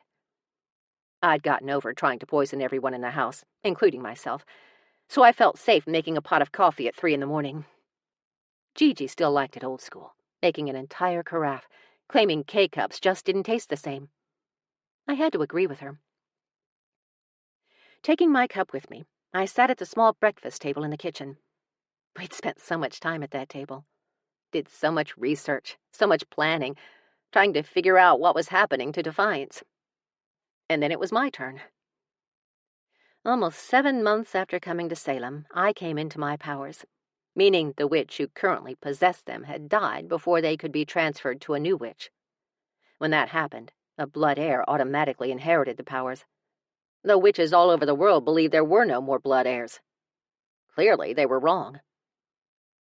I sat there once again, contemplating my life. Where I fit, what I would do, how I would live from here on out. A drastic career change in my mid-40s had never been a part of the plan, but it was exhilarating. And then he came along. I glanced at the door on my left, the one that led to the basement. Def told me she'd finally found him once in a room in the basement where his bones were buried. She said the room was always locked unless Percy wanted to let you in. Maybe a surprise attack would catch him off guard. I stood and walked over to the door. With a shaking hand, I reached for the knob. That was when a vine sprang out of nowhere and wrapped around my wrist to stop me. Chapter 13. Till your unsolvable murder do us part. Newlywed gift. I stared at the vine around my wrist. While surprised, I kept my cool and tried to wriggle out of the vine's embrace. So much for a surprise attack. When I failed to free myself, I tried to turn the knob anyway. The vine slid over the doorknob as well and tightened, refusing to let me even go down the stairs. At the bottom of said stairs were 3 doors. The left went to Gigi's apartment, the right to Roan's, and the middle door led to a tiny room that housed Percy's bones. According to Def, that is. But the piece de resistance, the one tidbit of information that should have clued me in days ago, was the fact that Def said Percy couldn't speak when she talked to him. He couldn't say anything. Why didn't that click? I was so slow, I sometimes wondered if I weren't part sloth. Knowing Percy wouldn't hurt me, I dropped my gaze to the floor. Demureness wasn't my style, but he tended to bring out aspects of my personality I didn't know existed. Please let me in. Vine slid out of the crack between the door and the doorframe and spread across the area, refusing me entry. I just want to talk. I raised my phone with my free hand, encouraging him to text. I just want to ask you a few questions. Nothing. But he didn't let me go either. I'd been hogtied. I can have Roan here in 10 seconds, I threatened. The vines around my wrist tightened, but just barely. Does Gigi know you can leave the grounds? I waited, then asked, Does Defiance know how amazing you are?" When I still received no answer, I raised my free hand again, this time for a very different reason. "Thank you for the bracelets. They're lovely. I didn't know you could turn the vines to silver." The vines reached around my waist and pivoted me until my back was to the door. Then they pulled me against it. While my pulse quickened with each second that passed, I still wasn't scared. Not terribly, anyway. I closed my eyes, unable to believe Percy was the warlock. Could I be wrong about our connection? Was I reading too much into his help?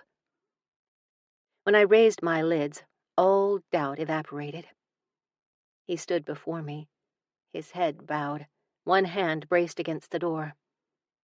I started to reach out, but another vine curled around my free wrist and stopped me. I looked up. His face was so close to mine, but his eyes were closed, his jaw working hard under the strain of his doubt. "Thank you for helping me in Phoenix. Apple would be dead right now if not for you." "Nothing." "Can I ask why you steered me toward helping her? Do you know her?" He opened his eyes, but kept his gaze downcast while I fought for air. He was here, in front of me, so close I could almost feel him, no matter how impossible. I decided to change tactics, to get mean, to force his hand. "I'm in love with you," I said, blurting out the one thing that I hoped would get his attention. It worked. He raised his gaze until it locked onto mine, the blue so bright it looked neon. He looked like a vampire I once saw in a movie. And as romantic as that sounded, the thought startled me. "Wait, you're not a vampire, are you?" One corner of his full mouth rose, and he said softly, "No, just an asshole." I knew it. I tried to jump up and down, but again, hogtied. "You can speak," I said, astonished. "I can now," he said, his voice so smooth it rushed over me like cool water. I had to get a grip. I was actually talking to a departed warlock. I couldn't wait to tell Def. "You couldn't talk before?" When he shook his head, I asked, "What changed?" "You did. You inadvertently healed that part of me that was stolen." "Stolen?" I asked, surprised. "By who?" He smirked, but still didn't make eye contact. "By my grieving widow." "Gigi?" Her name sounded more like a hiss, as I was trying to whisper it, but my shock got the better of me. "Gigi stole your voice?" His gaze had laser-locked onto my mouth, much the same way mine had locked onto his. "Trust me, it was the right thing to do at the time." "Oh." I chewed on my lower lip a moment, then asked, "Why did you follow me to Phoenix?" He tilted his head, still studying my mouth, before answering. When he did, that answer was 1,000 miles left of what I'd expected. "To protect you." "Oh," I said again. I so needed to expand my vocabulary. "To protect me from what?" "From those like me," he said, easing closer. He held one arm at his side as though afraid to put both on the door behind me, as though that would be too big of a commitment. "Well, Defiance's spell to deflect your powers is good. There are better ones. You need to learn them if you want to be invisible to us. You both do." "Us?" "Warlocks." "Right. Wait, when did I inadvertently heal you?" "When you healed the girl." "You've been able to speak since the landfill? Why didn't you talk to me?" He straightened as though he was going to leave. I panicked and said, "Please don't." He finally looked at me, his eyes shimmering in the low light like they were made of liquid sapphire. "Don't?" "Don't go. Don't disappear." I turned away, suddenly embarrassed. "You always disappear." The vines that he controlled slid around my neck and pulled me back against the wall, tightening just enough to let me know they were there. "I'm a warlock. A dead one at that. I need to disappear for a very long time." "Until when?" I asked, hurt. "Until I grow old and die? Will that be long enough?" "Annette," he growled from between clenched teeth, and the sensations that washed over me felt like warm whiskey rushing through my veins. He said my name in his smooth, deep voice, and I would never be the same. My life had changed when I came to Salem, and again when I came into my powers, but never more than in that moment. No way was I letting him go now. No fucking way was I letting him go. He pushed farther in, bracing his other hand against the wall as well, but he still couldn't touch me. Or maybe he was afraid to. What would happen? "Can you touch me?" I asked, my voice barely a whisper. "Not like I want to." My lids drifted shut with his confession. "Can you try?" "You won't like it." "Try," I pleaded, wanting every part of him. He slid his fingers down my arm, holding his hand steady as he grazed my skin with his nails, but all I felt was an electrifying coolness. The departed really were cold, just like in the movies, but if he thought that would deter me, he was so very, very wrong. When I lay my head back, the vines around my neck still holding me in place, even more vines wrapped around my ankles, glided up my legs, pulled my knees apart, sending tendrils of pleasure racing up my spine. That was when he dipped his hand between my legs. His touch so cold it felt hot. I gasped when he circled my clit, the fluctuation of hot and cold stirring the warmth pooling deep in my abdomen. It had been a very long time since I'd had a visitor down under, and this one showed a deftness I'd never felt before. To my great and utter surprise, the sweet sting of an orgasm began gathering like a storm cloud inside me, swirling, building mass, promising a flood tide with its release. I felt a flush of wetness between my legs when he brushed the thumb of his other hand over my nipple, sending a shot of ecstasy straight to my core. "Percival," I gasped, and he growled into my ear, doubling his efforts. Only he slowed down. His strokes eased to a deliberate teasing, the leisurely pace creating slow, sensual ripples of sensation that would have doubled me over if not for the vines.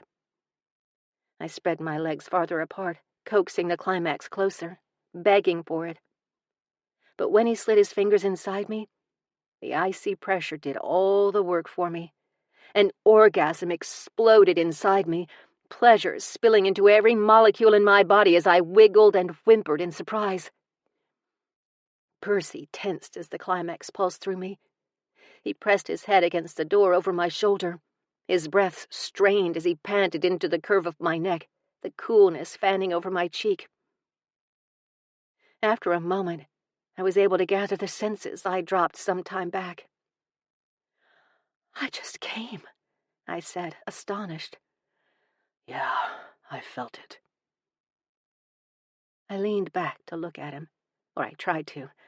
I was still quite thoroughly secured to the door. "You felt my orgasm?" He nodded, and I'd never been so happy in my life. Did you come?" "Through you, yes." "Holy shit." "Indeed." I wished more than anything on the planet I could kiss his handsome face. "I hate to ruin the mood," he said, ruining the mood. "but you do realize the wolf heard everything, yes?" I laughed softly. The wolf can bite me. A gorgeous grin spread across his face. "Then I should probably tell you. I really like you." I stilled at his admission, and while my heart soared like a kite in a hurricane, I decided to play down my elation for prosperity's sake. "Yeah, well, I'm the first woman you've seen in decades. Of course you like me." "Hardly," he said with a deep, soft laugh. "Ask Gigi. She'll tell you." "Ask Gigi? Ask Gigi what?" Did he have a girlfriend? Do you have a girlfriend? He leaned back, his irises glistening as he stared at me. I hope so. A wave of heat washed over my cheeks. He touched them, his cool fingers brushing over my skin as the vines retreated back into the walls. While I'd only known the warlock for a few days, I'd been getting acquainted with Percy for months. It all seemed so surreal. Thank you for that, he said. I'm pretty sure I should be thanking you. He grinned and leaned closer. We could always thank each other. Oh, hell yes we could. Chapter 14. People keep asking what sign I was born under. Clearly I was born under a warning sign. T-shirt. Death stomped into my bedroom at the ungodly hour of... I peeked at the digital clock atop my nightstand. 11 a.m.? I shot straight up as she threw back the long curtains that blocked the sun from the floor-to-ceiling windows, blinding me nigh for all eternity. I squinted and blocked the sun with a hand while Death went around the room picking up articles of clothing and tossing them onto a wingback near the windows. I have been clambering around the kitchen all morning, trying to lure you downstairs with the smell of coffee, homemade cinnamon rolls, and testosterone. When I raised my brows, she added, Roan was helping. Ah, so you made cinnamon rolls? I asked, tossing her a dubious frown. She rolled her eyes. It's not like last time. These are really good. Which is exactly what you said that last time. I fell back onto the bed and pulled the covers over my head. But I mean it this time. Come on.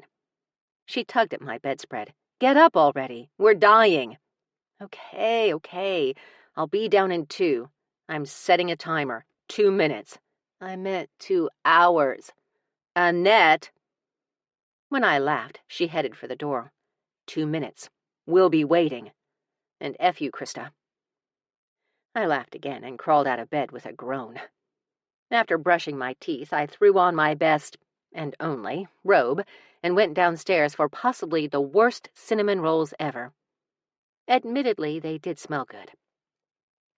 Before I could sit down at the breakfast table, a table currently occupied by not 1, not 2, but 5 of our closest relatives/friends, a small blonde creature raced toward me and threw his tiny arms around my leg.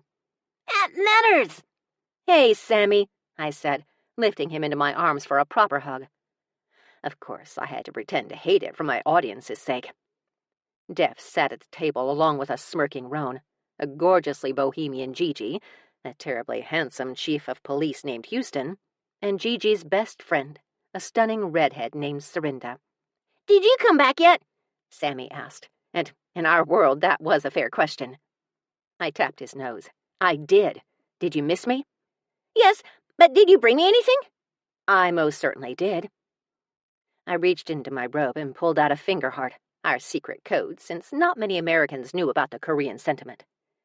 He laughed, pulled his own finger heart out from his jeans pocket, and hugged me harder.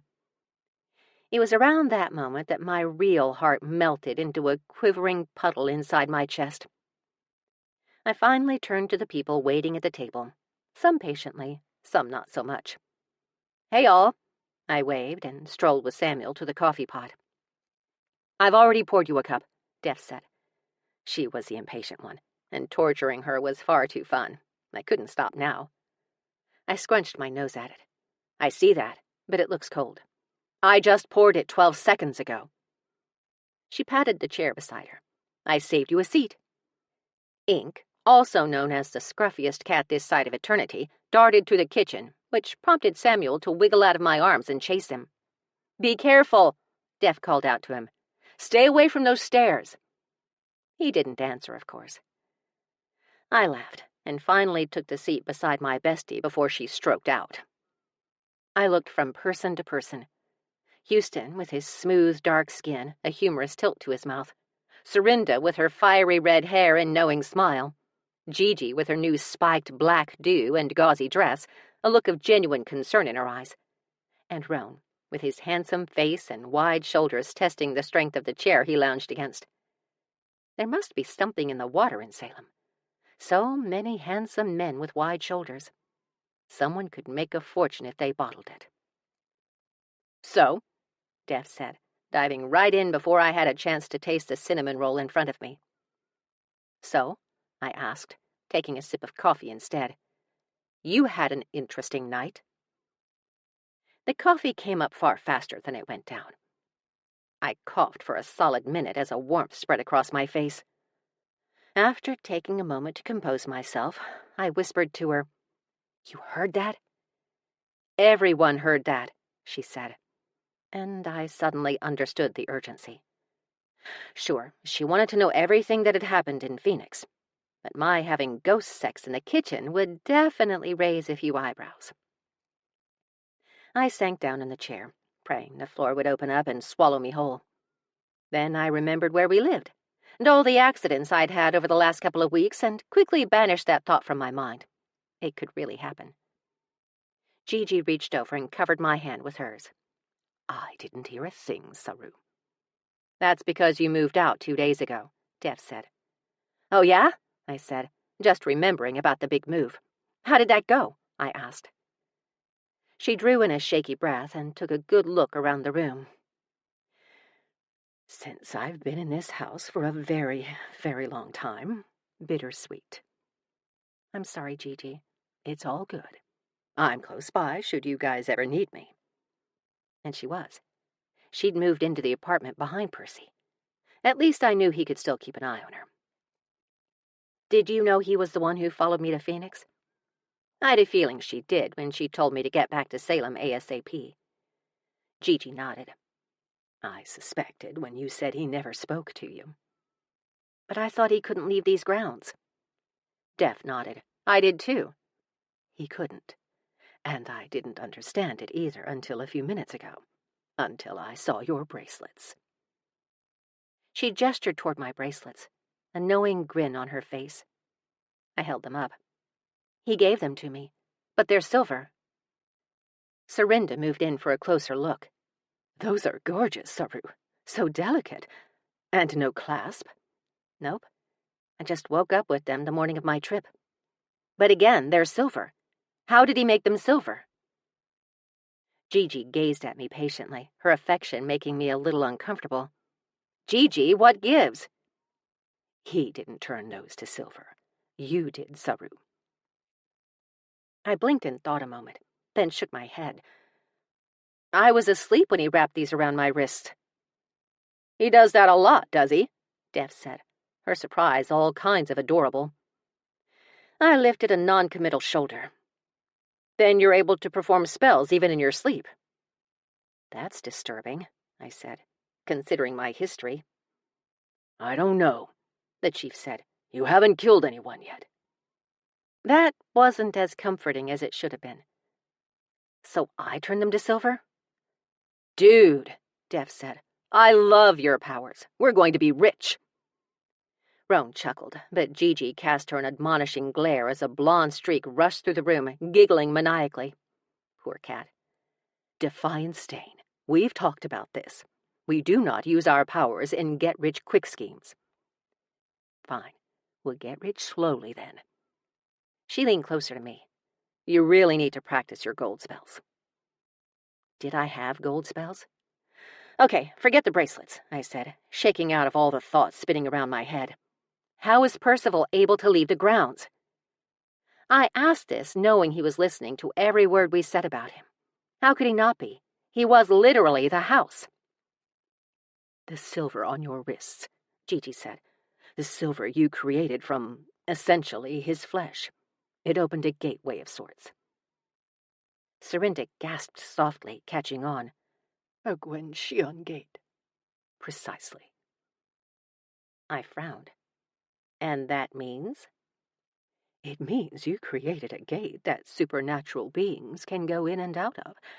It means you have to be extremely careful, Saru. You could pull something out of the ether without even realizing it. Something we don't want on this side. Great. I picked up my phone and opened up my notes. I'll just add that to the list. What's more, Serinda said, there is nothing on Earth that will get those bracelets off of you. Only a spell can do that. One from a very powerful witch. You're stuck with them unless you can figure out the spell, Gigi added. I cradled them to me. I won't be looking for it any time soon. Bolt cutters, Roan said, suddenly very interested in the conversation. He sat studying the bracelets, his eyes narrowed in thought. The chief nodded. Or an arc welder. While I sat horrified, Gigi laughed and shook her head. Not even those. And you are not trying either. You have to remember there's a charmling attached to them. They wouldn't hurt me, I said, grinning. Oh, I'm not worried about you, Saru. But they need to seriously consider what would happen if they were to injure a charmling, inadvertently or not.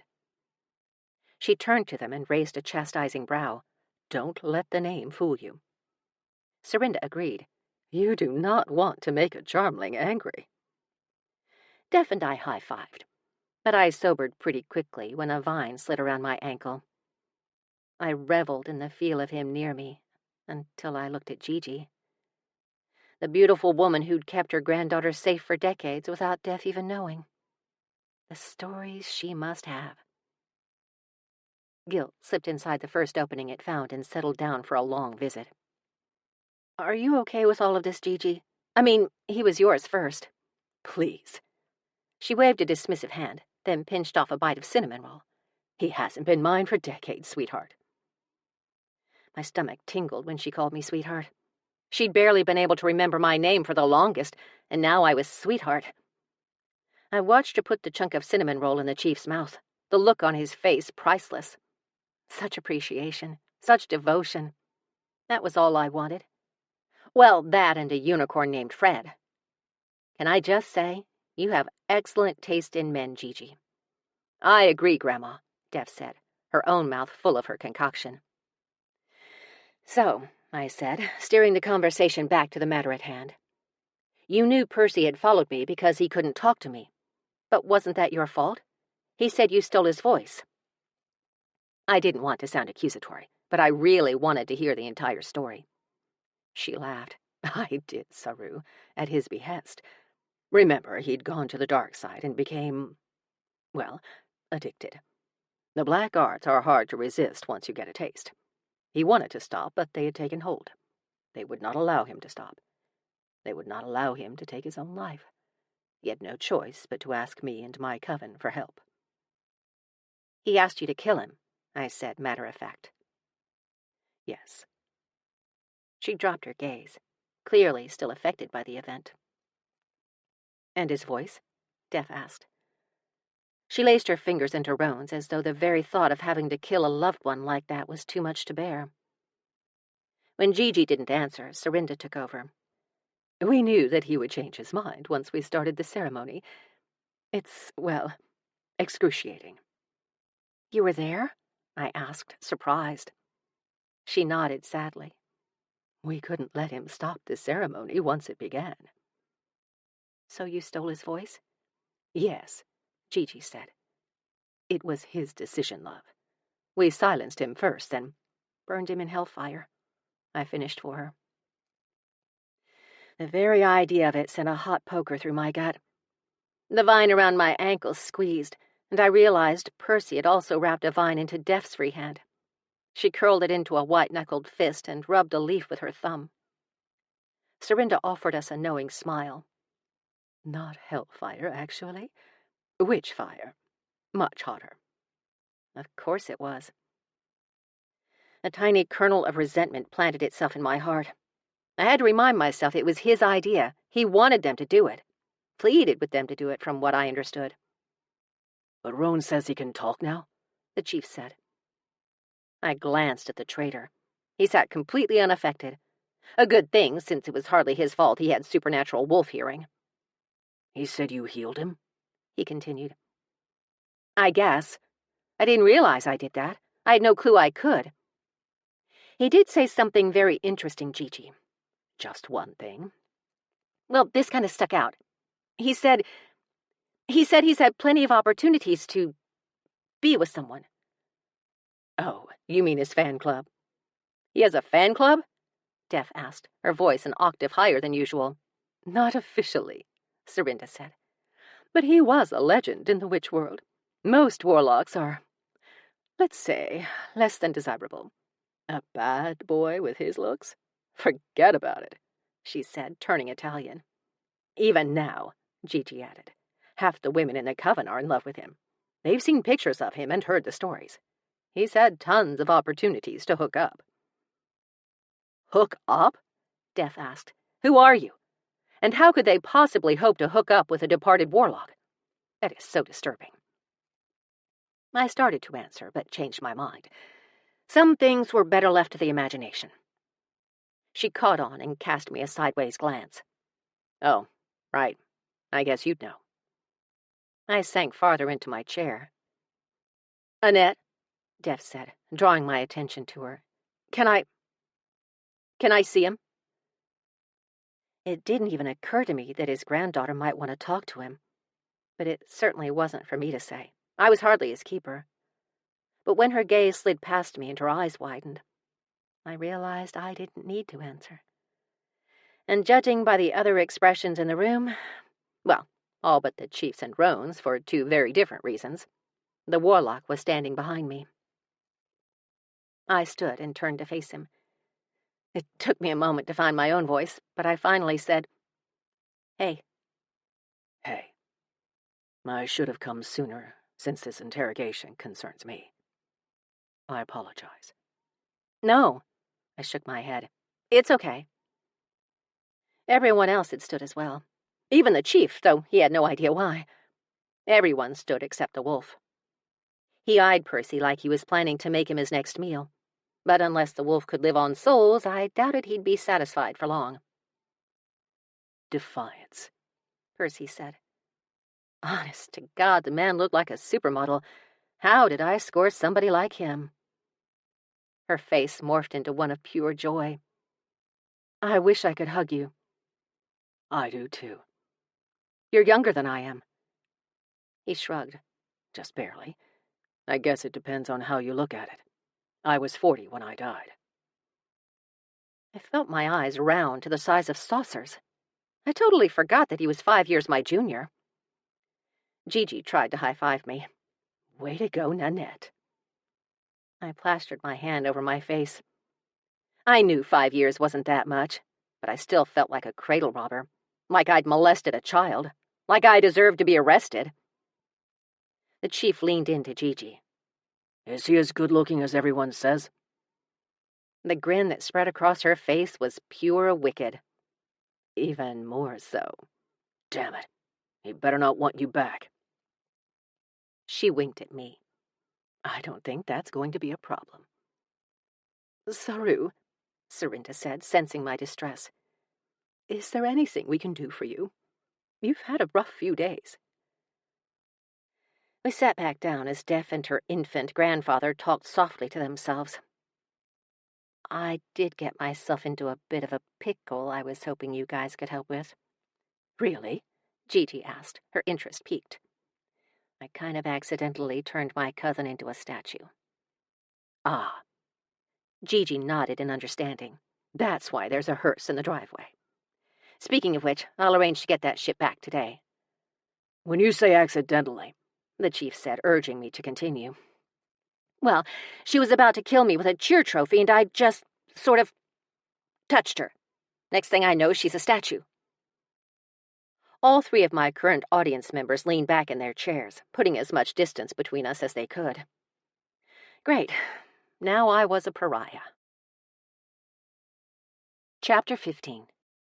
2 minutes after being kidnapped. Me, blushing. So what made y'all choose me? True story. After everyone except Def, Percival, and I left, I sat at the table for another hour, eating more cinnamon rolls than I had a right to, as Def and her grandfather talked. She had more questions for him than I did, ranging from his lineage to how he got into the dark arts to how he ended up a house. He answered most of the questions quite vaguely, as guys were wont to do, but he warned her to stay away from dark magic. And he did talk extensively about his family, his childhood, his initial powers. I basked in the information, hanging on their every word. But there was a shower out there somewhere with my name on it. I slipped away, took a very long shower, then dressed in a warm fall sweater, boyfriend jeans, now that I semi-had one, and brown suede boots. I looked over at Def's familiar, a black cat named Ollie. Only he wasn't so much a cat as a supernatural creature who could swallow people whole. I had to admit, I was a tad wary of the thing, but he'd taken to sleeping on my bed during the day. I figured he was like a bear. I steer clear of him, and he steers clear of me. Win-win. He stopped licking his paws long enough to focus on me, and I fought the urge to pet him. He was awfully cute, though. But I had too much to do to be eaten today. Def had invited her dads over for dinner to meet Percival, and I had the perfect meal planned, which involved 3 stops at 3 different Salem restaurants.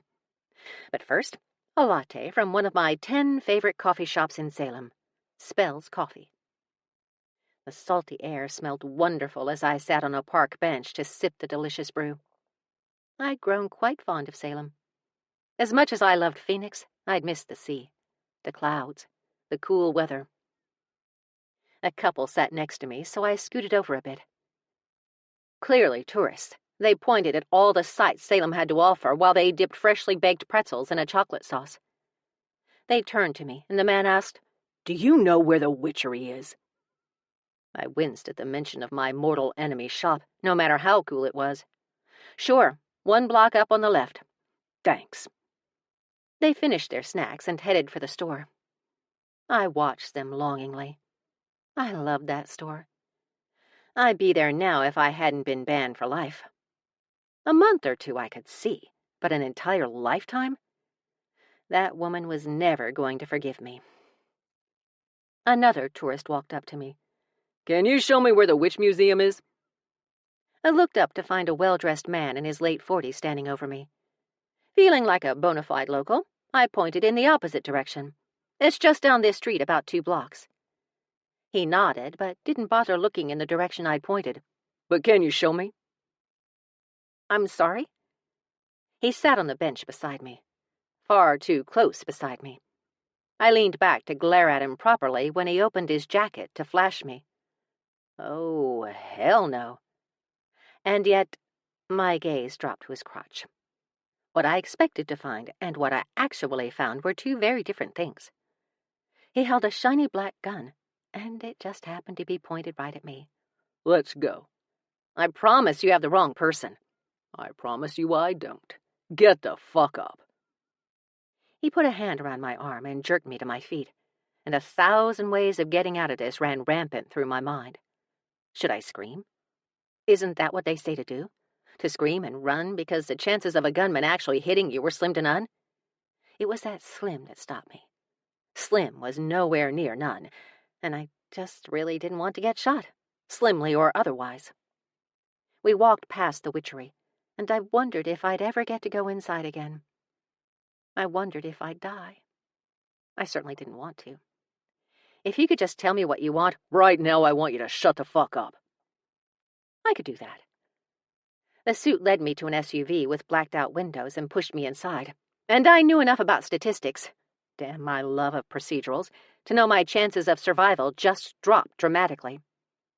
I tripped and landed hard on my knees between the front and middle rows of seats. After crawling onto one of them, I turned to him. He stood at the door, but I quickly figured out we were not alone. One man sat in the driver's seat, and at least one other man sat in the back seat. The world spun around me in disbelief. He climbed in behind me, took out his phone, then turned to face me, making sure he had my full attention. "Where's Krista?" Krista? They wanted Krista? I don't know. I haven't spoken to her since I left Phoenix. The world blurred for a brief moment.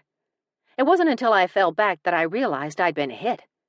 I hardly felt it, I was so stunned. "I'm not asking twice." I didn't dare speak. The smile that spread across his face convinced me he really liked his job. I glanced at the men in the back seat. One looked very much like the one who abducted me. Same crisp suit, same perfect hair. The other leaned against the door, his face pressed against the window, his hands tied behind his back, a bloodied and vomit-filled plastic bag over his head. "Is he dead?"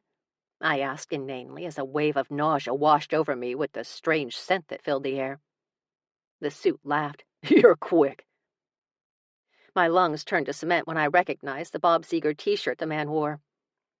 Brad Gaines lay dead in the back seat of the car I was currently sitting in. And I saw him. I saw his killers.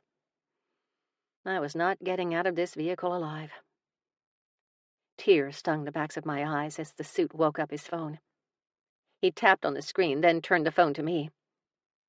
It was a split screen. A man, tied up and gagged, on top, and a woman, same, on the bottom. My breath came out in a whoosh, and tears began to run freely down my cheeks. The suit leaned closer. "Look, we don't give a rat's ass about your parents. We just want that bitch. Everyone else will be free to go the minute we get her." Now, why didn't I believe him? "You don't have to lie to me." He laughed. "But that's what we call incentive. You give us what we want, and we give you what you want. We're dead either way." He shook his head. "It's like you don't trust me. I'm hurt." "Just let them go and kill me." I didn't realize my parents could hear me. They both started protesting through their gags, my mom's face streaked with tears as she sobbed. My dad had a black eye and most likely a broken nose. The suit grabbed a handful of hair and jerked me forward off the seat. "You're not understanding the game. See Brad over there?" After forcing my head to the right so I'd get a good look at him, he pulled me back to him. "He understood the game very well, and look where he ended up." I couldn't concentrate. The taste of bile rose up the back of my throat as I tried to think, but my brain just wouldn't work. "I don't understand. The cops seized the money. Why do you want her?" "First, to slice her throat and watch her choke on her own blood." I closed my eyes at the image. "Second, did you really think that was all the money she took? That would barely put a dent in what she took." He pulled me closer until we were nose to nose. "She stole an entire truck full, almost $100 million in cash. She hid the rest somewhere else and, well, we'd like it back." $100 million? There was more money? The final tally on the haul from the closet was a little over $5 million. And I'd turned her to stone. "Look," I said, thinking out loud, my voice quivering as fear sank its claws even deeper into my skin. "I'll take you to her. She came with me from Phoenix. Just let my parents go and I'll take you to her." He shook his head and looked into the phone. "Kill the woman." "No!" I screamed, lunging for the phone. "You don't think we followed you? We know she wasn't with you." "I didn't say it was with me. She drove a rental to cover her tracks." "Okay, fine." He lifted a shoulder, seemingly indifferent, but I knew better. "If you're lying, everyone dies and I go home to play Parcheesi with my Uncle Raymond. If not, well, we'll just have to see." I couldn't believe I was considering taking them to the house. Yet the house, a.k.a. Percival Channing Good, may be the perfect place for them. If only I could make sure Gigi was in her apartment. And, goddess willing, Def would be in her room or Roan's basement apartment. But surely Percy and Roan would protect them. Roan would hear us coming from a mile away, and Percy would know the second we walked into the house, if not sooner. We walked into the foyer, the house eerily quiet. The suit gave himself a moment to take it all in. Percy was something to see, that was for sure. When he'd gotten his fill, the four of us walked through the house and ended up in the kitchen. "Where is she?" "She must still be gone. She had to run an errand, but she should be back any second." He grabbed my hair again. He really liked my hair, and pulled me close. "If you're lying, you do not want to know the things I'll do to you, not to mention your parents." My phone dinged. The suit nodded, so I grabbed it from my bag. It was a message from Krista? He jerked the phone out of my hand and read the text. "On my way. Do you want a latte while I'm out?"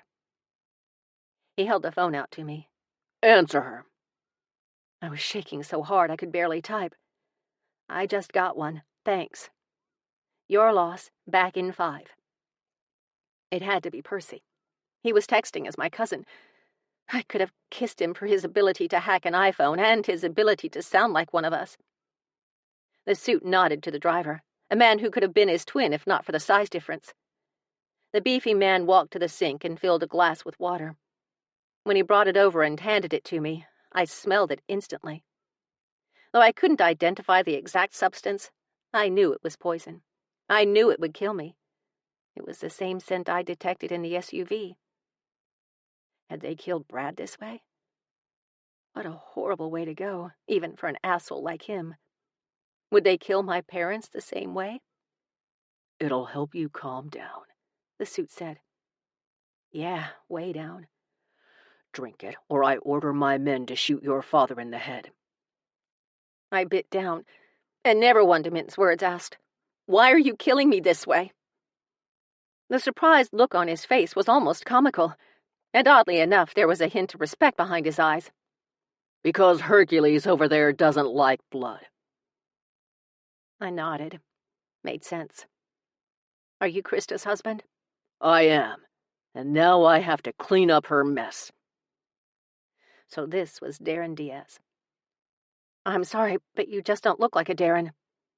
He frowned at me. Just drink. He really didn't, though.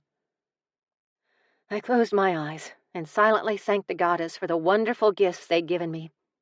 My best friend, my new family, my old family, my powers.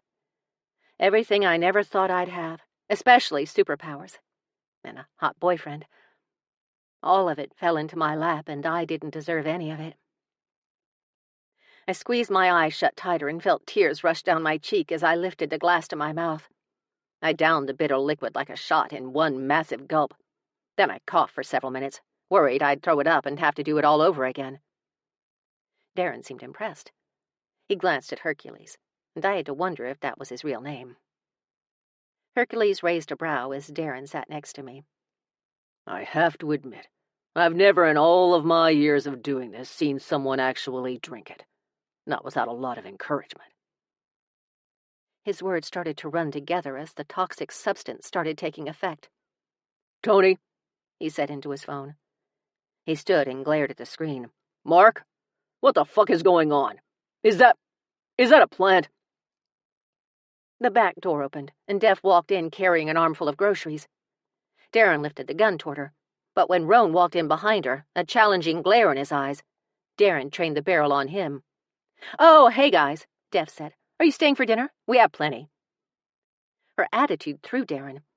He wasn't sure what to think, but he knew enough to keep the gun focused on Roan. It was the wrong decision. Def put down the groceries and drew a spell in the air. The lines split open, and a bright light spilled out of them, blinding me, blurring my already blurred vision since I was dying and all. The men couldn't see the spell, so they watched her in confusion, not sure what was going on. But they stayed like that for a really long time, like Netflix on pause. "Bam, bitches!" Def pumped her fist. "I may not be able to turn someone to stone, but I can damn sure incapacitate them." When I realized the three men weren't going anywhere fast, I bent over and vomited onto the floor. Then I breathed a sigh of relief as the heavenly sound of sirens filled the air. Maybe it wasn't too late. Maybe I could be saved. "Ned!" Def knelt beside me. "Are you okay?" "Can you perhaps get me to a hospital?" "I can't believe you drank that. Are you crazy?" "Hospital!" I croaked. "After everything we've been through, you just gave up your life in the blink of an eye. Did you even think of me? Of my grandfather, who happens to be head over heels in love with you? Maybe call poison control?" Gigi walked in with Samuel in tow. Did it work? Of course, but she drank poison again. Gigi tissed me. "Nanette, haven't we talked about this?" Samuel walked up to me, and I tried to shoo him away from the poison vomit on the floor. "Ew!" he said, scrunching his adorable little nose. "Why you do that, Aunt Netters?" 911, I begged. "Somebody? Anybody?" The chief ran inside then and skidded to a halt when he got a good look at the assailants. "Oh, wow. I'm going to need more men. These guys are huge. How long will they stay like that?" I don't know, Def said. I've never had to use that spell. You might want to hurry just in case. Is that vomit? The chief asked as he went around handcuffing the men. Hercules was giving him trouble. The man was massive and frozen in place. Ipecac? I whimpered, as Def poked Darren in the face, admiring her handiwork. Gigi tossed a couple of kitchen towels over the mess I'd made and knelt down to me. Sweetheart, you're mortiferata. The poison won't kill you. I straightened and gaped at her. It won't kill me? Of course it won't. You could eat poison for breakfast. Not that I would. I struggled to my feet and realized she was right. I felt just fine. Damn it. Why didn't anyone think to mention this to me? It's in the books, Gigi said. Roan, the chief said. Can you just grab his arm and twist it back a little? Roan jumped to attention. Sure thing. The sound of a bone cracking got everyone's attention, but we pretended it didn't. He's not even cold, Def said, still poking Darren. Wait! I screamed, looking for Darren's phone. My parents! I found the phone and watched as a uniform helped my mom. My dad was off screen, the camera focused on the chair he'd been sitting in. The next instant, he appeared on Mom's screen. At least his bottom half did. Mom jumped up and they embraced, crying. Darren must have had them in separate rooms in Dad's house. I slammed a hand over my mouth as tears fell freely. I'm sorry, honey, Gigi said. We had to give Percy enough time to save your parents, and Houston enough time to get the cops over there before we could come in here. Percival? He's there? Of course. The plants Darren saw. I would have loved to see that. Why you crying, Aunt Netters? I laughed and bent to pick him up. Because my parents are okay. Honey, Mom said, walking up to the phone. Are you okay? I sank onto the floor and sobbed. I am. I'm so sorry, Mom. Annette Sherry, this was not your fault at all. Have you seen Brad? Yes. He won't be conning anyone anymore. She gasped as Dad bent toward the camera and waved. Dad, you're hurt. Battle wounds. Chicks dig that shit. Mom laughed, hugged him again, then turned back to me. He saved us, didn't he? She asked. Your warlock. He did, I said, my voice cracking. Can you thank him for me? For us, Dad said. Absolutely. Ma'am, a uniform said. Sir, if you two could step out while we process the crime scene? Of course. Talk later, Mom asked. I nodded. He should be back any second, Gigi said. Wait, how did you know I'd been abducted? Def grinned, the arrogant thing almost evil. Your bestie at the witchery saw the whole thing. She called me instantly, and then she called the cops. Love called you? She did. See? She slapped my arm. She doesn't hate you. Can I go back into her store? Absolutely not. She said no way in hell does her helping you mean you can go back into her store. I deflated. But overall, it was hard to be too upset. Several uniforms came in and escorted the very stiff cartel members out of the house. Krista's husband said that money in the closet barely scratched the surface of what she took. She hid tens of millions of dollars. Really? Def said. Maybe you can connect with her and find out where it is, like a Vulcan mind meld. My cousin is the last person on Earth I want to mind meld with. For the kids? I deadpanned her.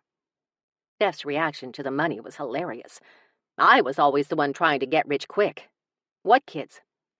The ones we'll be helping when we give all of it to various children's charities. Anonymously, of course. Ah, that made more sense. She would do it for a good cause.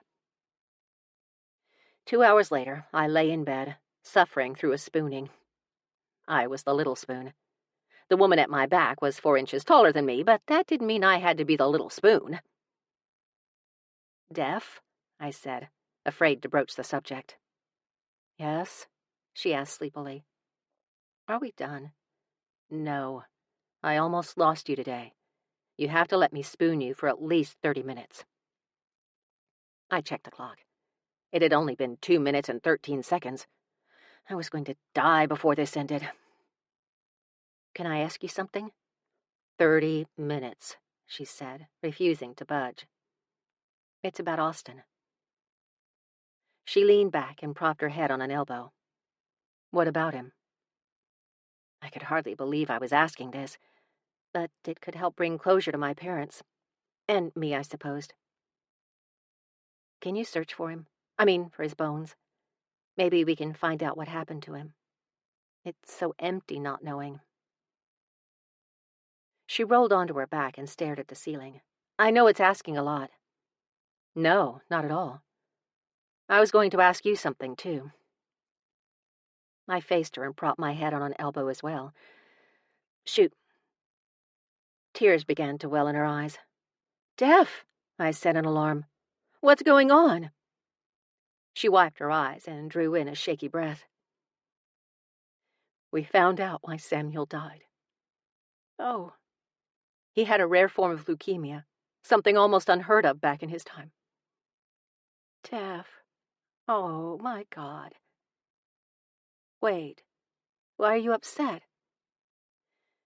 Because when I brought him out of the veil, he still had it.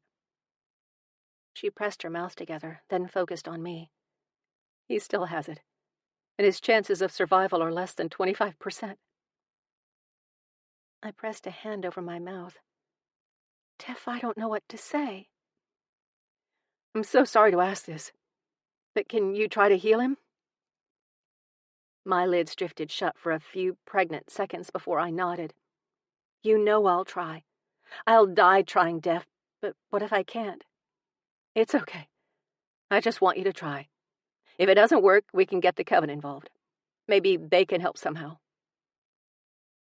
For possibly the first time in our very long friendship, I pulled my bestie into a hug. She cried into my shoulder. I cried into her hair. The thick black silk was too perfect anyway. We aren't gods, Ned. We don't really have a right to heal people, do we? We have every right to save a child's life. Nothing will ever convince me otherwise. Vine slid up the sides of the bed and curled around us in a sweet embrace. Thanks, Percy, Def said. She sniffed and looked at me. I guess I have to tell you now. Tell me what? She grabbed a tissue and wiped her nose before explaining. I've already searched for Austin's bones, Ned. Weeks ago when I was practicing. I stilled completely, afraid to move for fear of missing something she might say. And? I can't pinpoint his location exactly. Like with apples, something is blocking me. Like a spell? I asked, confused. It's similar, yes. But I do know one thing. Okay, I said warily. Annette, your brother is still alive. This concludes Moonlight and Magic by Dorinda Jones, narrated by Tracy Odom, a member of SAG